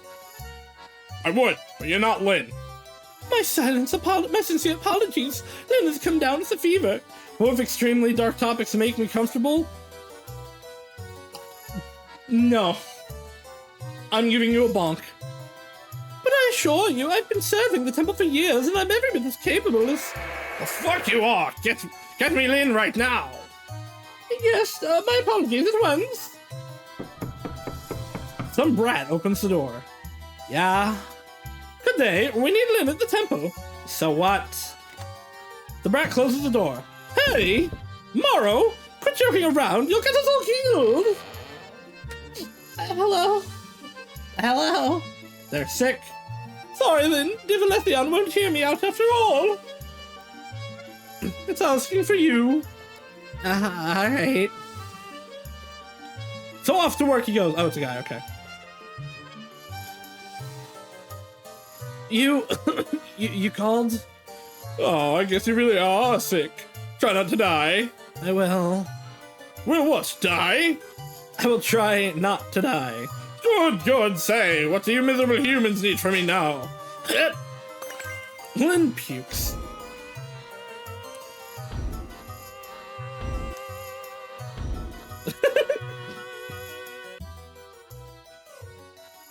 This is the worst offering I've ever received. I'm so sorry. Never mind, carry on. So, what did the great Diviletion say? I agreed to vanquish the flying monster. Or it agreed to vanquish the flying monster. Wonderful, pray the Diviletion. It'll choose a sacrifice in the next 3 days. I see. I'll let everyone know. You go home and rest. Thanks. Oh, and Anon, what is it? I left you a surprise at the altar. Just so you know, this little village here sits in the middle of nowhere. If you've ever been to nowhere, you know there isn't anything there. Except nothing. There's a whole bunch of nothing. Nothing, and then this stupid little village no one has ever heard of. It doesn't even have a name. That's how insignificant it is. The only reason this village hasn't completely vanished off the face of the earth is because of Diviletion. A magnificent, glorious, beautiful, wonderful, fearsome, great, and incredibly benevolent deity. It protects this piece of shit village and the crappy humans within. And all it asks for in return is a human heart or two. I don't know, it sounds like a pretty good trade. Hearts are Diviletion's favorite snacks. Ah, yes, Diviletion is the best thing to ever grace this land. Following evening, Lynn gets a visitor. You're High Priest Lynn, right? Yes, can I help you? Well... His wife was chosen. Sit down anywhere you like. What? What are you looking at? This is my brother, Morrow. Do you want him to leave? No, that's okay, I guess. So what can I do for you? It's just... this! That mark is in the coffin of Andy and Leyley. Do you think this is what I think it is? A hideous new tattoo? No, that's not what it is. This is the mark of the great Diviletion. This man is the lucky one. Yeah, I'm sorry. Damn it, I thought so. Damn it! God damn it! Please have a drink. Lynn offers the bawling man a bottle of wine with a glass. But the man must have missed the glass, since he pours the liquid directly into his mouth. Some of it drips onto the carpet, never to come off again. What will I tell my wife? And the kids? What do I do? Diviletion has chosen you, my friend. You will do what you have to do. Going to hurt, isn't it? I believe so. Who's gonna do it? It's either me or High Priest Rando. Do I at least get to choose? Who would you prefer? You. I've seen a sloppy job that Baldy does. Then I'll do it. Thanks, I guess.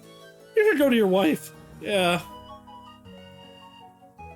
Man, I can't get out of this, can I? I'm sorry. Oh well. That's it then, huh? So my whole life working and this is it? What a useless life that was. I'm glad it'll be over soon. Don't say that. Your sacrifice will ensure the safety of us all. It was a very noble way to go. Why me? Lynn can't come up with a polite way to tell this guy to get lost. This sucks. Fix me a real strong drink when the time comes, okay? I can do that, yes. You better. And off stumbles the man with a bottle of red wine in hand. Wasn't even his, but fine, keep it, you petty thief. Well, I'll be glad once you're dead. Is he gonna make it home? I certainly hope so. I can't die on his own accord now, can we? Morrow. What, was I not supposed to say that out loud? Let's not start this again. Fine, all I'm saying is that you could offer animal hearts to your god. Morrow, please. What? There's plenty of those around. What makes this guy's heart so much better than cows or pigs? Neither you nor I have any say in that. This is so stupid. Yes, Morrow isn't that smart. In fact, Morrow is a drooling moron. You have to be a moron not to worship the great Diviletion. The sole savior of this village, the kind and gentle god. But Morrow doesn't. Therefore, Morrow's a moron. I have a little bit of the hiccups now. I think they're gone, actually. Moving on, they hold the ritual the very next evening. Hey, Lynn, feeling better yet? Much better, thank you. I heard you puked on Diviletion.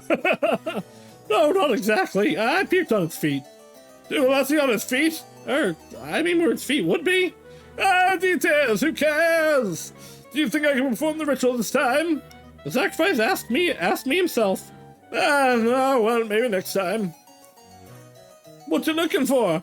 Oh, nothing. Mara wasn't here. Ah, there she comes. Hello, Anon. Good evening. The sacrifice has been captured. Oh, he ran? Yeah, the usual. Yeah, the usual. Sudden bright idea to make a run for it. Yes, thank you so much for not lifting a finger, Rando. Really helpful. You'd make an old man like me run. So heartless. I thought you were running just fine yesterday. I wasn't as old as I am today. That was such a load of bullshit. All right, then, I'll prepare the sacrifice. Looks like you had some second thoughts. Who wouldn't? Listen, my wife just gave birth to our second child. She needs me. Uh-huh. Lynn nods along to the man's pleading, but he doesn't actually listen. He's been at this for years now, and he's heard every sob story you can think of. You might think Lynn has become jaded. The fact is, he never cared in the first place. Yay! To him, strangers and their tragedies are just some strangers' tragedies. That's the kind of person he is. Berries are vanilla. Honestly, it tastes the same anyway, only the scent is different. So kind of like tea. Or at least the tea from Old Margaret's store. For the price, you'd think. The man doesn't care about Old Margaret's store, nor tea. He's at death's door. He doesn't give a rat's ass about the quality of the same goddamn tea he would have been able to afford, even if he wasn't he wouldn't be able to afford, even if he wasn't dying. But it is not the tea that Lynn is offering him. Here! Drink. It'll make you brave. The man drinks as he is told, briefly wondering if he would have preferred the berry version. Oh, perhaps he cared a little bit after all. But his mind doesn't stay intact long enough to reach a conclusion.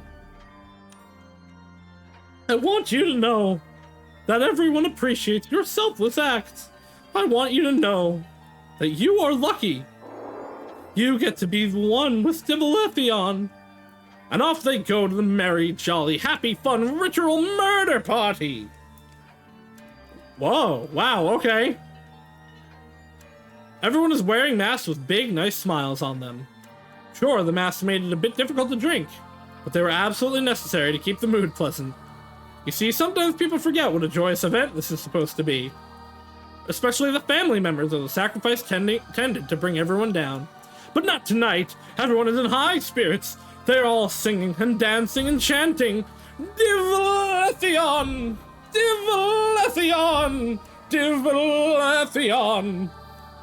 Lynn's dagger glimmers as it's lifted up. Damn, I wish I could take part in this kind of fun party. You can! Just go find your local cult. And the man, still beating heart, is offered to Diviletion. It eats it with great delight. Everyone cheers. They're so happy that Diviletion is happy. How nice! Everyone is so nice. They party through the small hours of the night. Eventually, everyone goes home. Lynn looks especially graceful as he slips on some ice and lands on his ass. Can't quite get the key to work. Mara, oh!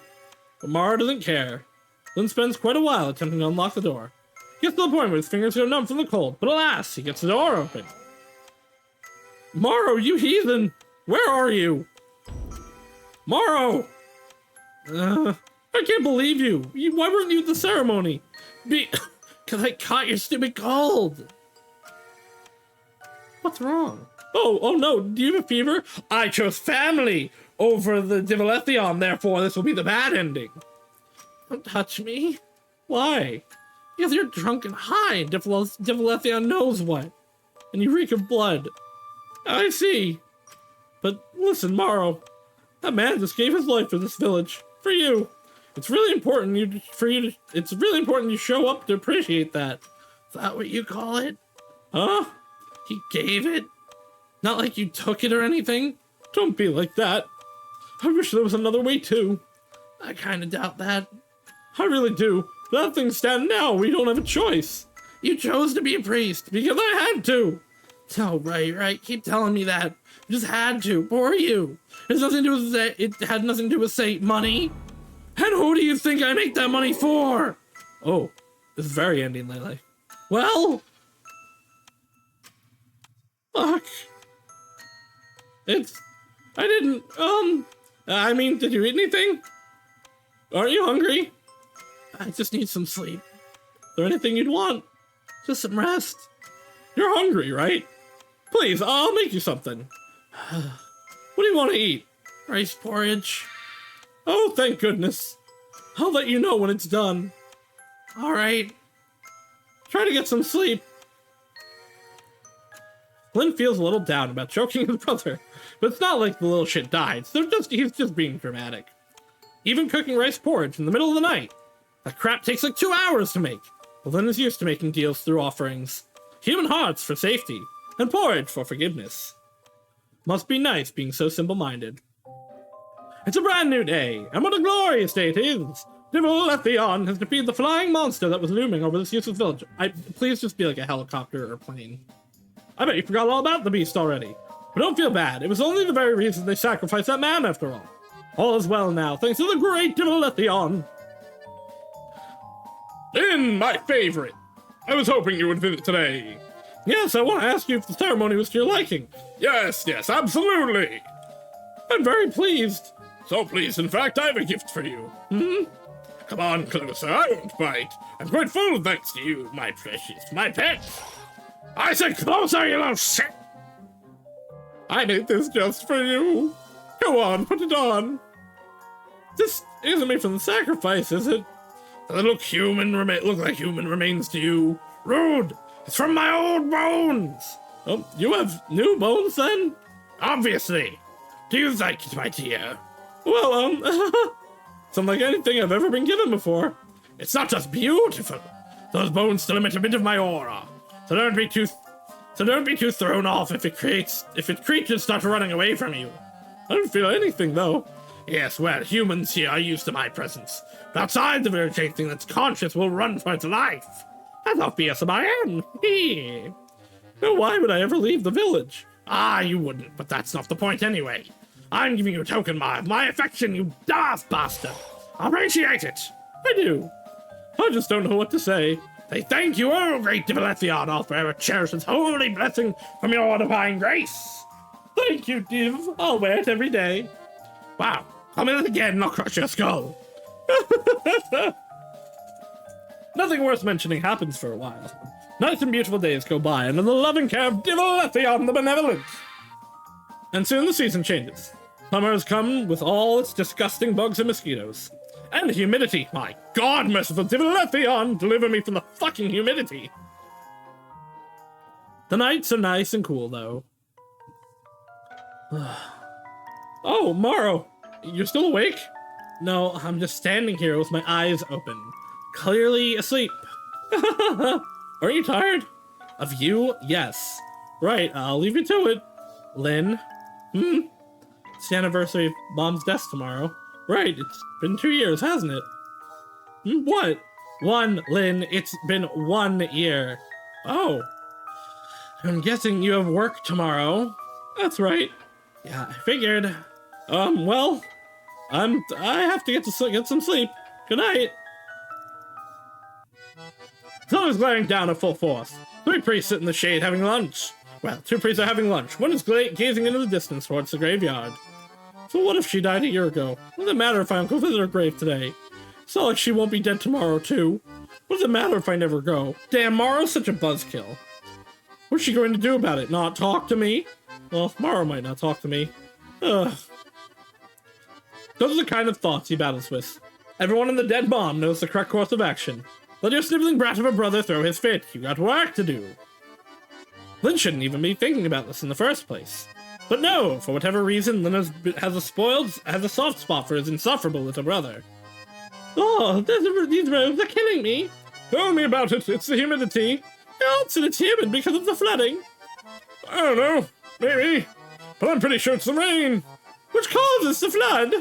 No, I think the flood is caused by the ice on the mountains melting. And that's caused by this heat. Whatever. What do you think, Lynn? Huh? I'm sorry, what? Are you okay? Yes. You seem a bit gloomy. It's nothing. Well, actually, it's my mother's death anniversary.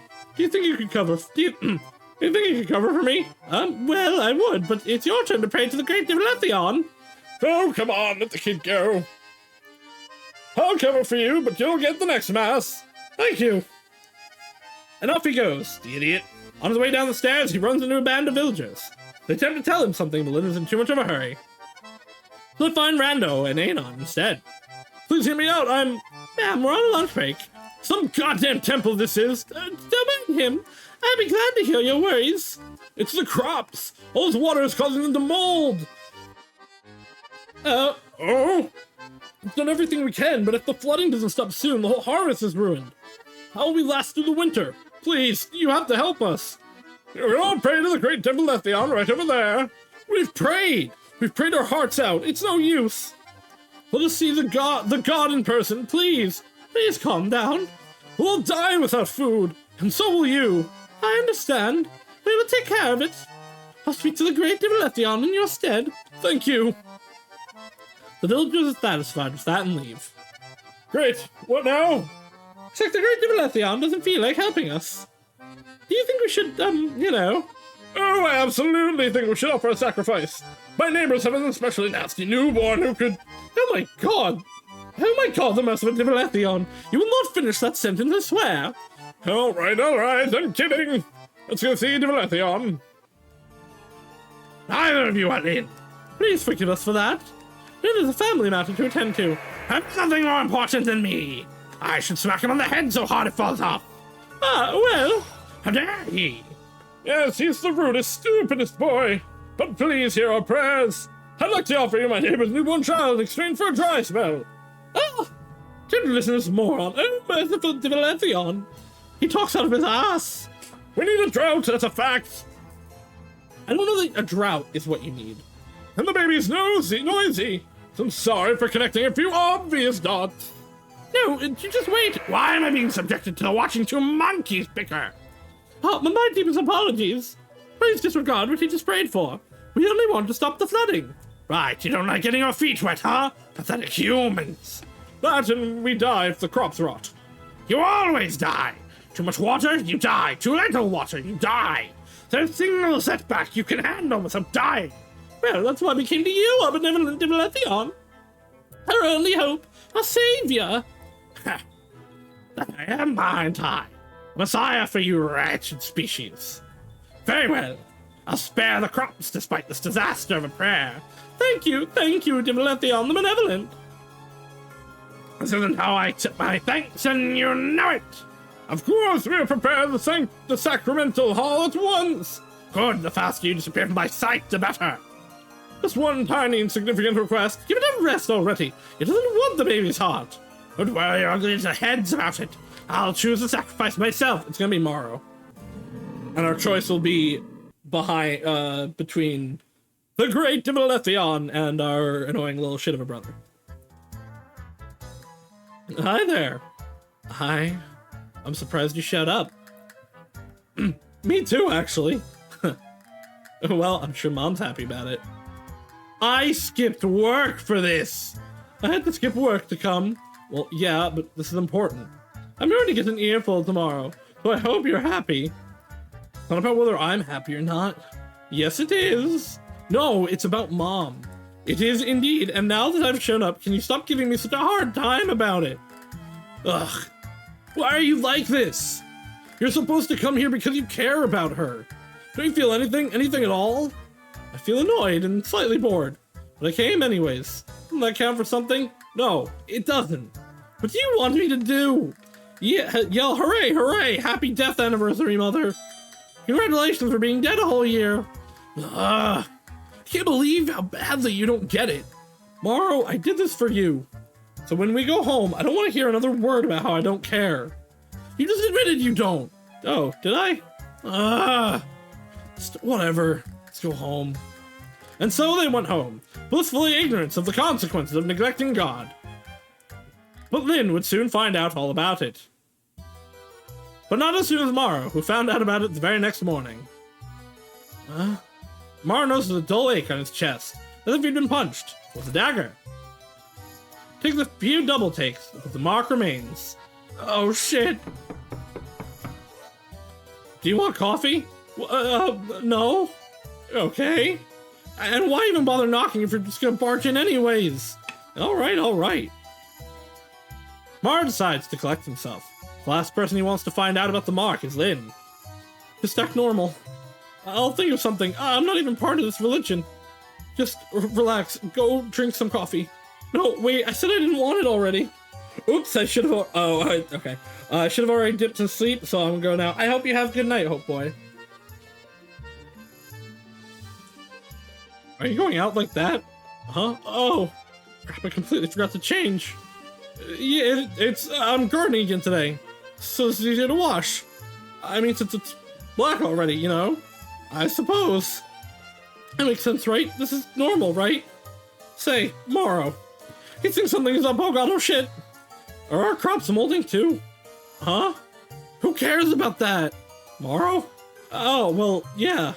Yeah, sure. I mean, I'll see what I can salvage. Don't worry about it. It'll be better soon. An Anon dropped by last night. Said Diviletion agreed to fix it. Oh. But I mean, it's just crops. I don't think it's worth killing someone over. Oh, how did you know there would be a sacrifice? Because there's always one. When Diviletion agrees to help, you know? Well, not always. But yes, this time there will be one. Speaking of which, Morrow, I need you to be present at the ritual this time. Oh, he will be. Oh, thank God, it's just about that. I know you don't like it, but I'm getting a lot of crap for your behavior. Even Rando said it's unbecoming of me to let you off the hook. Oh, okay. It's fine. Look, I need to get to the crops now, so... Alright, thank you, Morrow. Yeah, see you tonight. Time to run. Time to run and not look back. Oh my fucking god, what am I going to do? You might be thinking there's really no problem here. Clearly, Lynn is far too accommodating when it comes to Morrow anyways. Standing up guard for him and whatnot. Well, that's just how it is. After all, it's just the two of them now. Their father caught the plague when Morrow was just a kid. Daddy and the other infected agreed to leave the village. So it was bye-bye Dad. He probably got eaten by monsters out there. Or perhaps froze to death during the winter. Either way, Morrow was left behind with his mother and Lynn. Mother and Morrow bawled their eyes out. Lynn didn't seem too bothered, and that bothered Morrow. Mother wasn't bothered that Lynn wasn't bothered. Mother didn't bother with Lynn much in general. Several years later, Mother said to Morrow, don't tell anyone, but hope that lazy bastard from next door gets killed next. I swear, he steals a vegetable tonight. But it wasn't Mr. Wander that got sacrificed. It was her. Who do you suppose did the honors?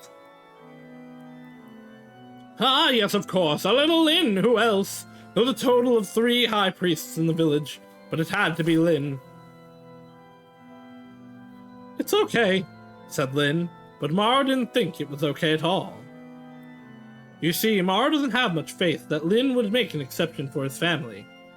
Everyone has the right to be devoured by Diviletion. That's what Lynn thinks. The vegetables are molding. Morrow doesn't care. Seems unlikely he'll be around to feel hungry for much longer anyways. Well, welcome, my dear. Decided to show up today. I'm sorry for skipping last time. Yes, well, you learned your lesson, I hope. Though you don't seem too upset. Why would I be upset? I see, boy, was I wrong about you. Honestly, I'm shocked. I'm not following. The ritual's tomorrow evening, is it not? Or at least that's what Anon keeps telling me. Well, about that, we still know who you've chosen. Ah, usually it's figured out pretty early, but this time no one has come forth. I see. I know it isn't like you to spoil the fun, but if you want the ritual done in time, you're gonna have to give me a hint. That's why you're so nonchalant about it. I thought you already knew who I chose. Wait. You wouldn't have. Wouldn't I? Now that's the reaction I was expecting. But why him? Ah, who knows? I get a little jealous sometimes. That is to say, Lynn, do not be absent from our sessions again. Oh, you're upset, aren't you, my pet? Was I too harsh? It's not like my opinion is worth mentioning. Indeed, I'm just trying to help you. I'm going for brother route first, I guess. We have to fix that brother complex of yours. My what? Oh, that got under your skin, didn't it? I've had enough of you. Get out. Oh, welcome back. What did it say? Huh? Did the great Diviletion tell you who's the sacrifice? It's... Actually, I'm not sure. It was all riddles. Ah, typical. Why does it insist on this hide and seek? Perhaps it's difficult to find amusement when you're God. If it comes down to it, we'll just have to check each villager individually. Sheesh, let's wait until tomorrow at least. Sacrifice must be shitting themselves by now. I'm sure someone will notice something is up. Sounds good to me. Lynn? I'm sorry. I think I'm getting sick again. Again? I'm telling you, we shouldn't let sick people in the masses. They infect everyone. And how are you going to check who's sick? Well, I think I'm going home for today. Right, sleep it off. We have a big day tomorrow. Drink lots of water. Thank you. I will. Lynn heads home. His little mind racing. It's messing with me. It just wants to scare me. It didn't actually pick Morrow. Morrow would have told me. He would have told me, right? Morrow? But there's no answer. Oh, great. He ran away. No, he didn't. He isn't the sacrifice. And where would he run to anyway? To the wilderness so he can be eaten by something else instead? Lynn sits on the couch, gets up, but then sits back down again. He gets up a couple more times until he finally decides to stay down. And there he sits for the rest of the day, his thoughts running around in circles. He's still sitting there when Morrow finally shows up.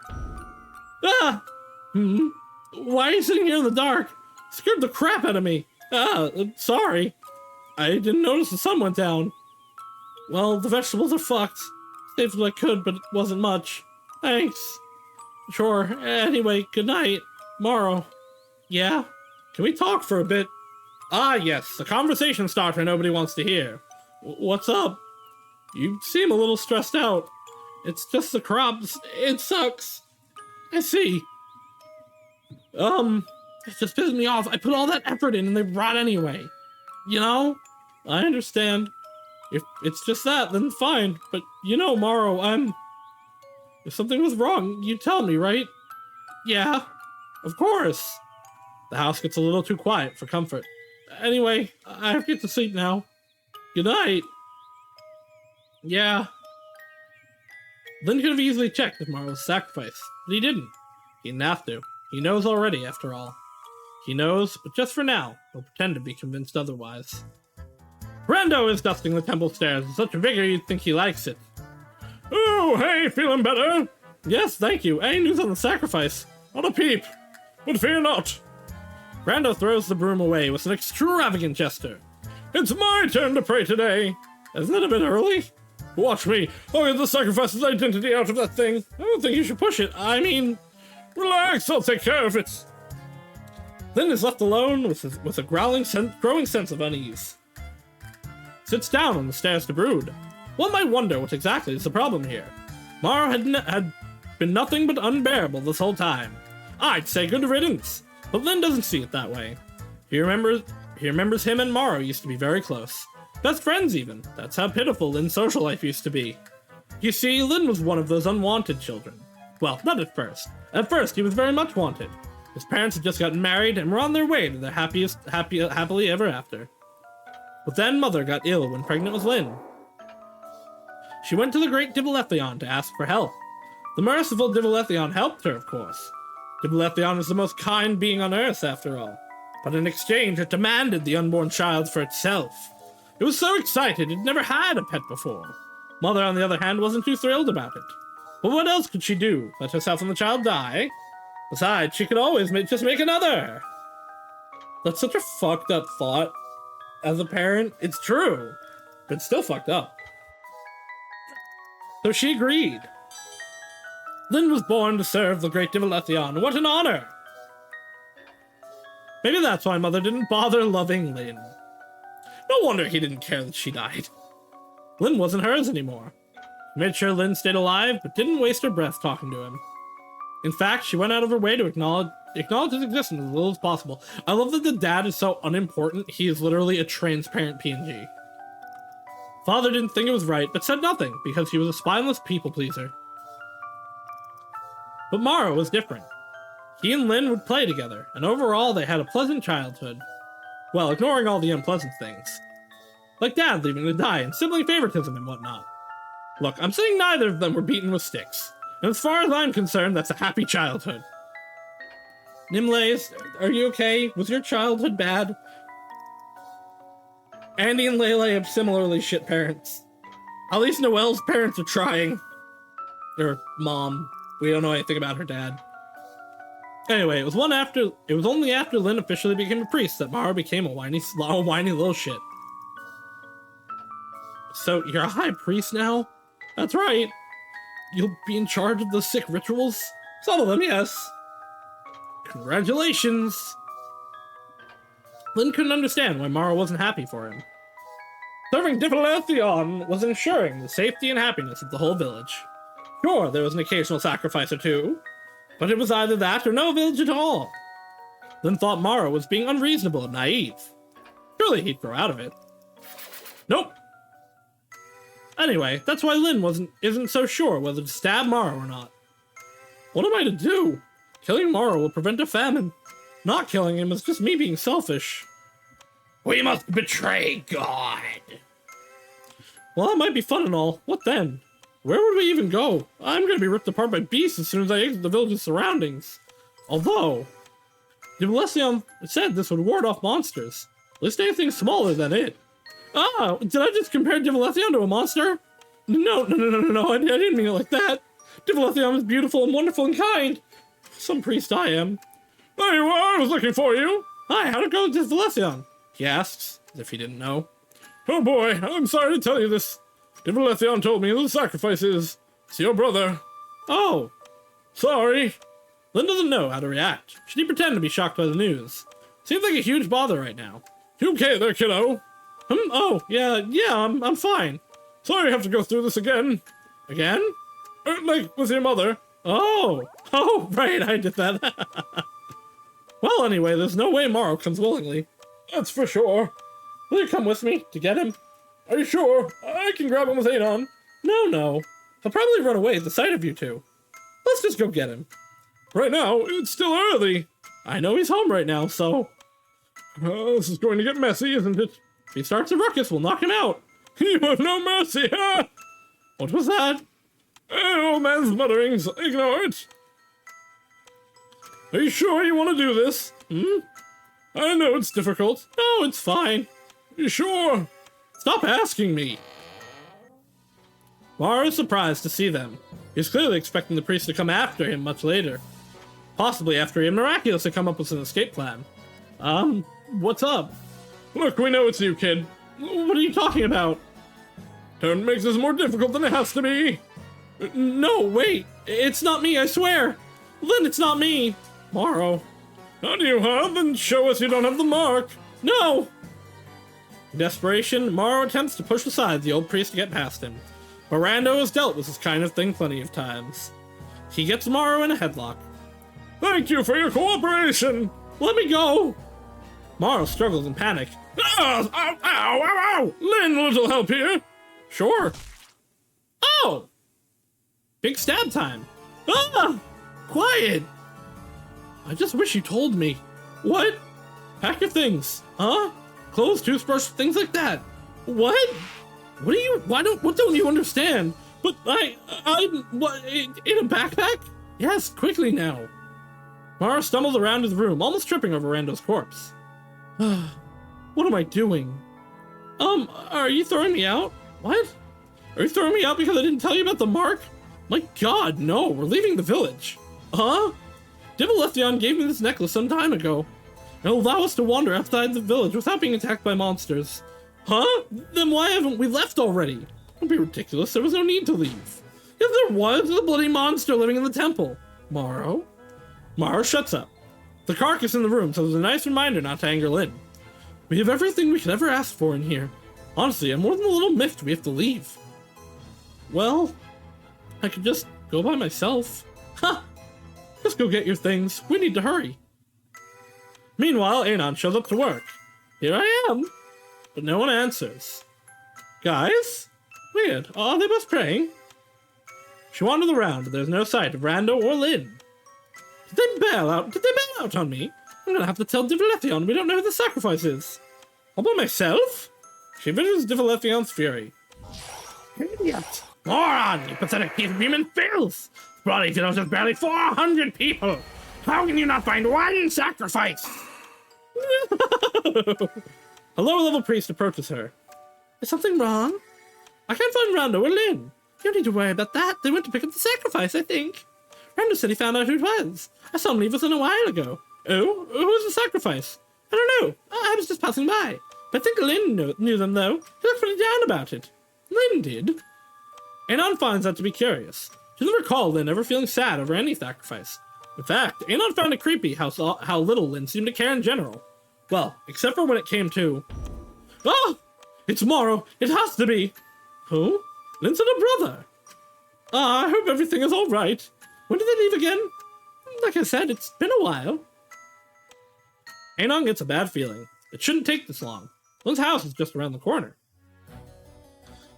You got everything? Probably. Morrow? Huh? Pull yourself together. I don't want people asking why you look like you've seen a ghost. Okay. Can you do that? Yeah. Everything is fine. Just leave it to me. Right. They leave home, leaving Rando's corpse to rot on the floor in the summer heat. Doesn't matter. Lynn knows people will figure out what he did. And neither of them plan to stick around for the consequences anyway. The two of them make their way to the village's gate. People keep stopping Lynn to say their hellos and ask about the coming ritual. Everyone wants to know who the sacrifice is. Lynn just smiles and says he doesn't know yet. He exchanges pleasantries as if nothing is wrong. Makes Morrow really uncomfortable. Right as they're about to exit, a familiar face shows up. Lynn! Oh, hello, Anon! You look worried. Is something wrong? Huh? I can't find Rando. And where are you going? Rando went to pick up the sacrifice, I think. It turns out we're low on mushrooms. I'm going to grab some, so we'll have enough for the ritual. What are you talking about? It's not your job. Send someone else. Morrow said he knows a good spot nearby. We'll be right back. Cut the shit, Lynn! It's Morrow, isn't it? Lynn doesn't answer. He's busy calculating whether Anon will let them go. It seems unlikely. Don't do anything stupid, Lynn. You of all people know how it is. Sorry. Sorry, my ass. You're such a hypocrite. How many little brothers did you kill already? But oh no, God forbid we sacrifice yours. Anon, I can see you're very upset. Yes, I'm upset. You're not this stupid, Lynn. There isn't even anything out there. You're running off to die. And you're leaving us to die too. Lynn figures the conversation has run its course. Not to mention, Morrow keeps fidgeting about, as if he's expecting Lynn to change his mind now. Lynn turns around to open the gate. However, Anon hasn't come alone. Next there are some other priests that never bothered to get to know. One of them grabs Morrow by the collar of his shirt, and roughly 1 instant later, 2 screams echo across the arena. The man is screaming because Lynn just stabbed him in the eye. Morrow is screaming because he's a little bitch. I suppose he was surprised seeing the man get stabbed. Still, Anon was plenty surprised too, but all she did was gasp. Besides, Morrow already saw this happening with Rando. God damn, how many times do you intend to be shocked by the same thing? Anyhow, while everyone is busy screaming and being surprised, Lynn pulls Morrow away with him. Turns out Anon was wrong, and Lynn is exactly that stupid. The other priests had every intention of following Lynn and Morrow in case they ran. But when push came to shove, they chickened out. None of them fancied the possibility of getting new eye piercings. And all of them were suddenly extremely worried over the wounded one. Yup, no time to chase the sacrifice, it's going to save our village. This random guy we're not even friends with is the highest priority now. Well, maybe some of them are friends, but let's not fuss over the details. Lynn and Morrow get away with no further incident. Are we safe? For now, probably. But I'm sure they'll send someone after us. My guess would be hunters. They'd know how to move around here. So, Morrow, we need to keep going until we're outside of Diviletion's influence. Huh? There aren't any strong monsters this close to the village thanks to Diviletion. That means as long as we're here, people will surely come after us. But I doubt they'd chase us to where there are monsters. Great! They catch their breath for a moment, then continue on. Meanwhile, Anon's party had retreated back to the temple. The injured one is being treated. He's in equal amount of pain as Anon is in distress. I can't believe this. Lynn of all people, the hypocrite son of a bitch! Fucking asshole! I miss Anon, what should we do? I'm just... Has anyone seen Rando yet? I don't think so. Don't tell me he ran away too. Anon sits with her head in her hands. How would I break this news to the great Diviletion? Should I? Do you need me to come with you? Anon is tempted. Sharing the blame sounds good. No, I'll do it. I think so. She smiles at the others and goes to visit the altar. Hello. I trust you're here to tell me the ritual is ready to start. Actually, about that. The benevolent Diviletion looks absolutely menacing. Takes every shred of courage Anon has left to tell Diviletion what happens. I'll spare you from what went down afterwards. Aenon lived to tell the tale, but it'll be years before she's actually ready to tell it to anyone. How lucky Diviletion was to spare an unsorry soul. After all, from here on out, she's the only high priest available. Good for her. As for some others... Lynn, what will happen to the village now? I wouldn't worry over that, Morrow. How can I not? The village is pretty sturdy. He can take a flood or two. Huh? What? Godlin? No! I'm talking about the people. Oh, indeed, you basket case. Is everyone going to starve just because of me? The villagers too will be fine. They will? Yes, Diviletion is very kind. I can't believe you're still saying that. But it is. This isn't the first time we failed to deliver the sacrifice. There's this girl who killed herself before we could sacrifice her. Oh. But you know what? Diviletion forgave us. Instead of the girl, we sacrificed her whole family. Seems worse. Lynn fully intended to make Mara feel better. It didn't go through. It didn't, though. Don't worry, the ritual will be held with or without you. Diviletion will keep everyone safe and sound. Just as I will keep you. Mara found that a completely unnecessary parallel to draw. So that's what happened to Lynn and Morrow. They chose to leave behind the nameless village, and journeyed from the middle of nowhere to the edge of somewhere. Lynn is certain there exist other villages. Morrow just follows. He has no idea what else to do. So perhaps this is a happy ending for them. But what about poor Diviletion?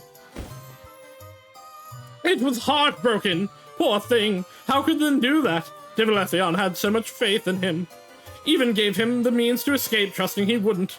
But what do you know? Humans are the scum of the earth. And after the love and care Diviletion had given Lynn, this is the thanks it got. Diviletion was absolutely devastated. It wouldn't let that one slide. You watch your back, Lynn. One of these days you'll get what's coming to you. But until then, enjoy the delights of living on the run. And that's it. That's the story. Surely there was some grand adventure to follow. But I'm not going to tell it now. So for this load of bullshit. Everyone lived happily ever after.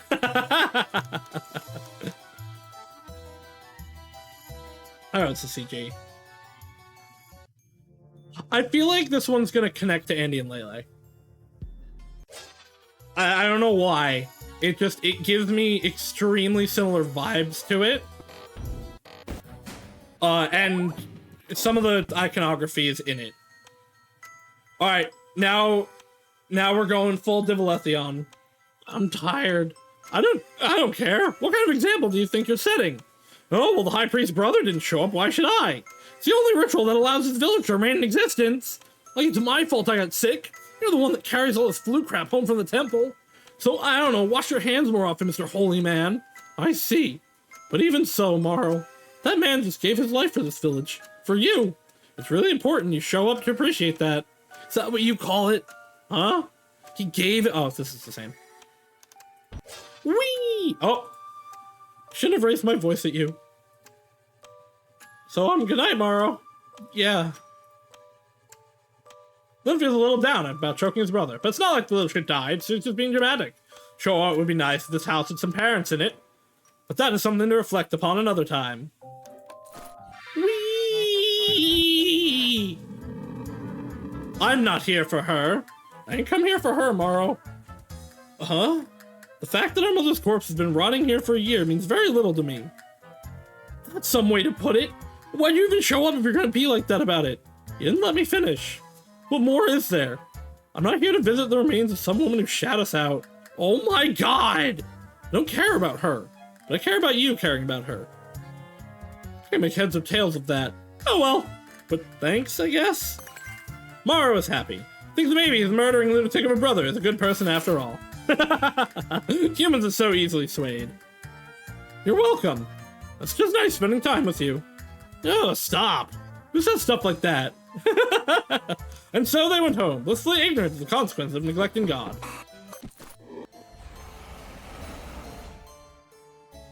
What are you talking about? You know what's best for this village, and best for me. If anything, I'm more grateful than ever. How are you, huh?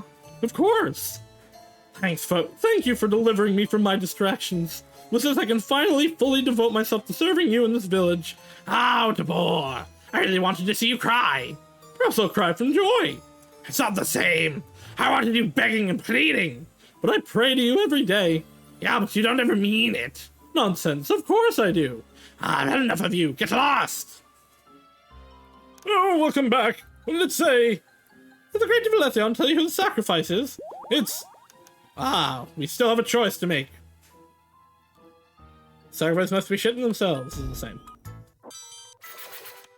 We must save the crops! Why am I even thinking about this? It's the same as ever. I'm just being sentimental. That's no good. Diviletion is testing me, and I'm failing big time. Hey, well, I was looking for you. Hi, how did it go with Diviletion? He asks, as if he didn't know. Skip. Lynn helps Rando grab Morrow. They start dragging Morrow to the temple. He's kicking and screaming the whole way there, but it's no use. People stop and stare, but the instant Rando asks them for some help, they all become extremely busy with looking at the clouds. Yes, fascinating. Why did it rain tonight? That'd be bad. Yep. Several bumps and bruises later, Morrow is thrown into the temple wine cellar. Now behave, or we'll have to tie you up. You don't want to spend the rest of your life being unable to move, right? I mean, that sounds pretty uncomfortable. Imagine getting a runny nose from crying and not being able to clean up. That's just gross. Thank you for your input, Rando. So now what? I'm sitting here until evening waiting for my death? Yes, you can help yourself to some of our wine. Morrow wasn't old enough to. What does that matter? The kid's about to kick the bucket anyway. It's brilliant. He won't even have to suffer the morning after. I'm telling you, red wine gives me the worst hangover. There was this one time. I don't give a shit, old man. Your loss. It's a great story. I'm going to see if Anon has shown up yet. Actually, it's such a great story, I'm going to tell it anyway. So it was like 15 years ago during the harvest season. Rando stays behind to mercilessly torture Morrow with his boring story. Right on cue, Anon appears. Here I am. So you are. We've captured the sacrifice. Oh? Could you check that everything is in order in the sacramental hall? Sure. Who's the sacrifice? Sorry, I have to visit Diviletion. Oh, okay. I'll see you later? Yes, of course. Lynn, it's a thing. What brings you here? Is the ritual starting already? You should know I prefer it at midnight. No, I just wanted to tell you we're ready to go once the sun sets. Why would you tell me this? It's not my problem. I just want to eat. Logistics of the ritual are on you. I know. But I thought you might want to know anyway, considering who the sacrifice is. Now why would that matter? Surely I can trust my precious pet to do as it's told. Of course. Then what is it? Did you come here looking for praise? I came to pray. Oh, well, go on then. Diviletion, I find my heart wavering. I think I'm sad. What should I do? You do as you're told. How you feel about it couldn't possibly be more irrelevant. Doesn't that make me spineless? Luckily, I have enough spine for the both of us. If that was all, leave. I want to relax before dinner. Yes. Well? Right. I'll see you tonight. The decision has been made already, yet Lynn is still undecided. He wonders where he went wrong. But also if this really is for the best. It has to be. After all, Diviletion has decided this. Lynn will surely become an improved version of himself through this. Truly, Morrow has been but a hindrance. Yes, after this there will be no more baby brother to pamper. Only Diviletion to worship. Just as it should be for a good servant of God. Yes, what a happy day this is. Wonderful day, a day of absolution. The ritual isn't for the crops at all. It's a gift from Lynn. An offering for Diviletion to forgive Lynn for wasting all these years. Lynn is ready now, ready to receive grace. With newfound determination, Lynn makes his way down the temple stairs. He is feeling certain about himself, but is then struck by Anon's sorry face. There you are, Lynn. Is something wrong? I saw who the sacrifice is. Lynn, I'm so sorry. Ugh, just what he didn't need. Did he find me just to tell me that? Huh? Oh, well, yes. I was just worried. I know it can be hard on you. Yes, so what? Excuse me? Yes, it is difficult. That's precisely why it's called a sacrifice. I know, but... Anon, why'd you even become a high priest? What do you mean? It's been years now, and I haven't seen you perform the ritual even once. Oh, indeed. It's always me or Rando. Mostly me, because Rando was awful at it. It's just, I thought I could do it as long as it helps people. But I just don't have the stomach for it. I know you don't. This is a village full of wimps. 400 people whimpering behind behind my back about what a terrible person I am. Or whispering behind my back. And once the ritual comes around, everyone is so glad I'm here. Let the terrible one do the terrible deeds so they don't have to. Don't say that. You know what, Anon? Anon doesn't want to hear it. He's had enough of Lynn's holier-than-thou nonsense. I can tell you're not in the mood to talk. Is it holier-than-thou if he's right? Which was false. Lynn was definitely in the mood to talk. In fact, they're people the most honest. In fact, these are probably the most honest thoughts he has ever shared. Keeping to himself is what Anon had liked about Lynn. But now she sees his true colors for the first time, and boy, did she find them ugly. Maybe if you weren't all so incompetent, Diviletion wouldn't be so focused on me. And maybe if you wasn't so focused on me, I'd be allowed to make some mistakes. Kinda like you. All you do is bumble around making one fuck up after another. But when I so much as slip, God rains punishment upon me. Lynn, I'm sorry. About what? It's thanks to that I get to better myself. I get to become what you should aim to be. I think we should end this conversation here. Am I making you uncomfortable? Yes. No, it's just I have a lot to do before the ritual.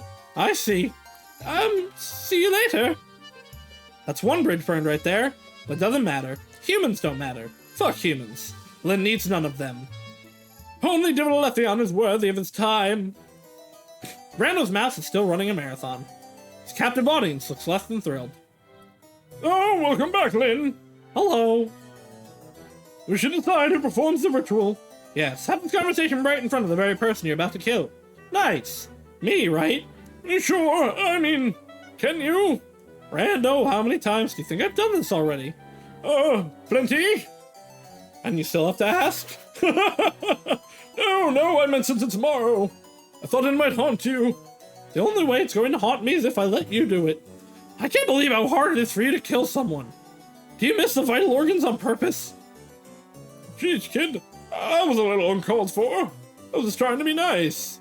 Yes, very nice of you to offer to kill my brother. Thank you, Rando. Look, kid, I can appreciate you're not feeling your best today. Don't take it out on your friends. Anon is probably missing you right now. Yes, she probably is. I'm performing the ritual. Be my guest. Sorry you had to see that. Are you always like this at work? I don't want to talk about that. How are you? Can I get you something? Like what? I don't know. Actually, no, I do know. You'd prefer vanilla. Wait just a moment. Lynn prepares Maro a drink. Maro realizes Lynn probably has the keys. Maybe you can hit him in the head with the bottle and make a run for it? Here. What is it? It's a drug. It'll make this easier for you. You mean easier for you? I'll be high out of my mind so you don't have to see me miserable. And you'll play the music so loud you can't hear me scream while you rip my heart out. You have it all figured out. What? You know, I kinda expected this to happen sooner or later. Oh? Yeah, doesn't surprise me at all. But I'm still disappointed all the same. Lynn puts the drink on the table. Suppose it can wait a few more moments. I'm sorry, Maro. Oh yeah, you look real sorry. No, I am sorry. I hope you won't hold this against me. I'd be some feat considering I'll be dead. Maybe so. Still, if I could, I'd do things differently. So do it! Let's kill someone else instead! Well, you've certainly changed your attitude. Shut up! Listen! You can hide their face and pretend it's me. That's not going to work.